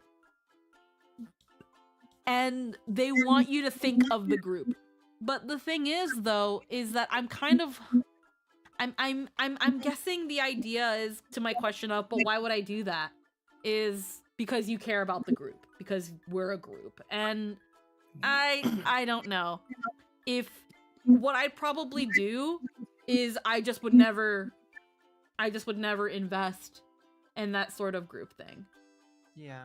I would, if I ever got any group commissions of things, I would probably only keep it personal, and if they want to use it commercially, they can go and pay the artist the commercial usage, and buy the commission from me, and also buy the commission from me. So it doesn't just make any sense. So I another don't thing know. this is comparable to, in my eyes, is kind of like the Summoners group. Like, y'all are, except for the fact So that they're y'all not are an actually a agency, group of they're a friends that know each managerial other, right? firm that is looking for merchandising rights as their cut, while trying to make the company a prioritized friend group. Yeah, so it's like this can kind of work if everyone's already friends. Like if people actually know each other, sharing a space for merch and whatnot isn't the end of the world. And you can kind of maybe promote each other off of each other, which kind of helps. Doing that with a bunch of people who don't know each other it's a cesspool of toxicity and You're playing with fire. You're playing with fire. Yeah, you're not like you can do it. It can work. Problem is these people don't have industry experience with vetting people, so they're not gonna get good charismatic overlap like you see with HoloLive and VShojo and these other companies who have poured through hundreds, if not thousands, of applications to find people that will mesh well together. Yeah. And then, yeah, again, the reply of a follow can seem silly, yes, and if it's something that bothers people, we understand and we can and could revoke that. It should have never been on the table. But to us, it means you support us and want to see us, more than just as a potential group to join. It means you'd like to support us even if you're not chosen. But again, right now, I don't have anything to tell me, aside from the fact that you're an up-and-coming group, to want to be worth choosing. It's kind of like with the question of like, what does joining us mean to you? I don't know. Who are you? Who are you? Who are you people? You're right now, the question isn't what can you do for us? It's what can you do for me? And you've technically answered that question, but you don't give me any confidence to prove that you can do it. You say outright later, we're just 3 people, 2 of us which have day jobs and families. You already know each other and agreed on it, sort of like Nat 19. But when you're trying to bring new people into, that's when you get into the business like a family territory. And this one isn't asking for your interest and your ability, it's asking for your loyalty even if they don't pick you, which is insane. Yeah, it's... I know. And then, I don't feel like they're asking for your loyalty. It feels like they're trying to use the follows as artificial reach so that whenever they do get the storefront up and running, they have more reach for their storefront idea to even work. Which makes sense. Like, that's what you... The only thing that you're promising people, it kind of needs to work. Yeah. And again, then it says, as for the invasive question, and again, for me, the invasive question was, why are you asking people what past drama they've been into and how they've handled it when that can get into very touchy subject, possibly even unearthing old traumas? That's a very invasive question. I wouldn't ask it in the first place. If anything, I would save it for the second phase, which is the Discord interview. To which their answer was, as for the invasive questions, these are things we've seen on other group applications and are generally considered standard.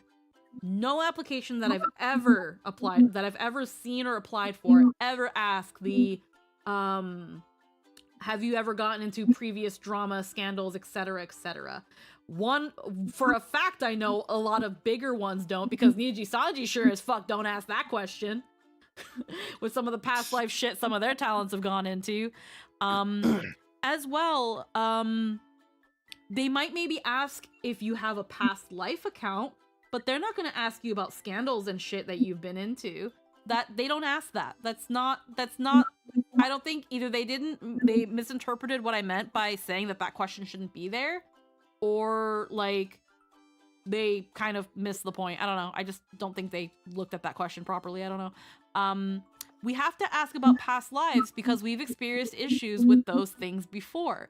Despite that, if the question goes unanswered, that's fine. No, it's not. It's a required question for you. And again, if I put not applicable in that answer bar, are you going to turn down my application? Or the hypothetical applicant? What do you mean? And then it says, and about saving it for an interview, that's still just asking the question, which you seem to have an issue with in the first place. Do we ask it or not? Preferably, if it were me, I would not ask it. But if you are so inclined to ask it, save it for later on in the interview process. So just because, and here's the thing. Again, they do this as kind of like a weird like argument fallacy where it's like, wait a minute, the non-answer would be, prefer not to say, which is going to make any reviewer reject the application outright. Yeah. It's gonna be that thing of if they choose not to answer, you're not gonna want to look into them. So that's almost dooming an application. And then again, not answering is an answer. It's like whenever people like put race or sexuality on an application. It's like if you put I prefer not to answer, they got the answer they wanted. Yeah, but unfortunately though, some people they will be like, well, they didn't answer the question, and then just throw out the application. I know because I've seen it. And again, this weird thing, like they feel like they've pointed out. She feels like she's pointed out a fallacy where she's like, wait a minute, you said you have an issue with the question in the first place, so why are you suggesting we just save it for later? That's not the point. That's not the point. The question is invasive. If you really must ask it, do it for later. But I don't agree that the question should be there in the first place. Pointing out that it's like this is a fallacy. This feels like a fallacy. It feels like a fallacy. To be like, yeah, but now you're saying like, well, should we ask it or not? Well, no. cherry picking. Yeah, it's called cherry picking. Yeah, it's like, do we ask it or not? No, you don't ask it. You can ask about a past life if they have a past life account. You don't ask them if they've been into previous scandals or drama. No one wants to answer that question. No one wants to answer that question, and I know, and I'm pretty sure that if they choose not to, you're going to throw out that application. No, we wouldn't do that. I don't believe you, and I have no reason to believe you. I don't know you. You have not established that trust with us. The term scandal could mean anything. Exactly. Then, we put questions in because a lot of people don't have an audition video, and we know that. We're not an agency. We're not going to make them do a recording for 3 to 5 minutes for something that they could answer in less time by writing it out. In fact, some people have come to us worrying that they don't have an audition video and if it could make their application be seen as less than, which we emphatically state no. We judge based on the person, not if they can take a pretty video. But the follow is the big gesture that lets them know that you really care about this audition. It's called shooting your shot. Also, what's stopping anybody from using AI to type to fill out your application? What's stopping somebody? And how are you going to know that they used AI? Am I supposed to just trust you, bro?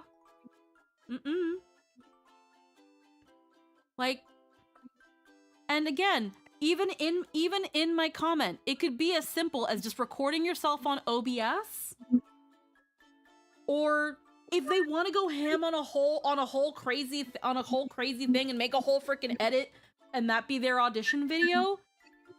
I'm sorry, like, I'm not saying they deserve a spot in your thing, but I'm saying that is somebody that put time and effort and cares. So yeah, no, I'm gonna call that I'm going to see that as the greater application, the stronger application.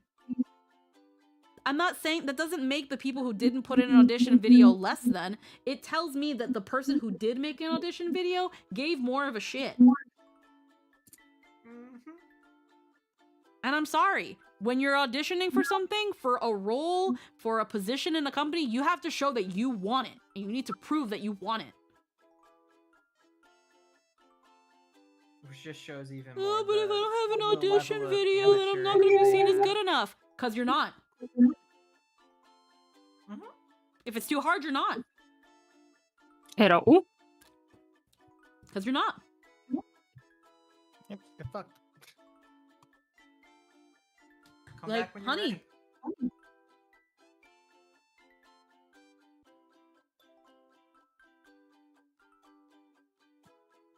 Like, what do you mean?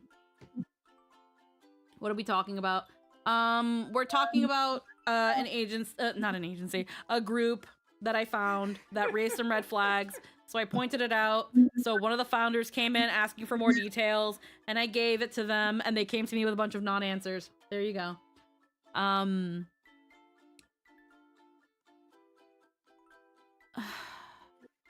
a very much not an agency. So again, I'm not gonna reply to this on stream like I did the first time, but if I choose to reply to it, I'm gonna still try to be cordial, but I'm going to be blunt. Mm-hmm. It's gonna be that thing of, at the same time, I'm measuring whether it's even worth it, because at the end of the day, they're not an agency, guys. They're not an agency, guys. So there just might not be any. If you decide to, I would just keep it short and address the fact that they're in over their heads and they're very much amateurs, trying to wear a hat that they don't fit. Like, But- if it seems very clear that, again, it seems very clear that they are a bunch of amateurs who have an idea that they want to do something with, and there's nothing inherently bad about that. But it's that thing of, like, just... The bad thing is that it's very clear it's not gonna work. Like, there's no bad intent. But it's... Even if it doesn't crumble, it's gonna go nowhere. It's just gonna... It's... I'm gonna be... in the bluntest way possible, this isn't a group, it's a circle jerk. Circle what? A circle jerk. Which That describes the means situation I came It from perfectly. means self-gratification. Ah. Self-gratifying group. It's not really anything except just My one question to really get insight into this is: are the 3 people building it part of the group? They have a cute little V-star F thing. She has a little V-star F thing. I think I found one more other person that has a V-star F thing.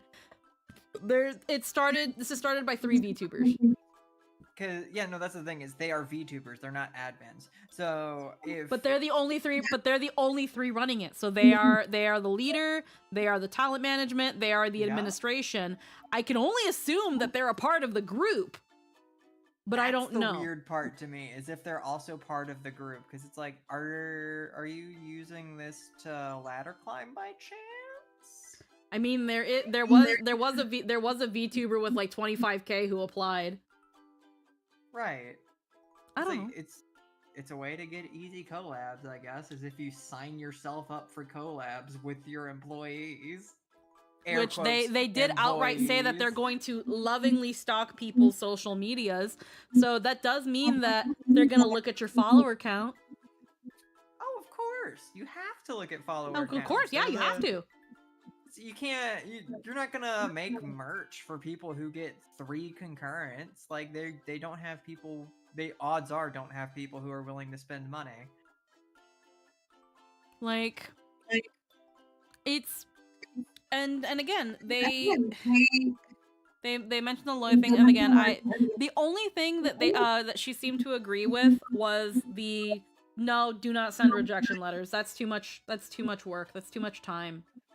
But that immediately counters that of when I say that an audition video can trim off so much of the fat because you can just put most of your questions can be answered in an audition video. Where they're like, this is a huge one for me. We're just 3 people. Because I told them, don't close your applications early. And it's just like, we're just 3 people. If we get too many applications, it's going to be too much work. It's like, honey, you made the application bloated. You waived the need for an audition video in favor of asking people to write essays. You did that. You did that to yourself. You literally could have just said include 1 to 3 clips, links to YouTube clips, Twitch clips, TikTok clips, whatever. You're already asking for all. They're 3 already asking for all the chances- social media. Right. No, it's like you have 3 clips that you can send us, and you have 3 chances essentially to grab our attention. Yeah, the reason a lot of applications get straight to the point and ask for an audition video is because they don't got time for that shit. And these are people with full-on teams like V Shoujo when they were around, and Hololive and Niji Sanji. They've got talent managers and people looking through all that stuff, and they don't even have the time. because they're going to get hundreds if not thousands, and they're like, we can't get tens and tens and tens. We've got day jobs and we've got families. And you chose to do this. How I see it, they need to think this has over some more before they actually go through with it. It seems like they might have jumped the gun, and again, opening auditions for something after the big trending news of a big agency going under. Yeah. It seems a little opportunistic. I think they are a little bit in over their head. I think they got too many stars in their eyes, and they're so excited about this thing. And again, I don't want to yuck the yum, but thinking realistically, even if they're not an agency, I don't think they're doing this quite right. Yeah, it super feels reminiscent of shit that I've seen. Like this feels like shit that I've seen when I was fucking 14 and some rando that knew how to use MS Paint really nicely was like, I'm gonna make my own anime. The biggest concern would be that they all already know each other, they have the power, and any newcomer would necessarily be in a subservient position both in a business and social sense, so you're putting in a lot of trust that they'll come through. And yet a lot of this seems opportunistic with them shooting their shot, which, honestly valid. It does come off as a bit undercooked though. Yeah, no, it feels to me like the point whenever a group of people that I knew were trying to do something similar, but we didn't announce anything yet because we were thinking through the logistics of what it would mean and how we would get there. And before we got to this point, we came to the realization that it could not work. Like, what we were doing, like, we needed to be a full-sized group. It was the only way that it was going to work. And we couldn't dedicate that kind of energy when we didn't have the resources. Yeah. So Another it's just like, okay, let's just collab with people sometimes then. Yeah, and another example of a VTuber friend group that isn't a corpo is Vichiban. They already all knew each other and were already friends and collabing with each other before they decided to make a group out of it. You just created a name. Yeah, they just slapped the name onto their normal collaboration stuff.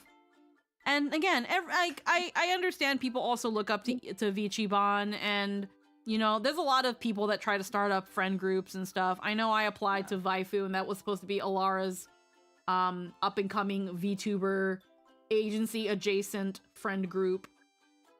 Like, there's a bunch of them, and they all hold auditions.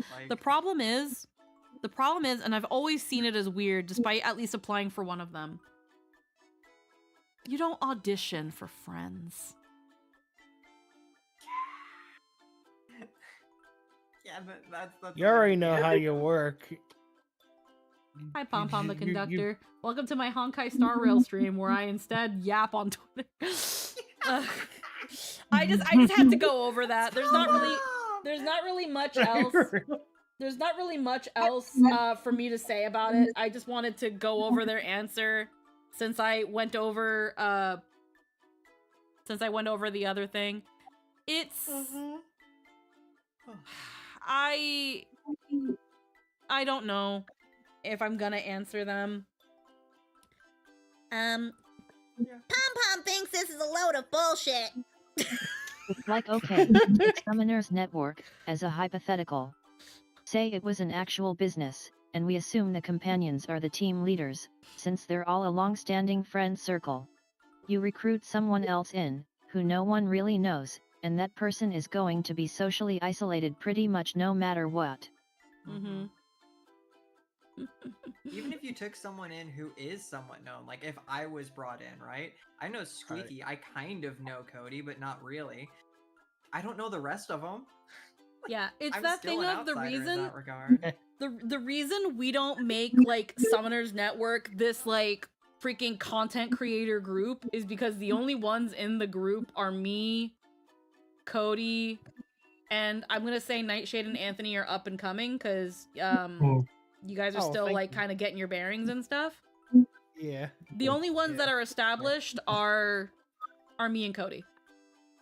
I think actually no, we're not gonna discredit Lil. We're gonna give Lil her flowers. She runs she's doing her content and her art a little more sporadically and not as organized as what me and Cody try to do, but she's doing her thing too. So, but Oh yeah, that's right. I forgot Cody about that. Yeah. and I are definitely on the more established side of things. Jester too, but he doesn't really fly under the banner at all. Yeah, Jester doesn't count because he does his own thing under his own stuff. He doesn't go by Jester Green anywhere else but in here, and he doesn't really stream or collaborate with anybody. He is his own thing. He is kind of here in name only. I didn't even know he was green. Yeah, he's the yeah. Yeah. FOML, they do not do online content creation or anything. They are here. They helped establish the wiki. They help here and there with other things. They, again, we have people that are more in the forefront and people that are more behind the scenes.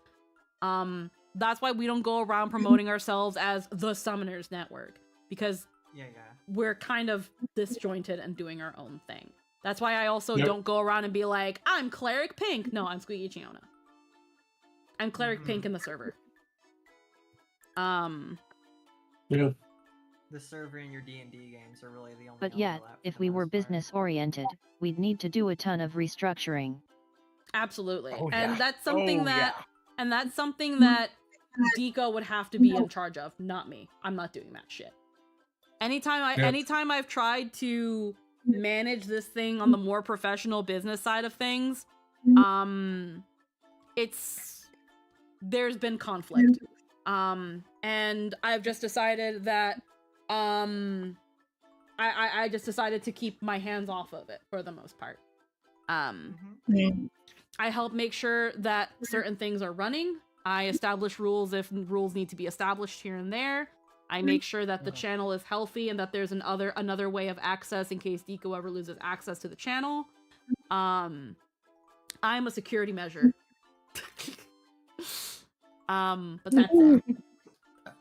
Speaking as a person trying to set up my own shit with two people, holy hell, there's so much legal and other BS for business side of things. And that's the thing too, is that when it comes to these like these VTuber friend groups, they skirt the line of legality so much. They skirt the line of like legality, and money is involved so much that I'm sorry, I need shit in writing.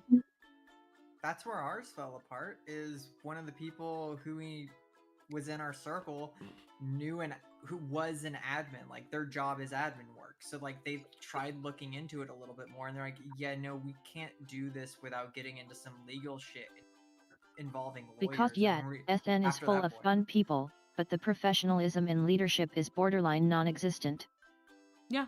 At that point, it was just, we can't do it then. We can't do it if it takes lawyers, because fuck it, not only are we all on different continents, it's just a expensive legal endeavor nightmare with no return. And that's another thing too, when you start involving people in other fucking countries, that's just a whole shit show. Push the age-old question, who handles the money? Well, the ones that seem to be handling the money are the three people that are running it, because they're all going to be, in some cases, putting their own money into it. And that's going to be that thing of like, Does, you have experience with the fourth wall, Squeaky. Does it allow you to split currency? No. On items? You can list things in different currencies. So like if someone from the UK went into it after validating that they are an adult now, it'll show it like in British pounds or in like that's not what I mean. No, but you can't What I mean is directing it to multiple people. No, you can't do that. It asks for one account to send payments to. Then you're wholly relying on them to be honest and pay people out properly too. Yeah. That's that thing where That's a very dangerous idea. As far as I know, when it comes to fourth wall, they want you to link one account for payment. I'd have to look and see if they ask for other accounts to be joined, and how it does revenue splitting. I don't think it does though. I wouldn't be shocked if it doesn't, because it's supposed to be a program meant for individuals to sell their stuff. And that's gonna be a thing where, again, One and I can't believe they're doing this and not thinking about literally what just fucking happened with V Shoujo. When you fuck with the bag, shit happens. When you fuck with the bag. Shit gets spread. It just really Yeah. shows how You can amateur only they you are can about only it. connect one bank account. You can edit bank connections and it takes you to Stripe. And it's just to put in the account. You can add bank accounts through Stripe for payout details. I'm not Basically, sure. one of those 3 people better have experience in accounting and management. Honestly, all 3 should have leadership and logistical experience, but at least one needs that accounting end. Confirm previous bank account number. Yeah, I don't know. Because Fourth Wall uses Stripe for its payouts. I don't know. I don't think you can add multiple bank accounts and divvy up where the money goes where. And if it does, that means I have to give my bank information to them. Oh, totally. I didn't even think about that. Because Fourth Wall Oh. does not use PayPal to pay out its creators. Oh. Ooh, yeah, 'cause That means Stripe's I connected have to give directly to my banks. banking information to them to pay Yeah, me so my that wouldn't cut. even work as a solution. No, it does not. You should have started with that. Well, so this isn't a thing that they're actually using. This was me trying to find a theoretical fix to them. No, but they are not using having to Fourth handle Wall for their money. merch, But yeah, so they have to manually hand out the money from everything. which then it works on a trust me, bro. Yep. No. Mm-hmm. Mm-mm. Which even if you're good intentioned, trust me, bro, is not. I don't like trusting you, bro. Yeah. This is this is what I mean when this is what I mean when after the whole V Shoujo situation, so many people have said that when you apply for fucking anything, if they are making promises, if it involves money in any fucking way, you need to look at what the fuck they're doing. You need to ask questions, look at what the fuck they're doing. Absolutely not. You don't want me to sign a contract, but I'm supposed to believe you're gonna give me a cut of money? No. Mm-mm.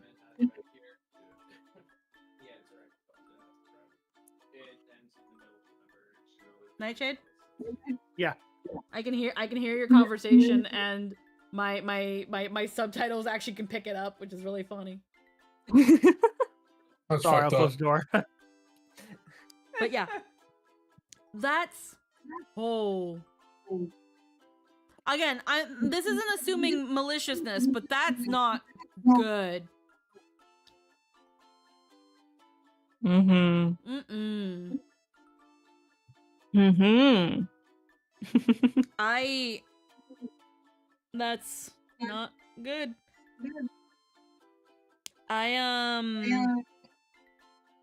That's quite dangerous, to be honest. This stream became talking Yeah, about. I don't think it's malicious, but it needs refinement and some more self-awareness. This went from a Honkai Star Rail stream to I yap about an agency that just kind of raised red flags, and Honkai Star Rail maybe happens. The funny thing is, just At you're what playing point the was Connect this a 4 Star Rail game. stream? Almost never. I mean, I walked around as Hyacinth a little bit. Oh,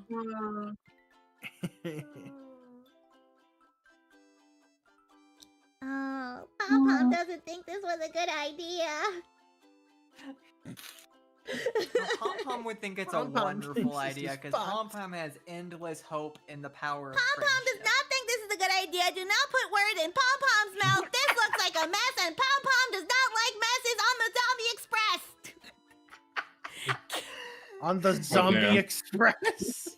I heard the Pom Pom does Zombie not Express. handle the finances. That's why Pom Pom gives it to Himiko. You're right. Pom Pom doesn't even handle recruiting. Never mind. Pom Pom's a mascot. For some reason, I just remember Bitsy from the.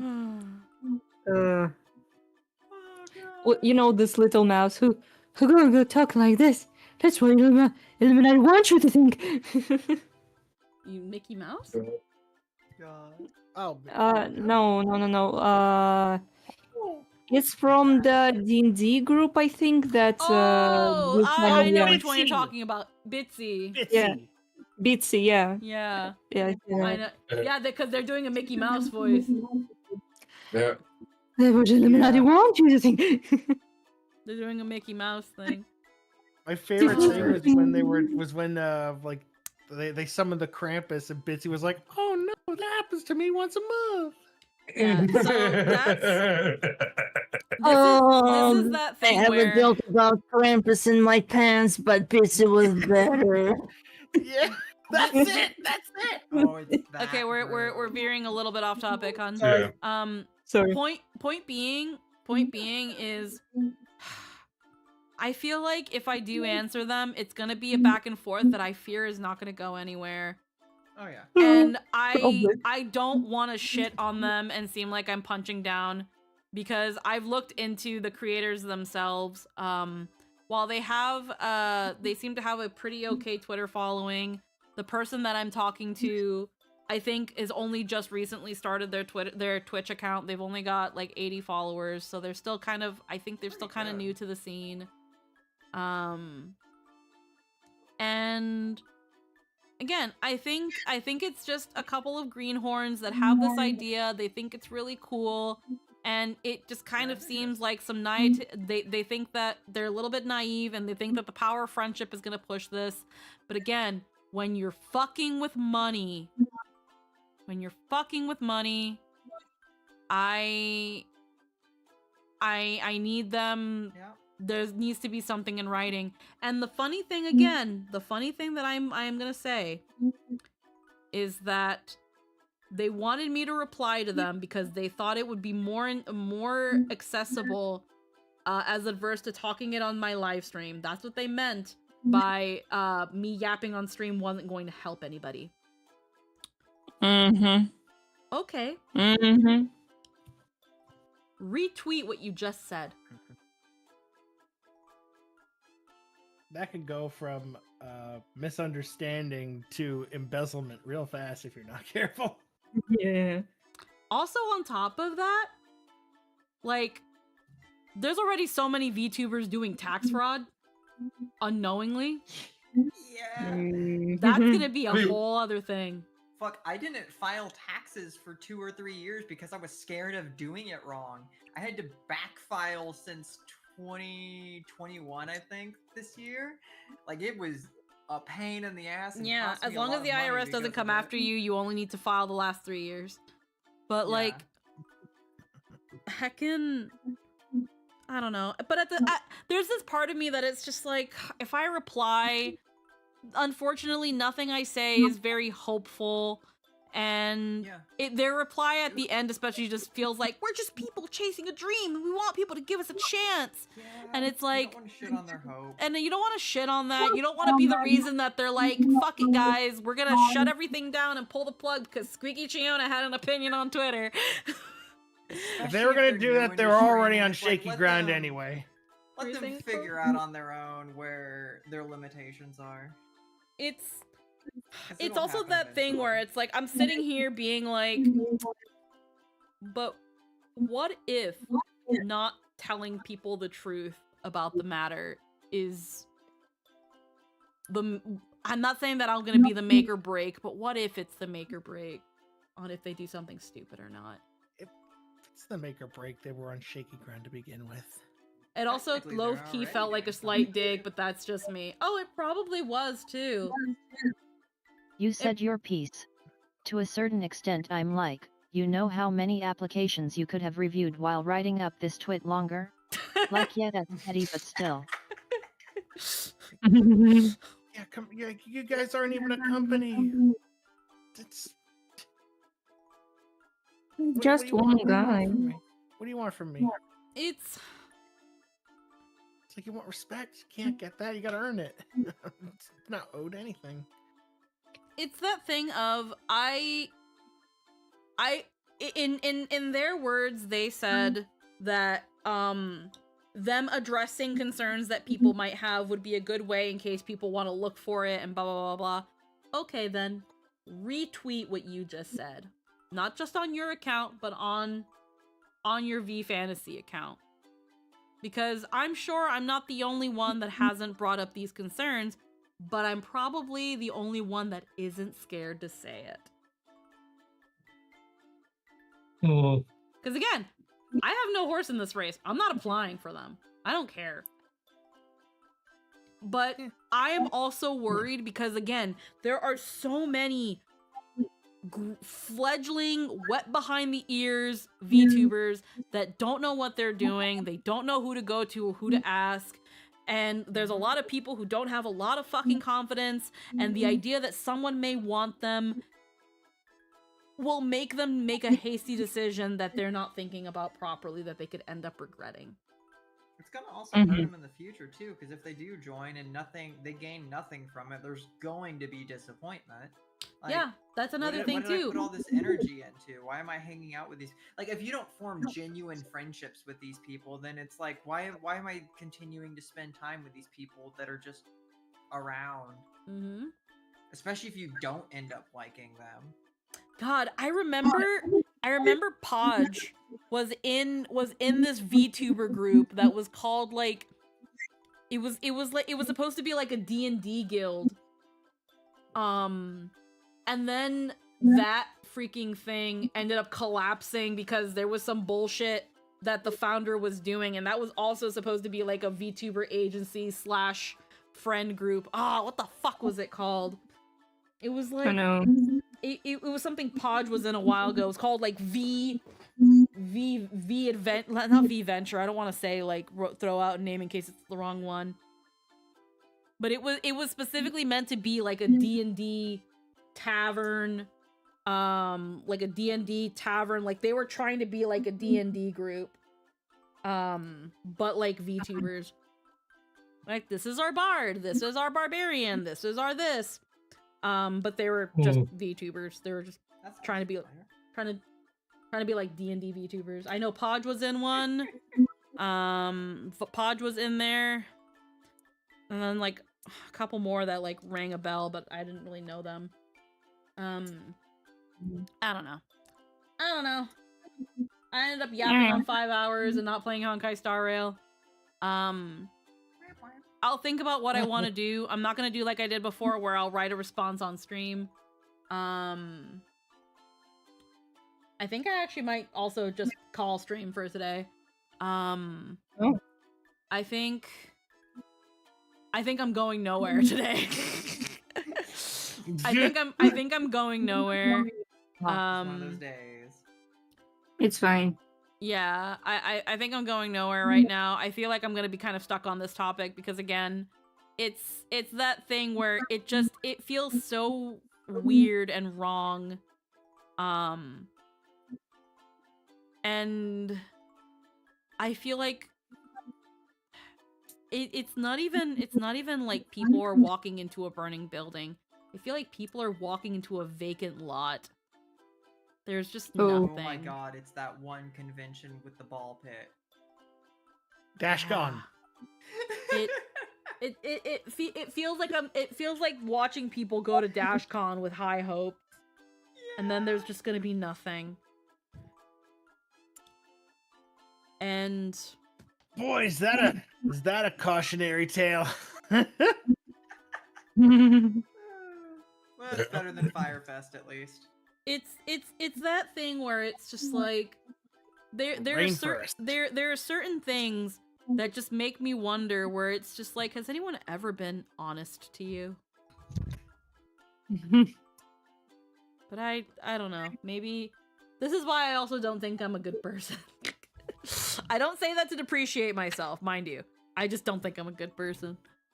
You're a good person. You and me both. Cause I'm in this thing where I'm just like, when I got something to say, I kind of just Oh, gotta I'm say it. terrible, and there's freedom in that. I just kind of gotta You're say it. And you're a I'm person sitting with an here being opinion. like, I'm looking at this and I'm like, honey, no. There's this is not structurally sound. I'm not stepping into that. I'm not sitting in that chair. It's like a 1-foot chair. I don't know. I'm not sitting in it. I'm not sitting on it. But yeah. It's a two-legged stool. Well, Being too concerned with being a good person is how someone sidesteps having principles and becomes a doormat. Yeah, it worries me, but we'll see where it goes. Whether I answer or not, I feel like I'm gonna probably still be thinking about this for a little bit. yeah. Just because again, I don't want to shit on anybody and what they want to do, but I also just there's a part of me that's just like, but I don't think what you're doing is good enough. Okay. Or They'll is realize okay. it at some point that they're in over their heads and they're not really going to be able to do anything and nothing's going to really come of it. At worst, it's going to hurt a few people's feelings that apply for it, maybe even get into it. But at the end of the day, it's a learning lesson for people and it's not really going to fuck Yeah. anything, I don't think. If they want to be better, they will be better, because if they want a proper feedback, they will listen and they will fix themselves. They can't fix themselves is the main thing. I mean, in this general in general area of doing, yeah, like they want to do, not like mental or something like that. But if they want to learn and do their job better, they will learn. It's gonna be this thing of if I do answer them, I'm Trial going by to fire, going to get burned. Best of luck on coming out tempered. It's gonna be that thing of if I do answer without addressing any of their points, it's going to be a thing of unfortunately none of these answers ease any worries I have. If not, they actually probably bring up a couple more red flags. Red flags that I don't think there was origami bird stuff. Yeah, there was more. I just never did it. It's that thing of, unfortunately, this doesn't give me any ease. Looking at things. It still, if not, it raises a couple more concerns. But I don't think you guys are ready to properly address those. And quite frankly, I don't plan on applying anyway. I have no horse in this race. Good luck.